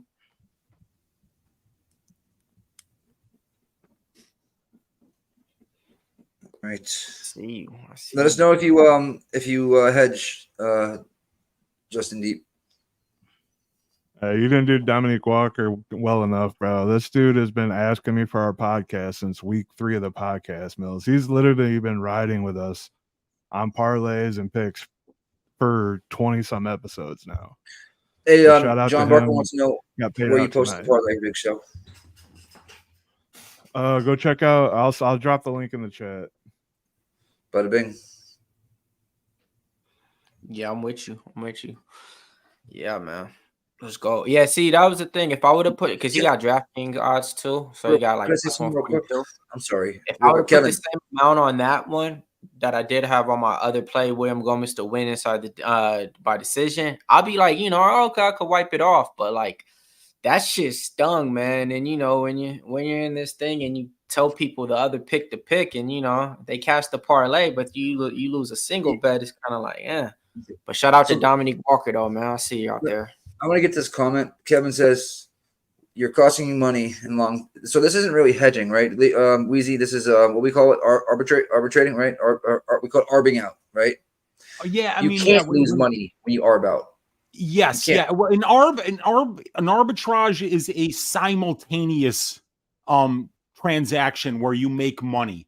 But hedging out is like when you buy something at one point, and then later on down the road, the market has changed, and you can now guarantee yourself a profit or limit your losses. It doesn't necessarily mean that you're going to guarantee yourself a profit, but you can get out of a part of the trade. And now at this point, that would be an arb. That would be actually a hedge bet out, because it's not simultaneously taking advantage of a minus 250 here and a plus 275 over here.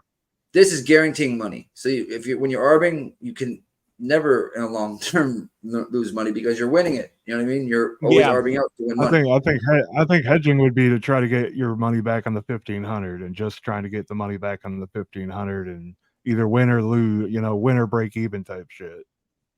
Yeah, it's a definition thing, really. I mean, like arbing and hedging does the non-traders basically mean the same thing, But when you're a trader, when you've been somebody that's on a floor, sometimes you might be like, wait, that's not arbitrage, that's a hedge. Or you might be like, that's a hedge, it's not arbitrage. But it's really just kind of like a trading definition thing. It's not, for us gamblers, arbing and hedging kind of means the same thing. Let me tell you something. The reason why people always listen, Vegas always wins. They always win. Yeah. So if you have a chance to arb like that nonstop, fucking arb. I don't care. Yeah, I don't care. I don't care if he finishes in the first 10 seconds. And you're like, fuck. Yeah, you spent the day watching fights and you got paid to do it. So yeah. You can sit back and put your hands right behind your head. Guaranteeing yourself a win. Nothing wrong with it at all. I mean, if you just guarantee a win, put your hands back behind your head. What? Oh, we didn't go off this one yet? Fuck. Oh, yeah. Moisés Saint-Denis. People asking about I got Moisés as a dog. I got 1 unit on Moisés plus 147 on the money line. Got to take a piss. Boom. Mic drop with the piss. What are you doing, Mills? So, in this fight, I was able to get Saint Benoît Denis at plus money at plus 110. I picked him. But I wasn't able to bet him at that price. I bet him at minus 155. But for the pick purpose, do I get credit because I was able to pick him at that plus money price tag, but I wasn't able to personally bet him at that price tag for my pick purpose? All right, fuck all that shit. I got 155. Yes, folks, I missed the good line, but I ain't that guy out there for record purposes and none of that bullshit. I'm here to tell you the real and how I keep it. I got Saint Benoît in here. I also got him to win in round 3 plus 800. Fuck with me. All right. I got Moisés plus 165. Liam? What? Plus 165? Yes, sir. I just took it just now. Jesus, man, that line has moved. A ton of money is coming in on Saint-Denis. Christ, Yes, you could have got him at a pick'em earlier this week. And I like me some Moisés, bro. Unless he had a bad weight cut, I don't know what's going on. I don't know why the numbers are here at all. Yeah, maybe people are, maybe because of that decision in the cornhole fight, people are like, there's no way a Frenchman is losing a decision here, Yeah, it's like you got to kill him to win. Yeah. Liam, what are you doing? I have Benoît Saint-Denis on the money line at minus 113. It's a little bit concerning, because a lot of money's come in on Benoît Saint-Denis. But the things I like about him, he's a really intense guy. He went to absolute war with Elizeu Zaleski dos Santos. He got beat up there. He never thought about quitting, never looked for a way out, stayed in the fight. And that was at 170. That was where he was the smaller man. He's the bigger man in this fight. He comes in with a reach advantage, a height advantage. He looked like the bigger fighter at weigh-ins. I think he's very physically strong. Thiago Moisés is often the stronger fighter out there, so he takes a lot of guys down using his physicality. I think he might struggle to do that a little bit here. Mel Costa was D'ing up his takedowns when he was fresh early, and then he tired out. He was a short notice opponent. I think that a guy like Benoît Saint-Denis, he starts very hot. He's going to bring a lot of pressure and intensity. My biggest fear is the guillotine. Thiago Moisés has a good one. Saint-Denis likes to go for takedowns, but I think Saint-Denis got nasty power on the feet. I think that Thiago Moisés, there's times he doesn't react well to being hit on the ground and on the feet, and I think that we saw that with Joel Alvarez in particular. So for me, I like Benoît Saint-Denis, but it's a hell of a fight. My lean is Benoît Saint-Denis by knockout. I could have sworn pre-flop this card that you were going to be on Moisés. I'm stunned. And I might be I'm probably going to end up being totally wrong here, but I just feel like, wow. I feel like Moisés is a better fighter. I don't know why. This is not a pick 'em. I feel like he got hands. I know for a fact he got hands, and like you were talking about, the submission game's on point. It's about where he got the line, though, you guys. Liam got it at minus 115-ish. Whoa, 115? You got to pick. Oh, yeah, wow. Yeah, he didn't pay minus 190 here. I still think that Moisés is a better fighter, so I still would have bet Moisés in that, but that's a game changer when it comes to the market's the market until these guys get in the cage and actually figure it out. And that's always the hard part. How is it actually going to turn out? The best that we can do is interpret the market, And Liam beat a ton of line movement here, and I waited all week on Moisés, and I got him at 147 or 85 cents. Yeah. So I mean, if you're giving me a 40.5% chance for him to win this fight, I think he's got a better chance than that to win it. So let's see what happens here. But it's not a friendly crowd for Thiago Moisés here. They're in Benoît Saint-Denis' backyard. That's the problem. Yeah, you're right. Yeah. Mills, what are you doing? Okay. T, what you got? I got BSD in there. I just gave that big spill earlier. I know, but a lot of people weren't here. But I got him way late when the line moved and shit. T, what do you got? T's not even here, bro. He was here a second ago. Oh. So what you rocking with? Say Moisés. Just say it. It was just I seen people like posting this pic like weeks ago, and it was like, "Oh, you posted a pic weeks ago, but you weren't even able to bet it till now." So like, how could you? I guess, but whatever. 2 weeks ago, you can't get it. Well, it's was this the Coco? No, or the bro. He looks like Guam Quetzalcoatl, whatever the fuck his name is. Guam Quetzalcoatl, whatever the fuck. Was he from Lord of the Rings? Guam Quetzalcoatl. There we go. That dude too, bro. Right, here we go. All of them looks just like him.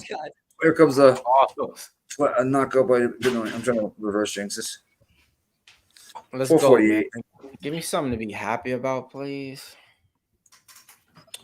Good leg kick there by Dennis Saint-Denis. Why is Saint-Denis got the generic ass kicker ready? Oh, UFC glove.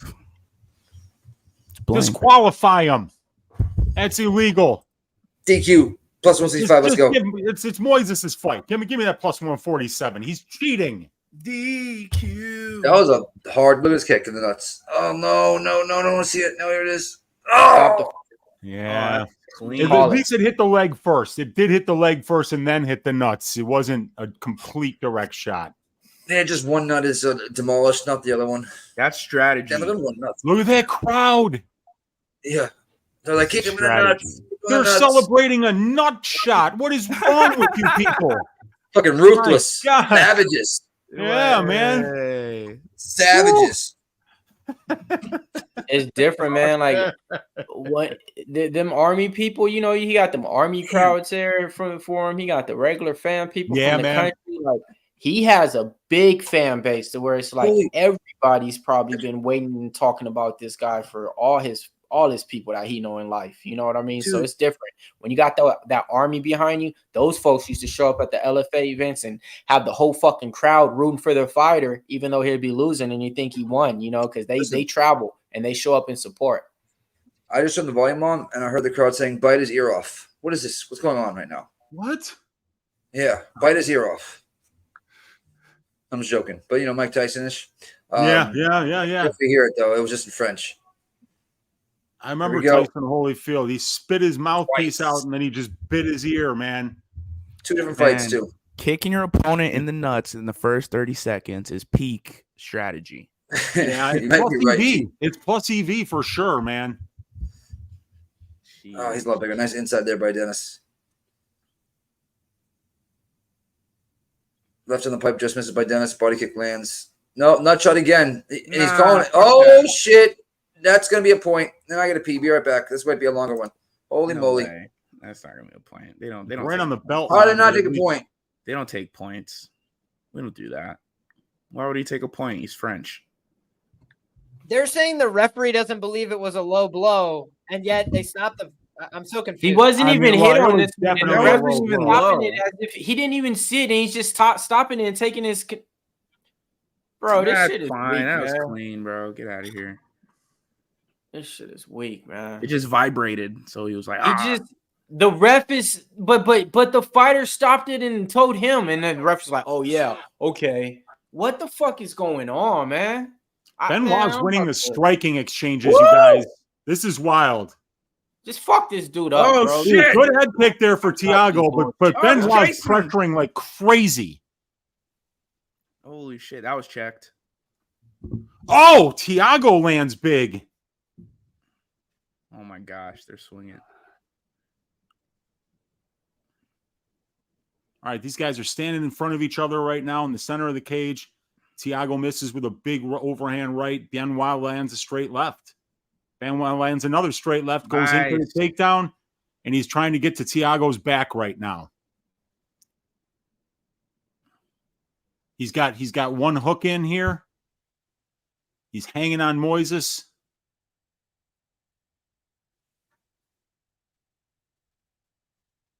The crowd is so loud.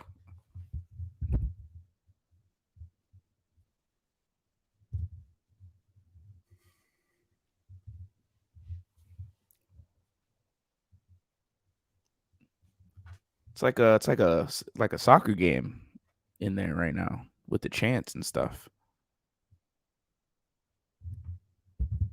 Good low leg kick by Thiago again.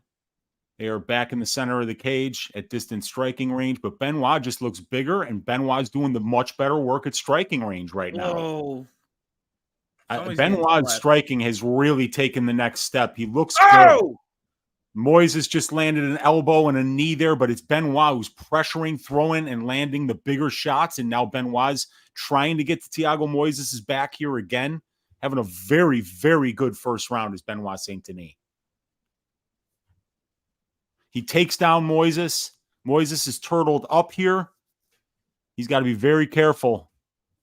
And Benoit's landing good ground and pound with his right hand here. He makes Moisés go to his back. Moisés rolling for a leg lock here. He doesn't really have it, but he could use this to maybe sweep or just get up, which he does. Well, no, he doesn't. He tries to get up, but Benoit stays on him and is still kind of behind him in the turtled position right here. Moisés is kind of working to try to get wrist control, and Benoit is landing ground and pound with the left. Moisés now has to roll to his back. He gets guard here, and he's kind of just keeping Benoit close to him here. Benoit easily winning this first round.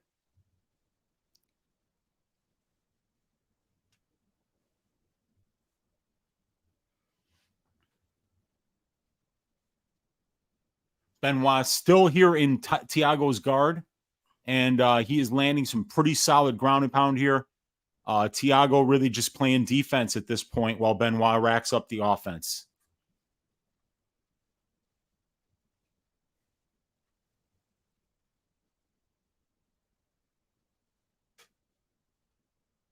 Pretty comfortable round. He got hit a couple times hard, Saint-Denis, but pretty comfortable round for him. Definitely. Somebody's cut open. Bleeding. Yo, Thiago Moisés has been bleeding since the feet, and I hear them still talking about Benoit. Oh, no, shit. Oh, shit. He's got the leg here. He's got the leg. This could be bad. He's close to a knee bar here as Thiago Moisés. Okay, but Moisés is seriously bleeding from above his right eye. He's out above the bridge of his nose. Nice elbow. What a fight. Oh, these guys are throwing down. Oh, my God. throwing down in each other's faces here. Oh, Moisés lands a nice right there. Whoo! Benoît is just pressuring, backing him up, throwing bombs. What a great first round for Benoît Saint-Denis. He definitely won that round. Wow. So this is a war. Wow. The second leg of my greasy four-legger, you guys, is the over 2.5 rounds. You want to talk about a sweat? Oh. This is going to be a sweat, dude. These guys are throwing down, but they're both very durable. 50K easy. Both them guys already earned that in that first fucking round. Don't forget about that McKee-Lusa fight. Man, yeah. And what about William Gomis? I mean, you want to talk about an electric performance. Man. Yep. Yeah, dude, the Lusa McKee fight was an absolute war, though, too. So we'll see. This one's been what a first round. My God. JJ in there, Jesse Nunez, Evan L, Ron Sabazic. What else we got, man? MC in the chat, Gagnon in the chat. Let's go. Nasty Nate in the chat. Jay Patterson, Curtis Clark, Andrew G, Philip V, Soccer Nikki 33. I'll come back and say eating some, but real quick, plus 700 for Ige right now. I mean, he gets kicked in the nuts one more time. That's Ige, a point. when's Ige fighting? I mean, fuck, you know what I'm talking about. Stormstone. He gets kicked in the nuts one more time. That's it. If they take that's the point from the French guy, they're gonna. You have to at 3. They're gonna riot. Oh, they will take a point because if they let that dude stop the fight, hey, the way that Saint Denis goes to the body and jabs low is fucking beautiful.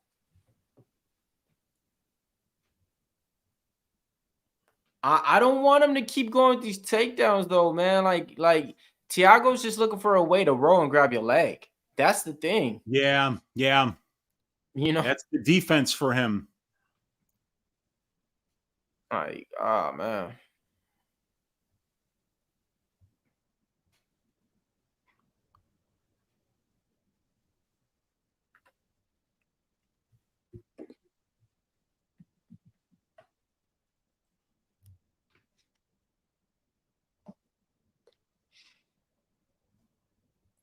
What's going on right now, folks? We got Benoît Saint-Denis winning the grappling exchanges here. He's kind of got Thiago up against the cage. He's got one hook in here. And he's just kind of doing the better work, you know. He's wearing on Thiago Moisés here, and Moisés doesn't really have an answer for it.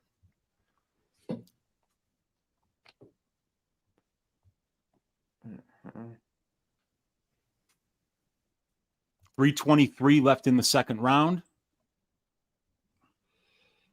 These guys are back in the center of the cage here, and it's once again, it's Benoît throwing more volume, pressuring more, and landing more. They get into like these crazy exchanges. Benoît tries to wrestle for a little bit. They get up, and then they go crazy exchange. Then Benoît tries to wrestle a little bit, get up, crazy exchange. I'll tell you, man, Moisés has been close on a couple of head kicks here. Yeah. Oh, nice body kick. These guys are both slowing down a little bit here. This has been a crazy pace on this fight. But they're standing in the center of the cage right now. And now it's Moisés shooting for a takedown. He gets in deep here. He's got the hands locked. And he gets the takedown. He gets the takedown. The Brazilian Jiu-Jitsu world champion gets the takedown here against Benoît Saint-Denis. And he is in Benoît's guard, but Benoît's not resting here. He's definitely putting a butterfly on, and he gets right back up and lands a big elbow on Thiago. So Thiago just used a lot of energy getting that takedown, and he wasn't able to do anything with it. He wasn't able to settle into top position. He's done. This is going to be ended soon. That elbow hurt. These guys are just going elbows in the clinch here. And now it's Benoît gets a takedown. Unload with shots right now. This is your opportunity. Yeah. He's too tired to get back up. Oh, as I say that, he's trying to get hook in. He's done. He's not getting up here.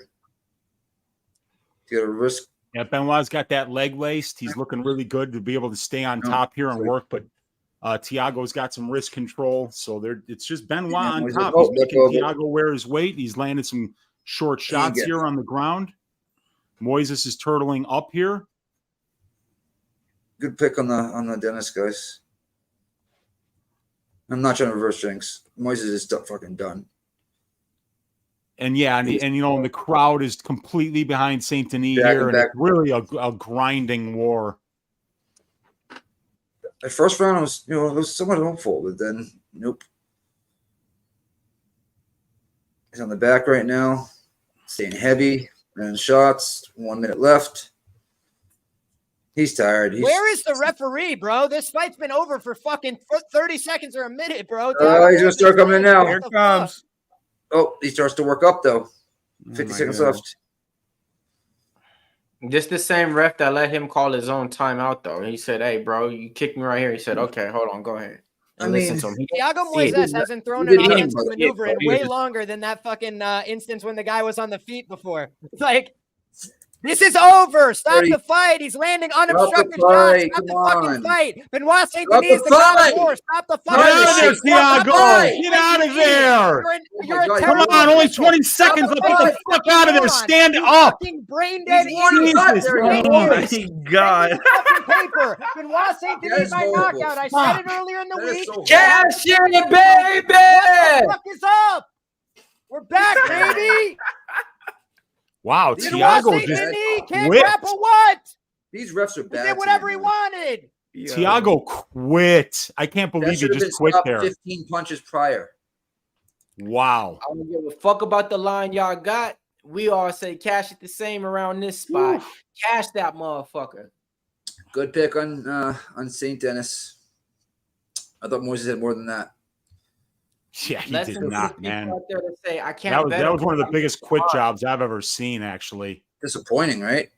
Well, he could have stood up so many fucking times, and he chose not to. Truth be told, what is he supposed to do? This guy, he can't out-grapple him. He's getting fucked up on the feet. The guy never left him off the hook for a second. It looked like he gassed, also. The reason Benoît Saint-Denis is good is no skill at all.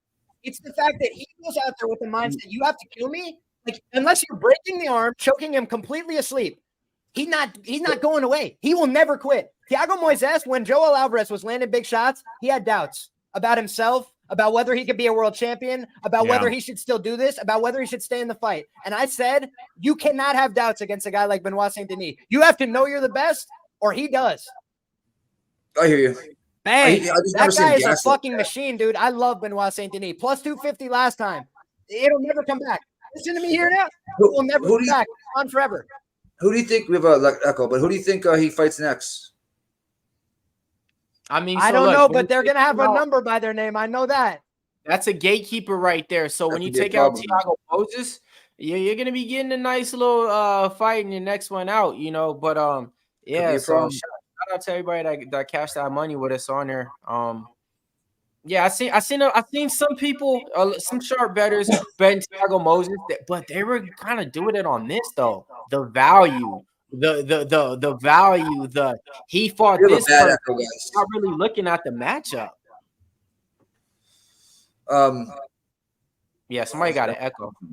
Let me check it. I didn't bet it because I just thought the line should have been pick 'em. You know what I mean? I would have betted at a pick 'em odds. I bet Saint-Denis, and I almost hedged off like 5 times this week, guys, because Thiago Moisés is the real deal. That's why that win matters. Thiago Moisés is a good fucking fighter. He has not been punked like that except by Joel Alvarez and Islam Makhachev. Yeah. That's it. And it took Makhachev 4 rounds. Exactly. Keyword Islam Makhachev. And I was like, there's no way he's closing that pick him here. That was the other thing. I was like, in France, unless it goes, like if it went to decision, they were robbing him, guys. I hate to say it. Thiago Moisés was 0%. He was drawn dead to the decision. But that fucking submission line plus 575. Yo, a lot of people tap panic-wise on that knee bar. By the way, I'm one of them. I'm not letting you fucking rip my knee up. This guy's not doing that. Like, unless his knee is already inside out and backwards, he ain't giving it up. What a fucking soldier. Holy shit. He's like that girl. Like a soldier. Bro, this guy is a soldier. Next time I say it, think of Benoît Saint-Denis. Like that fucking guy. Holy shit. Do we bet Rose here at plus 165? I've got Manon Fiorot by decision for 1 unit at plus 125. You know what? I don't think she can finish Rose, so that's plus money. Maybe I'm trying to go, you know what I mean? No, That's the way to get the Manon from minus 190 down to plus 125. You can make a smaller bet, to win a lot more money. And fuck. Oh, it's minus 110 by decision, really? On Bovada right now, yeah. Okay, yikes. Yeah, that's So I know what they're doing. Yeah, that's juiced. It's been 125, 130 all week. So if it was at plus 130, I'd bet Rose at plus 165, and then third round decision by Fiorot. Try to hit a little bit of a middle there. This might not be enough. GSP. Where? On the screen. Yeah, GSP's in the house. My shit's froze, that's why. I'm gonna go Rose straight. I'll give her one more shot. Hey, yo, I'm rocking with the girl who rocks Louis Vuitton and Gucci, and it's all in the fashion, So that's I took that in consideration with my capping for this one. I was like, man, bro, but she wears designer brands, and she's into Louis and Gucci. Duh, for row by decision. Duh. So yeah, man, that was all the capping I did. I didn't even look at like the fight resume and looked at she beat Caitlin Chokakian, Jennifer Maia, the only one with the win over Tabitha Ricci. She also beat Myra Brandon Silva. She's on a 6-fight win streak. She's the bigger girl in the division. Rose is stepping up in the weight class. She could actually shoot for takedowns. I didn't take none of that into my capping. I just did because she watched. Like I said, she's been planted as a flag, fighter for me for years now. I've lost money on her on the past couple fights. I won money with the Whaley head kick. I won money with the rematch. I mean, I think I won one time with Joanna too when I first started betting and it became legal around in Michigan and stuff. Dude, I'm not usually Mr. like, oh, this was a good bet, even if it doesn't hit. But I do think Rose is a good bet, like, especially if the fight's competitive, even if she doesn't get the nod, like, I don't think like Rose at dog odds. I don't think we see the Carlos Esparza fight again. Yeah. I just don't. I don't think we see anything like that fight, and that's probably the worst women's fight I've seen in a long ass time.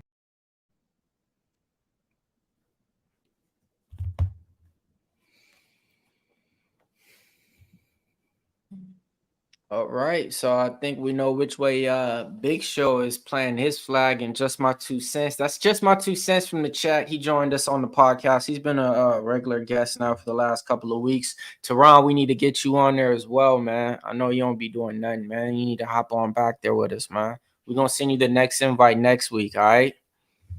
All right, any pay-per-view next week? Shit. Let's get it. Let's get it. But I'm on my only play for the day, 2-unit play, Rose Namajunas and Ciryl Gane, 2-leg parlay. I have a lot of faith in Rose and her ability to come back after losing performances. Manon Fiorot hasn't fought anybody at the level of Rose Namajunas. Yeah, Namajunas is coming up a weight class. But it just feels to me in every fight, Rose is an underdog or doubted going in. Seems like she's able to pull something out of her ass. So until I see her lose to the caliber of Manon Fiorot, I'm gonna take Rose.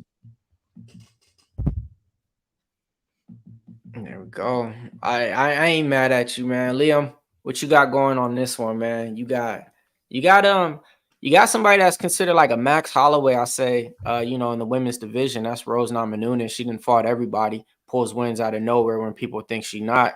You think she washed up in this one? You think Pat Barry gonna have her right? I will say this, man. The fighters that been with Pat Barry recently, they've been getting some wins and turning around. Alonzo Manfield fought a whole different fighting style, and he's been getting wins. So what you got going?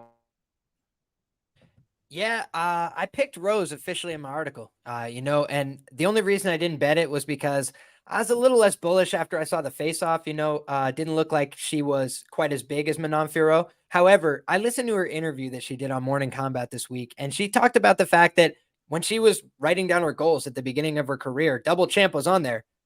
And then after that last fight, it seemed like a good time to get to it. Now, you look at that last fight, I bet on Carlos Esparza. I'm not parading it as the best bet of all time or something. But what I did know and what I did say before the fact is they're friends.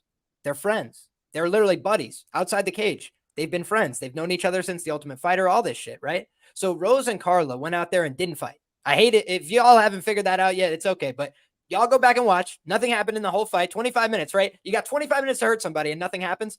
That's on purpose. That's not on accident. So they went out there and they didn't fight. Okay. You think she's going to have care and patience for the chin of Manon Fiorot? I don't think she gives a shit about this girl. She's just some French girl to Rose. I think she's going to try and punch her in the face. I think she's not going to like getting punched back. So I think she's going to be angry, motivated, try and have a fight here. Okay. If that's the case, Rose Namajunas has skills. She hit a flying armbar in Invicta way back in the day, fastest armbar in Invicta history. That's what she could do at her best. At her best, she knocks out Zhang Weili in the first round, cleans her up as a plus 170 underdog. So when I look at the history of Rose and I say to myself, 6-1 as an underdog in the UFC, I mean, fuck, how do I ignore that? It's not saying that I'm going to go, better, but I'm just saying I can't lay against her. I've done that before. It didn't work out, right? And I look at the data points. It didn't work out for anybody. I'm not the only one, right? Anybody who's been fading this girl in this odds range, they haven't been making money. Now, the converse of that, Manon Fiorot's been making you money, right? So I understand if people are like, yo, I've just been riding Manon every time. I bet her on the money line. She wins every time. Okay, no problem. You got 5 cashes in a row that says you're on the right side here. So I'm not trying to advocate one side or the other, but I feel like if one person won this inside the distance, I'd be less surprised if it was Rose Namajunas. She's a more proven finisher at this level. She has better finish wins in the UFC. Manon Fiorot has size, physicality. Maybe like Benoît Saint-Denis, she leverages that to get a win here. She is in front of her home market. I think Rose is drawing dead to a decision. And that's the other reason I didn't bet this. So for me, feels like Rose Namajunas is a live underdog here. Seems like they're going to need a parlay buster at some point here. I thought it might be my guy Bogdan, right? Then I was so fucking worried that it was going to be Thiago Moisés because I had my guy Benoît Saint-Denis. The line starts going up, but they're going to need one soon, right? And if it's not this one, Gane backers might be a little bit nervous going into that main event. That's all I'm saying. So it's a tricky fight. But for me, I think that this is a kind of spot where Rose Namajunas looks like a parlay buster to me. So I haven't bet it, but she looks like the side. Weezy, what you got for him, man? You doing anything on this one? Co-main event time. I mean, it's going to be a good one. I've got 1 unit on Manon Fiorot to win by decision at plus 125 in this spot. I don't really think that this one finishes inside the distance either way. The one, what Manon really does best, and she's good everywhere, but what she really does best is just maintain distance striking range where she can win minutes and her opponent can't. The closest one that came to winning minutes against her was Katlyn Chookagian, and that was a first round that went to Katlyn, but then Manon kind of found her range and really got better as the fight went on. I just think she's the more cerebral striker here. I think she's gonna maintain distance striking range. I think she might even put a takedown or two together in a close round to steal a round, but I'm looking for Fiorot here by decision plus 125 for 1 unit. What the hell is that? I mean, Crowd doesn't like it. What do you do? Crowd doesn't like it. Crowd doesn't like it. They think. What do you got on this, Nick? That sounds terrible. Let's go, fucking Rose. Plus money. I can't deny it. Like, I think I heard Liam say something about you can't lay it with Fiorot. Can't do it. Yeah, you've been a Rose Namajunas fan I've known all my life. I think you had a 2-team parlay one time and you put it out weeks before, and it had Rose Namajunas and Max Holloway or something. Remember? Yeah, but I also had Zhang when Rose knocked her out. Oh, I didn't mean to do that. Oh, okay. It was Good loss, stop. There we go. But yes, I had Rose. Doug. Yeah, let's get some Doug life. Let's go, Doug. I ain't mad at nobody in this fight, man. Like, everybody's a Rose Namajunas fan, man. Like, you got to be in this weight class, in this division, not in the weight class or division, but just in this women's MMA shit. She done fought everybody and she's still here. A lot of the people that came up with her ain't here no more, and are definitely not. If they are, they're not in the prime spotlight getting co-main event spots looking like this. Mills, think about it. She's 31. You know how old Manon Fiorot is? 33. She's coming off a knee surgery. So it's like, I just think that people are kind of closing the book on Rose a little too early. Volkan Oezdemir was 33 years of age earlier tonight, fighting a 30-year-old. I didn't know that. In Bogdan, right? So I always just find the age dynamics a little bit tricky, because Rose also started pretty young too. But that's the thing. She got a lot of experience, and it's the size. The size is the only factor for me that kept me off. But I do think she's skilled. I think she's a really good fighter. I think it's for me. If Rose's head is right, when Rose's head is right, that's when she fights her best. But when she's in her own fucking head, you know what I mean? So I'm just hoping that she's in the right mental space right now. If she's in the right mental space, I think she wins this fight 7 out of 10 times. Well, 7 out of 10 times. Worst case scenario, 6. Let's go, dog. See, that sounds a little bold to me, and only because we're in France, my man. We're in France. Oh, here, yeah. That decision earlier, they go like this. They go, "Where are you from?" That's what they do. They cover their eyes and say, "Where are you from?" All right, I got my answer. In Vegas, not here. You're right, because you're right. I think if it's close whatsoever, they're going to give it to homegirl. So, what's the split decision at? Is it too late to take that shit? Fuck. Where is it? All right, everybody, let us know what you guys got, man. You got something plus to end. You got something real nice to end this little co-main event. Let us know. Any round props, let it be known in the chat right now. Oh, it's low. It's plus 350 split, plus 500 split. It's too low. Is it though? Fiorot plus 1,000 round 3. Fuck it. Only 2 fights left. College football and baseball. LFA tonight too to bet on, but I'm gonna take that too. I'm gonna take the plus 350 Fiorot by split or majority decision. She only lost one fight, B Jizzle. She's coming off of one fight losing streak. Who? Like, I feel like it's why people just act like she didn't just beat Zhang twice. Twice though. Twice. Yo, how about this? They act like she didn't win as a dog, get the fight rebooked as a dog, and win again twice. She did that against Joanna. She did that against Zhang, who are like what, the 2 other best of all time strawweights. I'm like, Zhang the best, I think. At this point. Like, I get. I'm not even pushing back, but like Rose Namajunas is also like, what do I have to do to be the best strawweight when I beat everybody else 4 times? You know, I get it. I get the Esparza fight. I get the Esparza fight was boring or whatever, but it was just. I thought boring. It wasn't like she got dominated. It was just a. If she wins that fight, we're not even having a fight versus Raw. Guys, the whole thing is that fight. We're talking about it like it's a fight. It wasn't a fight. Yeah, like Where was nothing the fight? even Yo, happened. somebody show me a fight. Still not Rose won. Wait, no, it's 25 minutes of playing patty cake with 2 friends, brother. Who'd you think won? On the night, I thought that Carla won, and to be honest with you, I thought that she won by forward motion. There was one person who actually looked coming forward a little bit, touch more. Like there is nothing to judge. I agree with you. I'm just saying that it should have been a 50-50, like a literal 50-50 scorecard, and they should have been like, guys, thanks, but it's all over for both. I agree with that. Thank you very much. It's all over. It's good. You guys had your fun. Thanks, anyways. We'll see you. You gotta beat the champion to take that belt. Yes, you do. Peter. Yeah, and exactly. Yeah, that's even Dana what should have Doug came back said and in the taken the interview, belt and though. been like, "Fuck this, we're doing it again with 2 new people." That's even what she said at media day. She was like, "Yeah, Really? I thought you have to like beat the champion to get the belt, but it is what it is." Like she even acknowledged that. You know what I mean? So, yeah, that's the truth, man. You gotta take y'all that. Y'all belt. think Fiorot grapples? I mean, man, you could either take the belt or the champion could give it to you. And in that case, the champion didn't give it to you. She was like, "Yeah, just take it, Carla. I know you got a wedding coming up. Come on, take some pictures with your husband, bro." Touche, but I don't think she gave it away. I mean, I don't think Esparza won it. Rewatch that fight and tell me she tried her best. That's all I'll say. Didn't win it, and Rose gave it away. So it's like the belt should have just been up in the air or something. I don't know. All right, well, let's see if I think Fiorot's gonna be stronger. That's what I'm scared about. I think she grapples. Yo, the last thing I'll mention here, I didn't play it, but I looked at the Rose Namajunas round 1 all week, bro. It's like plus 1,100. And like when she has success, it tends to be her coming out and like shocking the world with something insane in the early going. Like even the fights where she didn't finish right away, she normally hurts women. So it's an interesting one. I'm fired up for this. I'm glad I don't have money on it. Otherwise I'd be sweating and I wouldn't be able to talk. Now I'll be able to just watch and enjoy it. Biggest bet of the night for me. We'll see if I'm gonna be a winner tonight.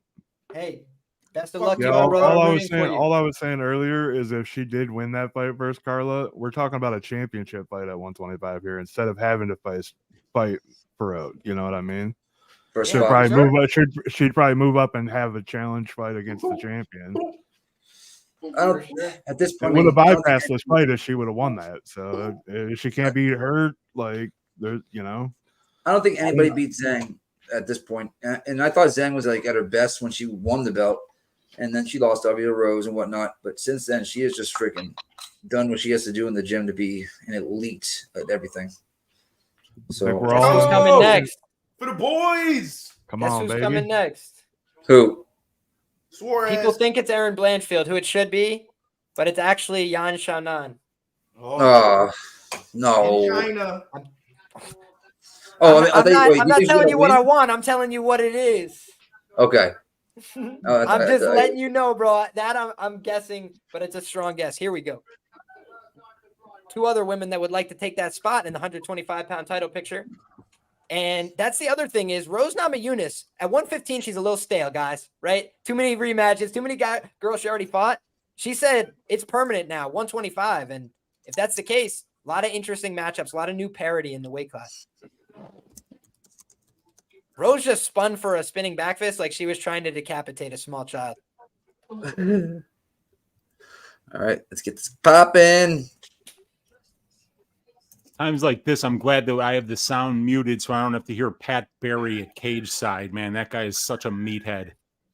That was an excellent jab from Fiorot, and then she did a nice job falling offline with a nice tight right hook.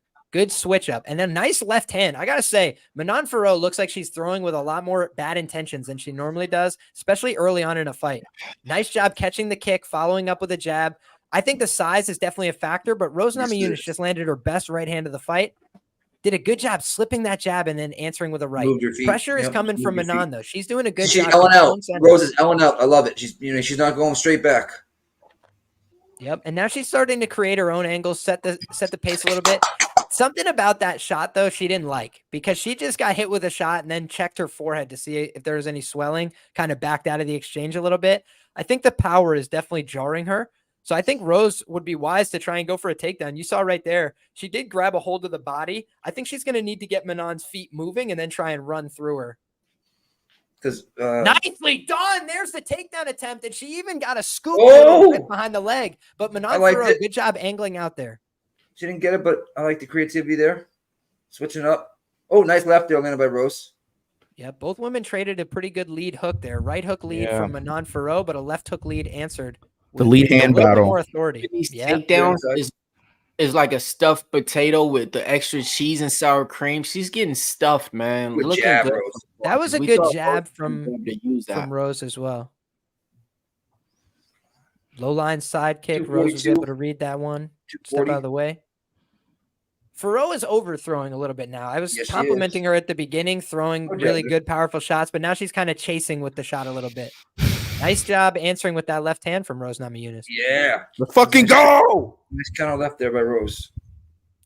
That was a pretty good combination from Manon Fiorot. Fiorot has really good hand speed for women's MMA. I mean, it's becoming apparent in this fight as well.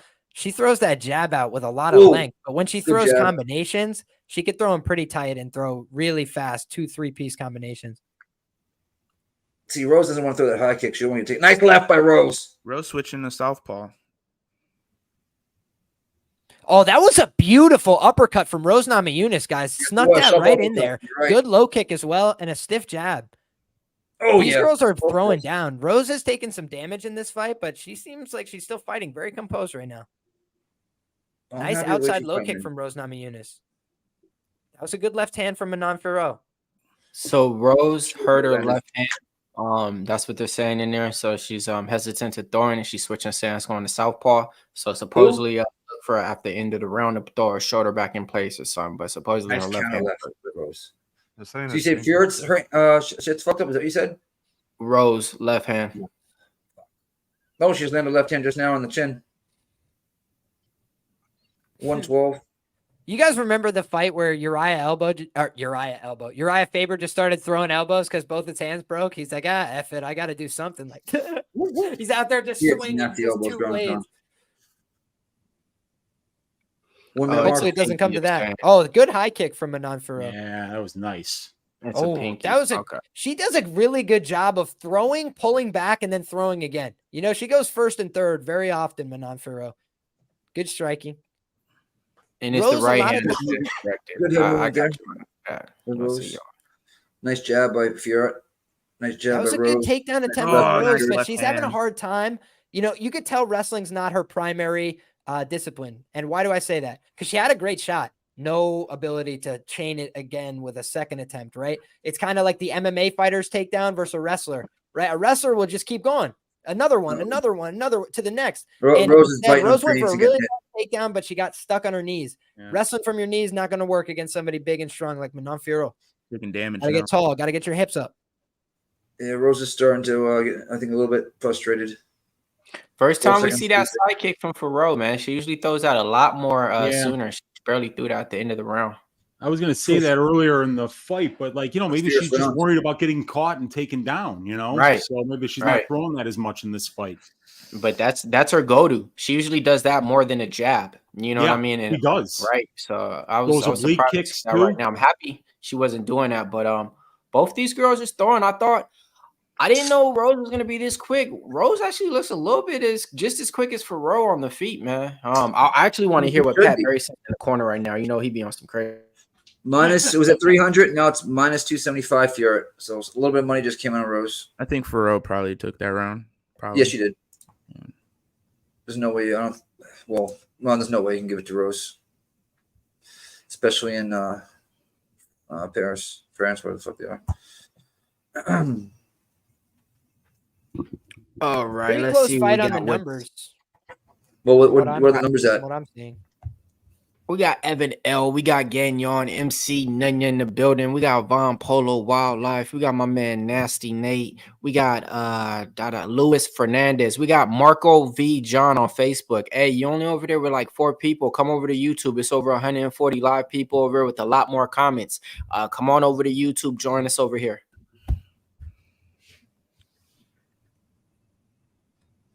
.445, 44. Rose does it right to the chest, but not Mann's. Mannon's just doing a masterful job of maintaining distance, what she always does. Both girls have not touched each other yet. That might be the jab from Fiorot right there. It landed. 426. Nice right hook there. Oh, a left by Rose, but it countered right there by Fiorot. Down the pipe there by Rose. Shove out left uppercut by Rose. Nice left hook by Rose. I think there was a left. I think she needs to put Fiorot on her back foot. Fiorot's a lot better. Oh, shit. I don't know if Rose got dropped or not there, but then Fiorot goes right into the clinch. So let's see what she does here in the clinch. It looked like she might have caught Rose, but it also looked like Rose might have just been off balance there. So I went back. I'm watching the replay right now to see where she drops, and I'll let you know. Okay. Oh, she got drilled with a beautiful right hook. That was just class. Oh, no. Okay. That was class. Oh shit! This fight might end. I think Rose just got hurt to the body. Oh yeah, man, she got out of she got out of there. Rose is getting battered right now. Unfortunately, I think the size and the speed are becoming apparent factors early in the second round. And I think Manon Fiorot, I gotta just say, the composure out here. She's been in a tough fight where a girl's throwing back with her, and she just doesn't look like she's getting phased by it at all. Though, is like slowing down. Rose is getting more mentally fatigued by this. Rose don't want to be here though. Yeah. If you watch the Chookagian fight, Fiorot lost the first round in that fight, but then she came back in the second and the third. And Fiorot looks tired. Her punches look weirdly labored right now. What you're seeing, Nick. And when she throws now, she's really trying to recoup her oxygen after she throws. And she's off balance. I see what you're seeing, Nick. But Rose don't want to be there. So you got a fighter who's going to be tired and a fighter who don't want to be there. Let's see how this fight finishes. Oh, wow. A kick almost landed there by the first one by Rose. Yeah, Mannon's mouth is open. Wide open. Keep moving, Rose. Keep moving. Make her move. Make her nice left there by Rose. Seemed like she had an adrenaline there by, right now, nice jab by both girls. But what Fiorot's not doing is she's not setting her feet and she's not moving her feet correctly. She's throwing awkward shots because of her feet. And her feet's just not catching up with she needs to go back to that fucking side kick. Set up that side kick, man. Move, Did Rose just throw her mouthpiece? And Manon just went down. Oh my God! Yes! Knock down Rose! Yeah, I don't know. I don't know if she really got hurt there, you guys. Huh? I think she might have, but I'm not sure. I'm going back. It looked like she slipped, but I saw left land. Yo, I will say this. She definitely slipped off balance, but she also got caught on one foot with the cleanest fucking right hand, dude. I actually don't know if she got hurt or not, but she was like out of position. She got caught very hard with a punch while she was out of position. That's why she fell. Okay. But she's gassed, folks. That's why that happened This too. is a hell of a fight. This is a hell of a fight. I gotta say that. Yo, say nothing else if not Rose Namajunas went from the most boring fight of all time to one of the most compelling women's fights I can remember. Straight right, Rose. Oh, no, a headbutt. Oh, a headbutt opened up, man. Let's go. Dude. Oh, shit. Let's go. All right, I can pee real quick. So they've stopped the fight, you guys. They've stopped the fight right now. As a headbutt here, and Manon got cut badly because of it. It doesn't look, I mean, like the blood is running down the side of her head, but it's not in her eye at all. Not a good spot for it. But Manon doesn't really seem to care. He seems to be fine with the fact that she's bleeding profusely here. Dude, Manon looks like the victim of a violent crime. I use that one a lot, but I don't even know what else to say on this one. She looks like somebody hit her with an axe. Yeah. Dog, Rose will push her back past the black line and then just give her back the center. Like it's Proof Bet says he's got the draw plus 5,000. What a savage. Whether that wins or loses, I feel like that's a great bet right now.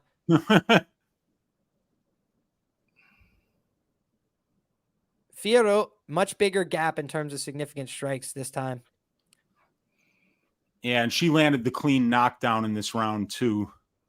I think that knee to the body really fucked up Rose, like in her cardio.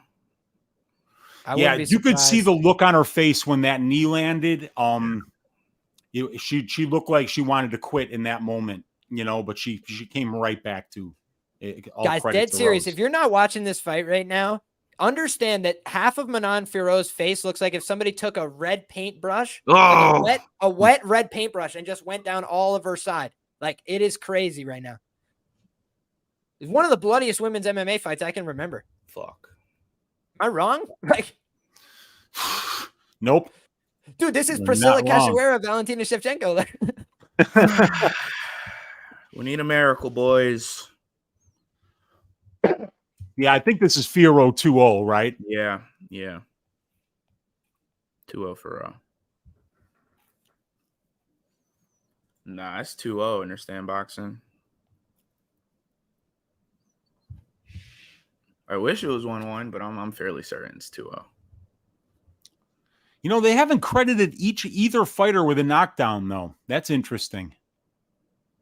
I think both of them have a case for being a slip, but I also think that the Manon one was a little bit more convincing. I thought her knockdown was a little more convincing, but I also thought that Rose knocked her down in that round. I really did. So I don't know, man. They both have elements of a slip. I want to see a different camera angle, bro. I saw from the back, and you just see like her feet are kind of crossed. She gets hit with a punch and falls over, but you don't really see the impact on the front of the face. Proof Bets also says Rose has some support in the crowd. I noted on my show this week, Rose Namajunas is the biggest star on the card. Ciryl Gane is the biggest French fighter on the card, no doubt. Yeah. The biggest star on the card is Rose Namajunas, 2.3 million followers. And Rose is still out there doing the damn thing. She's trying to bang a little bit. Now it looks like they've wiped all the blood into one nice little stream for Manon Fiorot. It's like she's got a chin strap beard like Khabib made of blood. Yeah, exactly. She's got the Dagestani strap, bro. Only on one side. Nice takedown in defense from Fiorot, and then she punched her in the ribs on the exit. That's a very rare thing to see. You don't see that a lot, and I really like that. Little innovative violence from Manon Fiorot. She's like, yeah, you want to go for a takedown? I'll punch you right in the ribs. Yeah, they say if you're worried about takedowns, work that body, like bring them right into those punches that they're going to be heading for the takedown anyway, Absolutely. Fiorot sticking her with that jab a little bit. This looks more like the fight that Fiorot wants right now. Oh, Rose goes for the takedown again. Fiorot fed her some hips. Well done from Manon Fiorot. Fiorot definitely seems to be taking a little bit of a step off the gas here. Kind of backing up a little bit, retreating, trying to set her feet. Take a little reset. A couple deep breaths there. Rose goes with a kick to the body. A little bit of staring. A couple jabs from Rose. Manon almost thought about a half a takedown there. Yeah, it looked like it, right? I mean, it looked like she was thinking about it. And she does There's mix been in a couple grappling. times they get real close to each other in range, and then like they both stop and look at each other, and I'm like, what just happened? Like it's like they short circuit because they're both feinting each other, and then they just like stop. It looked like Manon fainted her way for a takedown, and then she was like, shit, I'm here. And then she just didn't go for it. This girl's got good jiu-jitsu. I don't think I need to do this, you know? Mm-hmm. Yeah, and I think that if we're watching this and this is in Vegas, I think there's a better chance that it's 1-1. But I do think that in France, there's a good chance this is 2-0. yeah, and I think Manon did win the first and the second pretty clean. Not super cleanly, but like, you know. No, I would even agree. I just think that like you'd see fights that are like close like this and have some back and forth stuff a little bit more subjective. And I'm like, in France, they're gonna be like, nope, Manon, it was clear as day. Yeah. I didn't see her bleeding. You saw her bleeding? Yeah. Like, I don't know about that. She had a cut on her face. I didn't see that. Yeah, but you know, at least Rich Mitchell did catch that, and he said, "All right, that was a headbutt." So all the judges know that the cut's from a headbutt. For sure, that's important. I've seen Yeah. people have really close competitive boxing matches, and then at the end, it's a lopsided decision because one girl was bleeding. You know, I always think of Jennifer Maia, Jessica Ai. I thought that was a nip tuck fight. Thought Jessica Ai had an argument there. She lost it because she was bleeding from the first round. Yeah. Jessica Ai was in so many close fights. She was just such a scrapper, and like both fighters would land. They'd be these pocket wars, but I remember that one. She got headbutted, and I don't think the ref really caught it. And then she wound up spurting blood in a close fight. So, of course, she lost. Absolutely. So it's Rose doing all the pressuring here in the third. That's why, man, bro. That's what I'm saying. She has way Mannon's more really success slowing going down. forward. Her mouth's open here. I think that her conditioning might have let her down a little bit here. I wonder how ready she was to come back from the knee injury. That was a pretty good combination, though. She landed she's a landed nice some left big high shots kick. here now. Yeah. Wheezy, maybe she wants to do a little bit of that empty the jug, right? Look up at the clock, exactly. 1 minute left, and she's like, all right, now it's time. Exactly. Do it in front of the home crowd. Hey, it worked for Nora Cornhole. Yep. She won like the last 20 seconds of 3 rounds and wound up winning the fight. Wheezy, isn't that what she should do? Give up some takedowns, give up some control, and you're a lock. You know? Yeah, exactly. Yeah, you got to put. If Manon loses, you're going to be like, yeah, she stopped all the takedowns. It's a huge mistake, you know. Oh, this fucking sport, man. Yeah.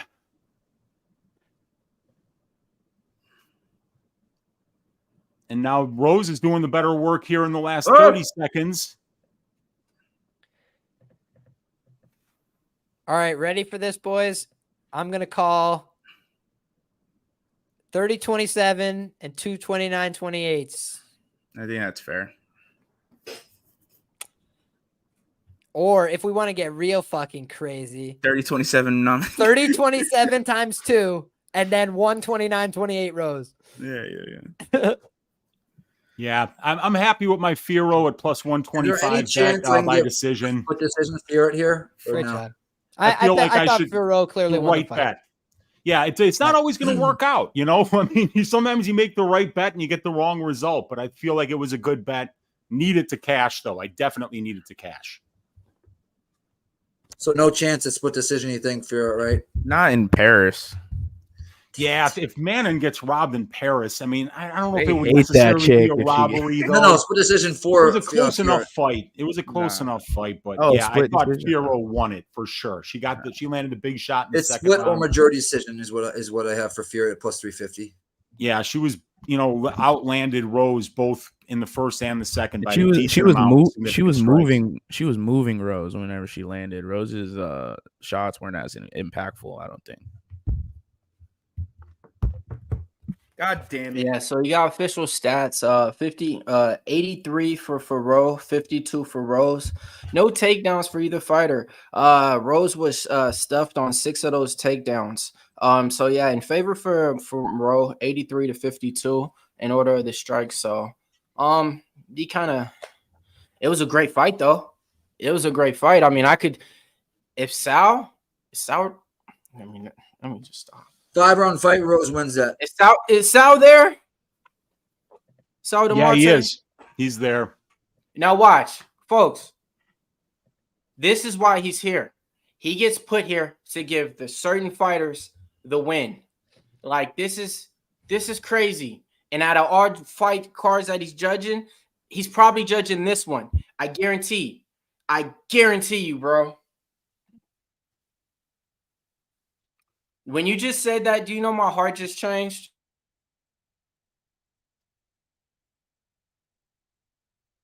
Manon Fiorot by decision in front of the home crowd. 30-27 and 2 29-28. Okay. Yeah. Let's go, baby. Yo, y'all remember? Win. You remember? Solid win. What round do you think those two judges gave Rose? Last round? Round 3. Okay. Probably round 3. Yeah, I think if she won one round, it was the third. Thank you, Fanatical Jim. I appreciate you, my brother.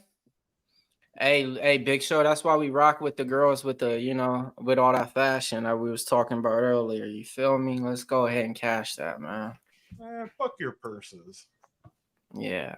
Plant that flag. See, you didn't plant the flag right. Like when I plant a flag, I go in with the most expensive soil. This dude. What just happened? What just happened? Felicia. Oh shit. But Plant yeah, that man. flag. Plant that flag. Yeah. So man. wait, Yo. you planted a flag in a Gucci purse? What's going on here? Yeah, because I was telling him that, man, I'm taking my take on Manon Fiorot. I was just starting it off like, I mess with her. She rocks Louis. I think that's when you do a clip on it too. Like, no, motherfucker. And then he was that was just my setup. My setup was look at the people that she all beat. And I just named all those people and she beat undefeated fighters and this and that, Tabitha Reach. I was just getting to that. But yeah, man, cash that shit. Yeah, good shit. If that was a 5-round fight, I really think Rose. Oh, I agree. 100%. Manon slowed down. I haven't seen her slow down like that before. And like she had been out for almost a year, coming off knee surgery, like Liam said. So that definitely could have had, maybe she wasn't 100% ready. Maybe she wasn't out there doing the conditioning work on that reconstructed knee. Who knows? Let's go, baby. I needed that, man. Needed that, man. Oh yeah, needed that. I needed that too, man. I had that play, but then again, I had her in like two solid 2 legs, and then a 3 leg with the fighters that I had left. So I was doing a little bit of hedging on this one. So I was fucking around and putting Rose, by decision and Rose this and that just to make sure I got something coming back. Cause I needed that one. I needed that one, man. I could breathe a little bit, you know what I mean? Now Saturday ain't as bad as it was before, but Moon rocks. I'll show you some. Oh, there. Hey, Weezy, bro. Like out of all animals, if it would you ever want a polar bear on your back? God, no, man. Would you ever want a polar bear on your back? Any kind of a bear on your back is a recipe for a coffin. I'll fuck a bear up. Loved ones around your closed coffin crying at your funeral because you got malls and they can't even open that coffin. Even the best undertaker in the world. A bear spray in my fist. I'll wrap it up with tape, with glass, like that movie when they fight with the glass on their hands. Dip it in. Oh yeah, Kickboxer. Boom. Yeah, it's guys. classic. Bear made some freaking glass. Oh, the glass on the hands. Yeah, remember that shit? The bear may spray. All right, I think I'm good to go.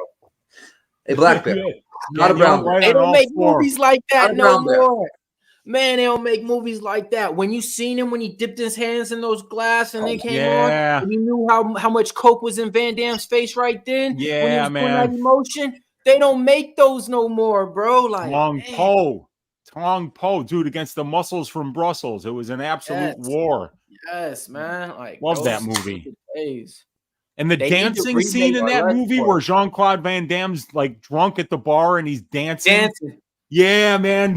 He's like, hey, you can't dance for her. Does he like that's classic cinema right there, man. Fuck a superhero. All you needed was Van Damme growing up, man. Van Damme was it, man. Shit. He was just so cool. spoke enough English to not say too much. Always just, yeah, man, remind you of GSP when you see him and shit in UFC. Like, yeah. So we got a first place at 705. New CS 14999. Blanca, second place at 700. We got High Waters at 680. We got the returning champ VTech at 650.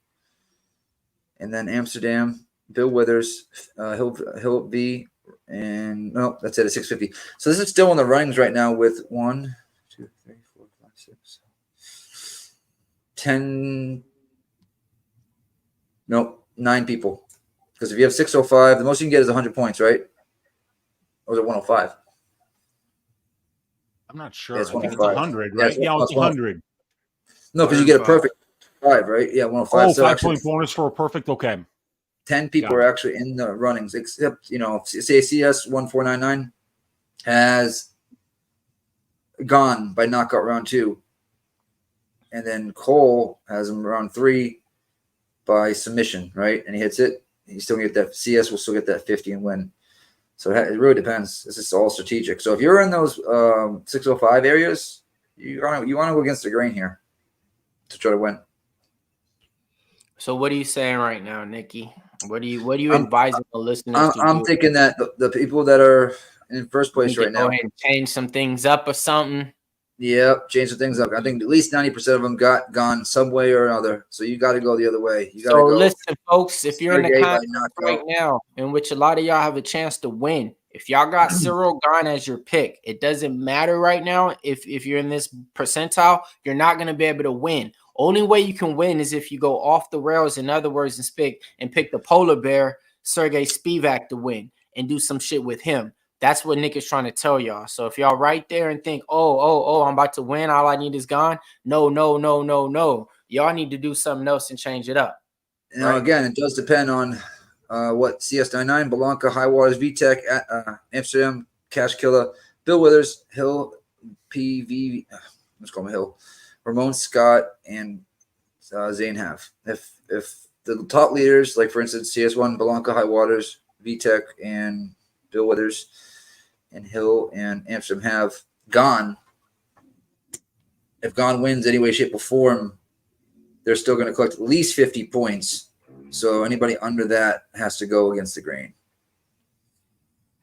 All right, man. What we doing on this main event? Let's get it.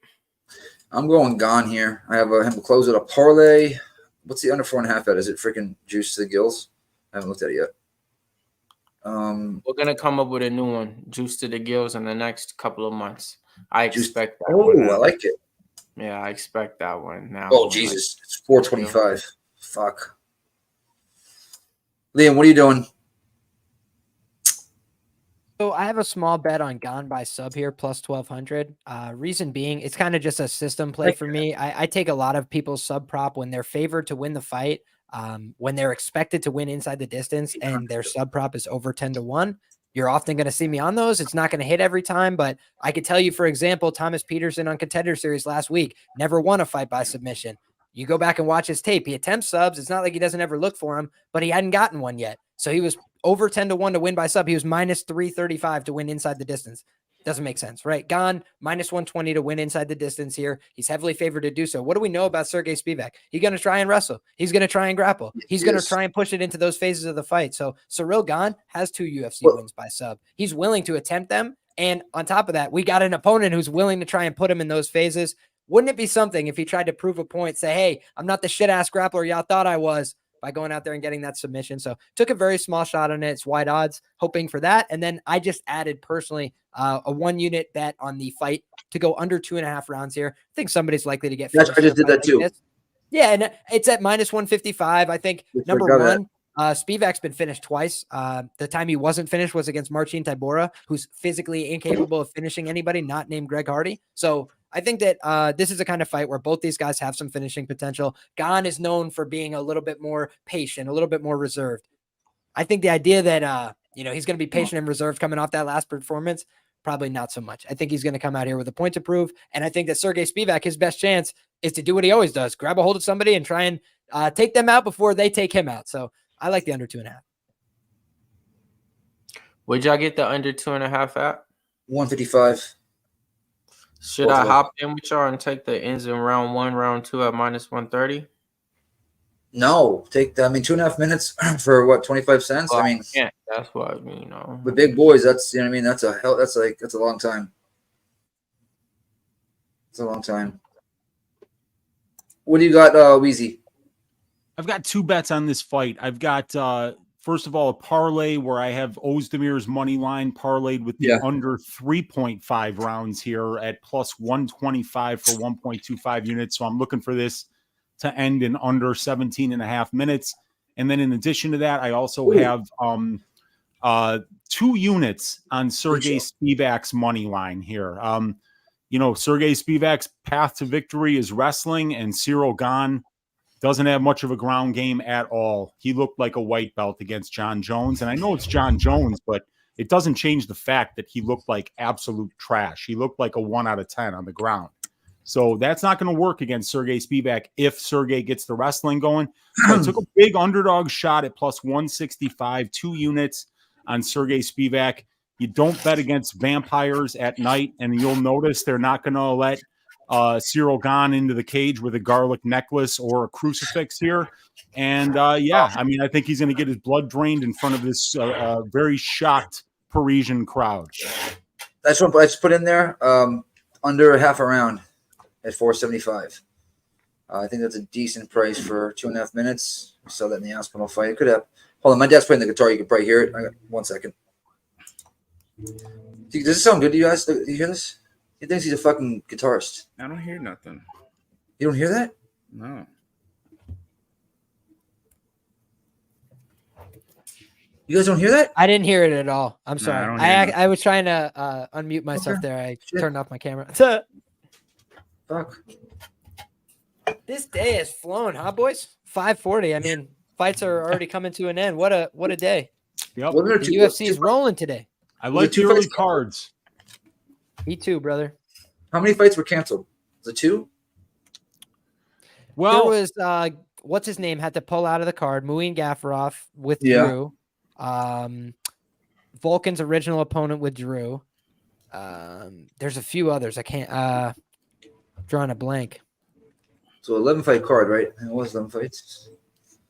Sounds about right. I mean, there's normally a little bit more. Yeah. If Ciryl Gane loses this fight, he might be the most overrated fighter to ever come through the UFC, in my opinion. Yeah, and it's funny how the heavyweight division turns out like that sometimes, where somebody puts together some wins, they get up to the top, and then somebody finds a hole in their game, and then all of a sudden they can't win anymore. And, Gane is going to have to stop some takedowns here, man. Because the argument is, it's Ngannou, it's John Jones. You can't hit on a guy too bad. But if this motherfucker gets taken down and ragdolled by Sergey Spivak, we got to have some discussions. Ooh, easy beat with that word. This is actually part of how I analyze this matchup, T. And shout out to you, my brother. I got 2 of these ready to go for when I step outside. But when I'm looking at this kind of matchup, my man, I feel like I always try and find an archetype. Like I try and find a guy you relate to. I try and find like who's the closest guy you fought. And there's no perfect analogy, right? Like there's not a lot of guys that can wrestle at heavyweight. Yeah. But I just felt like athletically, there's a class of guys that's like a Francis Ngannou and a fucking John Jones and even a Ciryl Gane athletically. And then he was there athletically, but not there in skills, right? Yeah. But then you look at a guy like Aspinall, right? A guy like that. He's another guy. He's an athlete. You just look at him and go, oh, that's a fucking athlete right there. Sergey Spivak never checked that box for me, right? Yeah. And I feel like if you ran him out there fucking 10 times, I feel like Gane beats Tybura fucking 8 out of 10 times at least, right? Yeah. Because he's just so much more athletic. And like we just saw with Aspinall and Tybura, Tybura's got good skills. He can't take a fucking punch from one of these guys who's moving so much faster than him, and that was always my concern with Spivak, why I didn't bet him here. Most sharp guys that I know and respect took a bet on position or a position on Spivac at some point this week, +155, +160, +170. And I get it, but I just look at it myself and I can't get past the fact that Sergey Spivak against Walt Harris had the same reaction to being pressured and attacked with like a big jumping shot as he did with Tom Aspinall, which is that he didn't like it at all. He he kind of did the Moisés against Alvarez. Moisés today would have whooped Moisés' ass against Alvarez. He was much more assertive. He wanted to be there more. He fought harder. But I feel like this is the kind of guy in Sergey Spivak who, when it's going his way, he looks like a fucking machine rolling downhill. But I do worry that when he can out-wrestle somebody, can out-grapple somebody easily, those are the reactions he's had to punches in the past. Not liking it, covering up, getting out of there quick. So it should be a good one, man. Yeah, those are the two fighters I gave him problem that I compared it to. I was like, man, Walt Harris starts him in his debut. Tom Aspinall made him look real bad. Ciryl Gane could do that real easy. So, I mean, that would be his path to victory. But I got the polar bear in this one, man. Ciryl Gane, ever since he's been taking that loss to John Jones, he don't got no coaches over there to do anything to help him work on those takedowns. I've been hearing stuff like that. Yeah, that French camp, like all of them have like this weird, you can improve certain things. You ain't gonna be able to improve it that much in that amount of time. But I mean, hey, it's a plus money underdog shot. I got it at plus 153. I've been on it since it came out. So let's go ahead and get it. Polar bear season. ESPN. Oh man. What happened? Is it? No, it almost did. It froze for like 2 seconds. Let's see. Wow. I think due to parlay liability, BetOnline is reporting that the house needs Sergey Spivak. They also needed Thiago Moisés. Really? I don't know who they needed for that last fight, but they definitely needed Moisés and didn't get it. It's never a sure thing, but just letting you guys know, I thought it was interesting, right? Nope. Biggest bet that they took on each fighter. They released that before the fight start. $20,000 on Spivac plus 175. Biggest bet that they took. 10 grand was the biggest bet that they took on Ciryl Gane, minus 190. So what does that tell you? It means there's some sharp fucking money that came in on Sergey Spivak, no doubt. People that are betting 20 grand are either complete whale squares or they're very sharp people. Just understand that off the rip. So then if that's the case, I would just look at that and say, if the house has a $20,000 bet and needs Spivac, that means that there's a lot of parlay liability tied to Ciryl Gane. Gane just kind of left down the pipe a second ago. That was sharp. Yeah, he closed out a minus 200 up to the highest that he's been all week. The first takedown attempt is gonna decide the whole fight, I think.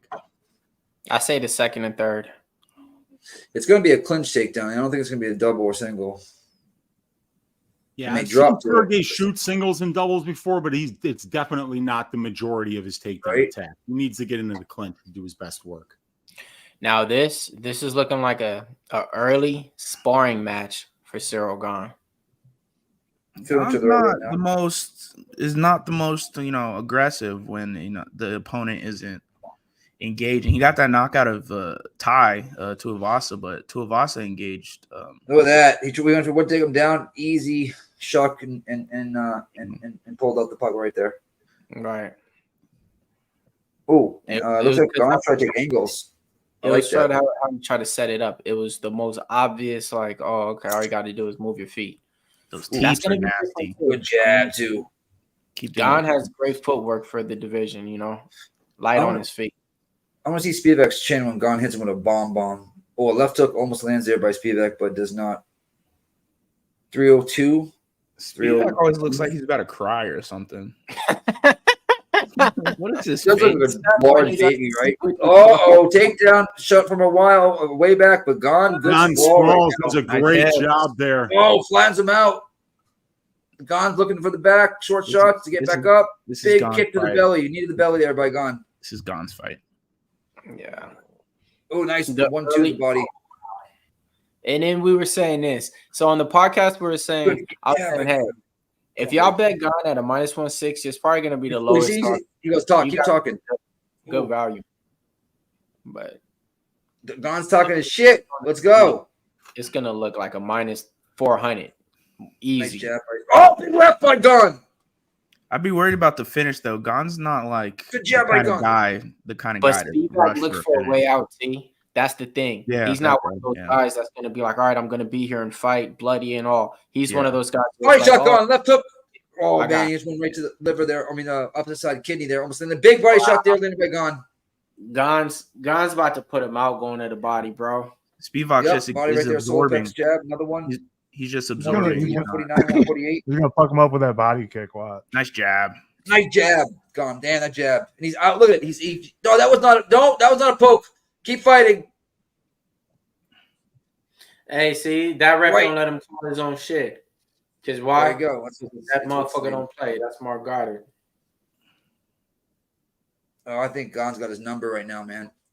Oh, he got his number, address, zip code, social security number. Yep. Every Good number he circle by can Gane. to that motherfucker. He I'm even gonna say got left his right down the pipe. Don't wind up. Throw that left. Just He's right. got the words to get into his crypto wallet right now, Mills. He's got everything There that you this go. guy's ever had. Man. He's got his fucking thumbprint Facial for crying out loud. recognition for your iPhone. Nice jab, Gane. Come on. Yeah, 58 bro. seconds. Nice jab by both guys. This is a Nice. minus 500. Oh, body work by Gane. And gets out of the way of a leg hook. Oh, I like how he takes Yeah, the angle. Yes. Yeah, circled Yeah, off, it was took the coming. angle, left hand. Nice jab, Gane. His footwork is just is way better. Spivac is not made for this, folks. Hell no. He's literally circling. He's literally just circling counterclockwise right now. He don't know what to do already. Oh, And 1-1-2, his Gane. team and his coaches don't. His nose looks. They're not going to know what to tell him when he sits down at the end of the Oh! Oh, that head kick almost landed. Oh, Lord. That was so close. That's what Sergey Man, needs this to is do. bad. More leg Body kicks. kick, it's open. Bad bet. Nice Lost left on the this pipe, Gane. already. All He's I already- needed to see was that. He's already throwing in the towel. So it's over. Oh, yeah. Oh, when you That see jab and body work by Gane right now. Come on now. End the round. Ciryl Gane. Gone. Yeah, I know. John Jones kept calling him Ciryl Gane. Oh, look at that liver. Oh, that was nice to the liver. That knee. That was the best shot right there, that jab. Honestly, everything about that from Gane was fantastic. Yeah. Beautiful body work, great jab, good footwork. The only There thing you he go. did that looked stupid was when he tried to jump out of that takedown attempt and then he fucking sprawled the guy flat to his face. So I was like, okay, well, you know better than I. I thought the jump looked stupid and then he landed on his face. All right. Spivac. Oh, gosh, bro. Yeah. He needs a takedown and toot sweet. He He's needs way too like obvious, and it's just so yeah. That was my read on this 100%. After the second or third takedown, if he's not able to get those, Gane's gonna look like a minus 500. And you bet Gane live. I'm not doing that, but I'm just saying that's the easiest thing on there. Like Gane's gonna finish this guy. He's not gonna last past 3 rounds. Round deuce. Main event. Gane Spivac. 450. Like Spivac don't even have a game plan to go for his takedowns. He just thought, I don't even know what the fuck he's doing. He's literally just standing there. How's Spivac's gas tank? I don't really know. I don't know. Yeah, I mean, he can't shoot 20 takedowns because if he does that, he's just going to run out of energy. He's got to too pick slow. his spots. He's got to Way too feint, slow. get him to throw, and then find the entry on the takedown that he was training for. But it's Look just at that. not there for him. He's way too slow. Look at Gane just circle out from that takedown. That's fucking beautiful. Right. He needs to have Gane come into him and then get underhooks and then go from there. Yeah, he's gonna have Gane swing. He Wildly can't get it. whatnot. He Duck can't under. he can't get a takedown coming forward. He's too slow. Gane's got his fight IQ's got to be there, which it is. You know what I mean? He's not overloading here on shots. He's throwing it right from his set. If you're not able to take Gane down, he's gonna look great in any fight. It's been proven. Yeah, that was the thing going into the Nagano fight is you can tell when it becomes a Gane fight. It's slow. It's fucking methodical. That knee to the body bothered Sergey Spivak. He hates knees to Oh, the it body. did. Gane should go back to it Yep. right now. Look at his right. He's keeping his elbow down. I promise you. He's keeping his elbow down. Yep, you're right. Kick. He's hurt to the body. He wants Look at him. Look at way him. out. Right there. Open the door for him. Before he even threw the shot. Man, throw that heck. Nice would just inside by keep Gane. Nice attacking the jab by body, Gane. bro. 3:16 left. Second round. Come on, put him unconscious. We get a clubbing sub, please. Fold him. Just fold him to the body. That body kick. Yeah, Gane's smart. That Volkov body kick, yeah, that thing would drop him right now. Gane is As so hard as he fast. hit Volkov. Gane is so fast. Nicely done. Oh, he's hurt to the body again. Yes. He's hurt to the body with that knee. Oh man. Oh, and it was actually the left to the Oh, body that and the right knee hook to too. the Yep. body was mean. It was the left that hurt him and the knee followed up. went to the, So went if to the body anybody's again. got a job opening for a torture chamber guy, they should definitely hire Ciryl Gane. This guy is fucking mean, bro. Just don't have his Spivak. Another knee to the body. Another. Skateboard's coming out too quick. Spivak is already ready to go home. Get him out of here, Rev. Yes. Oh, that knee and that jab. He's looking for a way out. Open the door. Well, down the pipe by Gomis lands. 218, 217, 216. You're a tough guy. Body kick. Oh, he's hurt. He's cringing every time. Right hand. What a sniper. Oh. Where is it? On the pipe? Spivak is already. Right to the temple. Oh, he's hurt. Elm Street, motherfuckers. Oh. Nice jab left. Body work. Spivak is hurt. Fall down, Spivak. Get the club and sub, the motherfucker. Bro, it looked like it's somebody. He's grabbing his liver. Oh my Literally god, grabbing his that's liver. nasty. Ciryl Gane, not letting him off the hook. He is relentless. He's going to finish him along the fence line. Sergey Spivak wants none of it. Sergey Spivak mentally left the octagon 15 minutes ago. Yeah, this is over. This is over. Stop the fight, Mark. Stop the fight, Mark. Stop the fight. Stop the fucking fight, Mark. There it is. Okay, at least we cashed the under 3.5 there. Ciryl Gane looked like a stud tonight. Polar bear my ass. Woo! Man, was I wrong on Gane. Wow. Pause. Jeez. Wow, what a performance by Ciryl Gane in front of the home crowd. And by the way, Vegas got smoked, you guys. All the casual parlay bettors, they all made out like bandits tonight. Every single favorite came through. Go. I mean, my God, man. I mean, I'm sure Vegas is like, what just happened? Did we not pay somebody off here? How did this go? You know? Wowzers. Under 2.5. Let's get it. Did any French lose? Did all the French win? Well, Ghemmouri and Gomis fought each other. And Cornhole should have lost. Yeah, Cornhole should have lost. Zara Farron lost. Oh, that's right. Oh, She yeah. was horrible. She looked fucking horrible. Yeah, she is horrible. Brutal. That was a clinic. Gane was never in danger 1 second of that fight. A clinic. We didn't even really get to see it. We saw like one really good sprawl, but that was about it. We didn't really see anything else. It's because, you know what? He kept his distance, kept the bay, and he didn't overthrow. You know what I mean? So he was able to duck under and grab a double or whatever. That was just good fight IQ, man. All around. Gane might fuck around and win the belt by default. You know, John Jones retired, for instance, and Ngannou's out the UFC. You know, other than Aspinall, I think he can probably out-athlete a lot of these heavyweights. Yeah. What an interesting matchup Aspinall and him would be, though. I think Aspinall could wrestle him. I think Aspinall's fast enough to get in. I think he can. I don't think he turns it into this kind of fight. Yeah, nah. Like that takedown against the Volkov from Aspinall. Look at that. Sorry, I know you, but he only hedged 1,000 to make 5K. There you go. Let's go. Oh, buddy. 6,300. Get it done. Easy money. 6,300. Damn, that's a nice lick. That's what I figured. He was just trying to get his money back. If he won, he won 5K. If he loses, he doesn't Guys, lose money.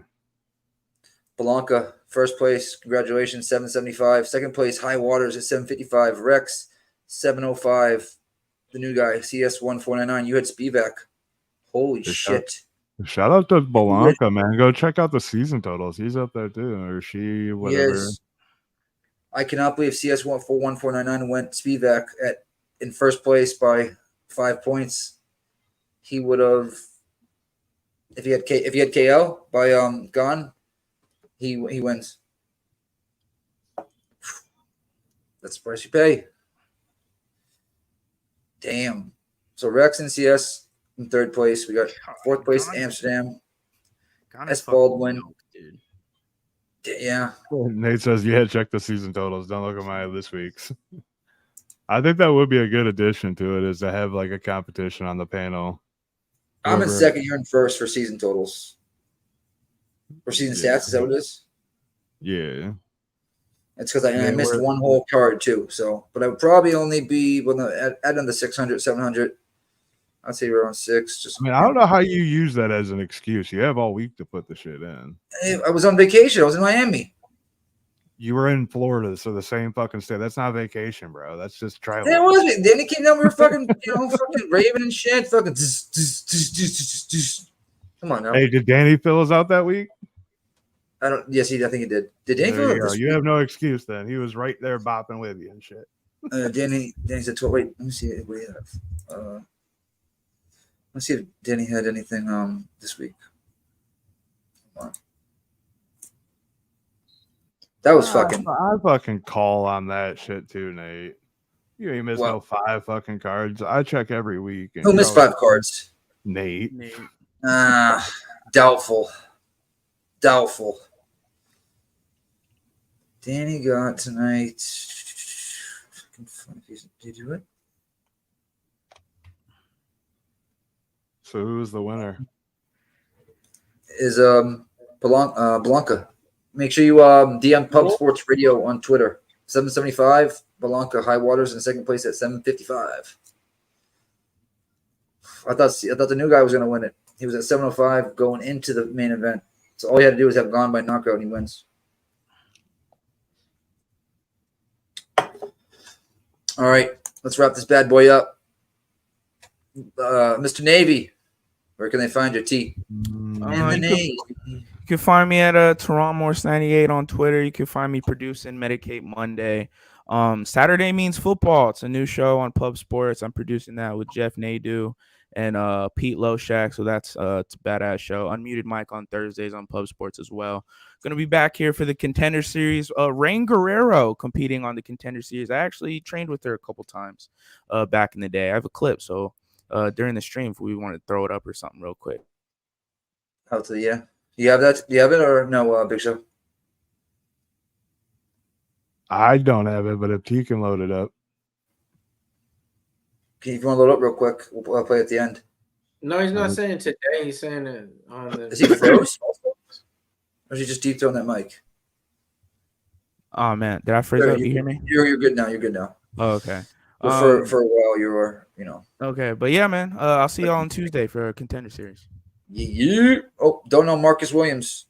Congrats to Gone Betters. Horrible underdog bet on Spivac. It happens, brother. You and me both, Marcus. Spivac, man, we all came up short on that one. I know he got it at a better number, but yeah, man, that was just we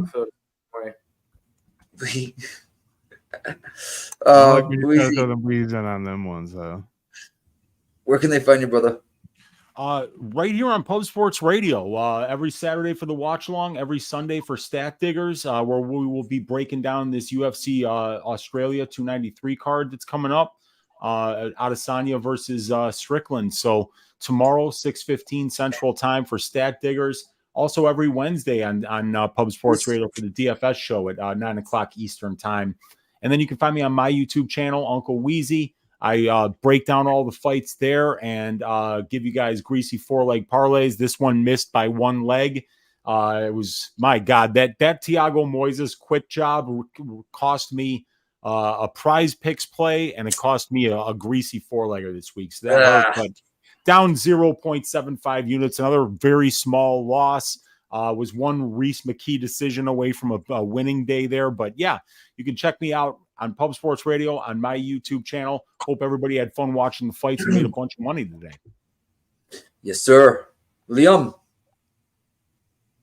Yo, you can find me everywhere at Liam Picks Fights. Appreciate the support today. Hope you guys had fun. I know I did. Off to the next one. Is Taiju Vasa fight next week? He has to be, right? No? Yes, he is. All right, so look like we're doing some fucking shoeies. Mills. Yeah, man. The MMA locker room. I got somebody stepping in the locker room this week. Abdul Kareem Sawadi, who just got his Contender Series contract. He's gonna be stepping in the locker room with us to talk about some things. But besides that, yeah, check me out on Instagram and Twitter, man. It was a decent night out there. If Sergey would have won, it would have been a lot better. But with Fiorot winning, I still ended up winning some money by the end of the night. But yeah, man, check us out there. Appreciate everybody for rocking with us in the chat, and check out everything else we got going over at Puff Sports Radio. Yes, sir. As Nessie Nate says, you can find me in the club, bottle full of bub. Mama got what you need if you into, you know what. Mr. Fathers on Twitter, BossNick_UFC and IG, OC on PSR. Big Show. You can find me at Big Show Picks. You can find all the plays, the clips, and all the stuff from the podcast on MMA Locker Room Talk on Twitter. Next Thursday, we'll be dropping a new episode. Hopefully, we can get Liam in the booth with us. See you guys next weekend. Next week, Tuesday, Contender Series. Yeah, Contender Series on Tuesday, and then check out all the Walking Dead show, and go check out all the college clips that we put out there for you. Not them ain't getting enough views. Go ahead and run them things up. They got winners on them. Let the ads play, all that shit. All right, till Tuesday. We'll see y'all later. Have a good weekend. Be safe, guys. Happy Labor Day. Keep firing, assholes. Fucking love that clip.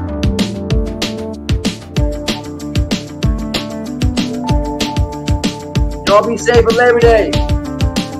Don't drink and drive. Don't Uber.